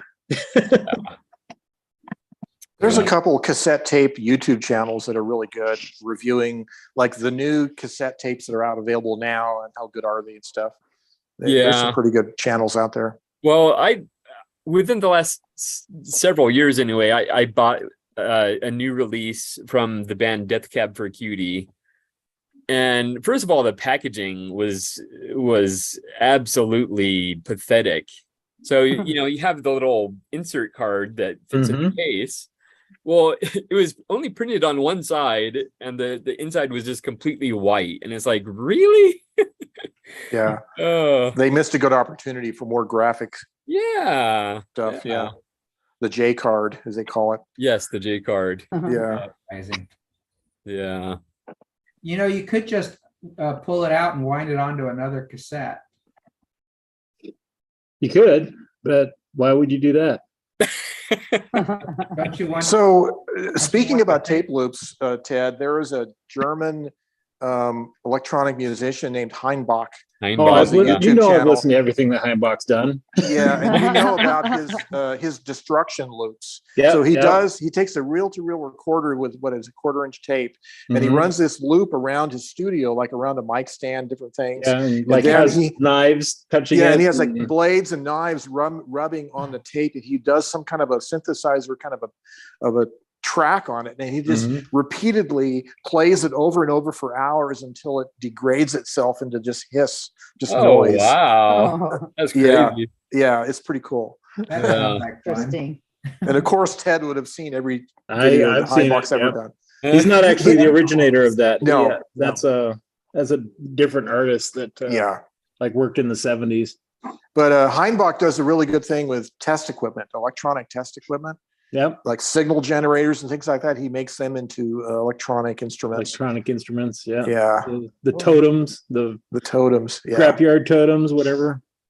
Totem something. But yeah. I've watched everything he's done. Well, of course. I guess I should get a cassette tape recorded to you, Ted. Yeah. I need to get some new ones. Where do you order? Do you order them? Does Amazon have cassette tapes? You can. You can get them new old stock on eBay. I usually have gotten all mine from thrift stores. Like you go through a thrift store and every once in a while you'll see like a spool of CDs, blank CDs. Sometimes they'll have like a pack of blank cassettes that someone just donated. And I snag those every time. So are they still being produced new? I think they are. Yeah, there are new tapes being made. Okay. Yes. There's that tape place out in, was it St. Louis or somewhere? Diane might know. I forget the name of it, but they make new blank cassette tapes.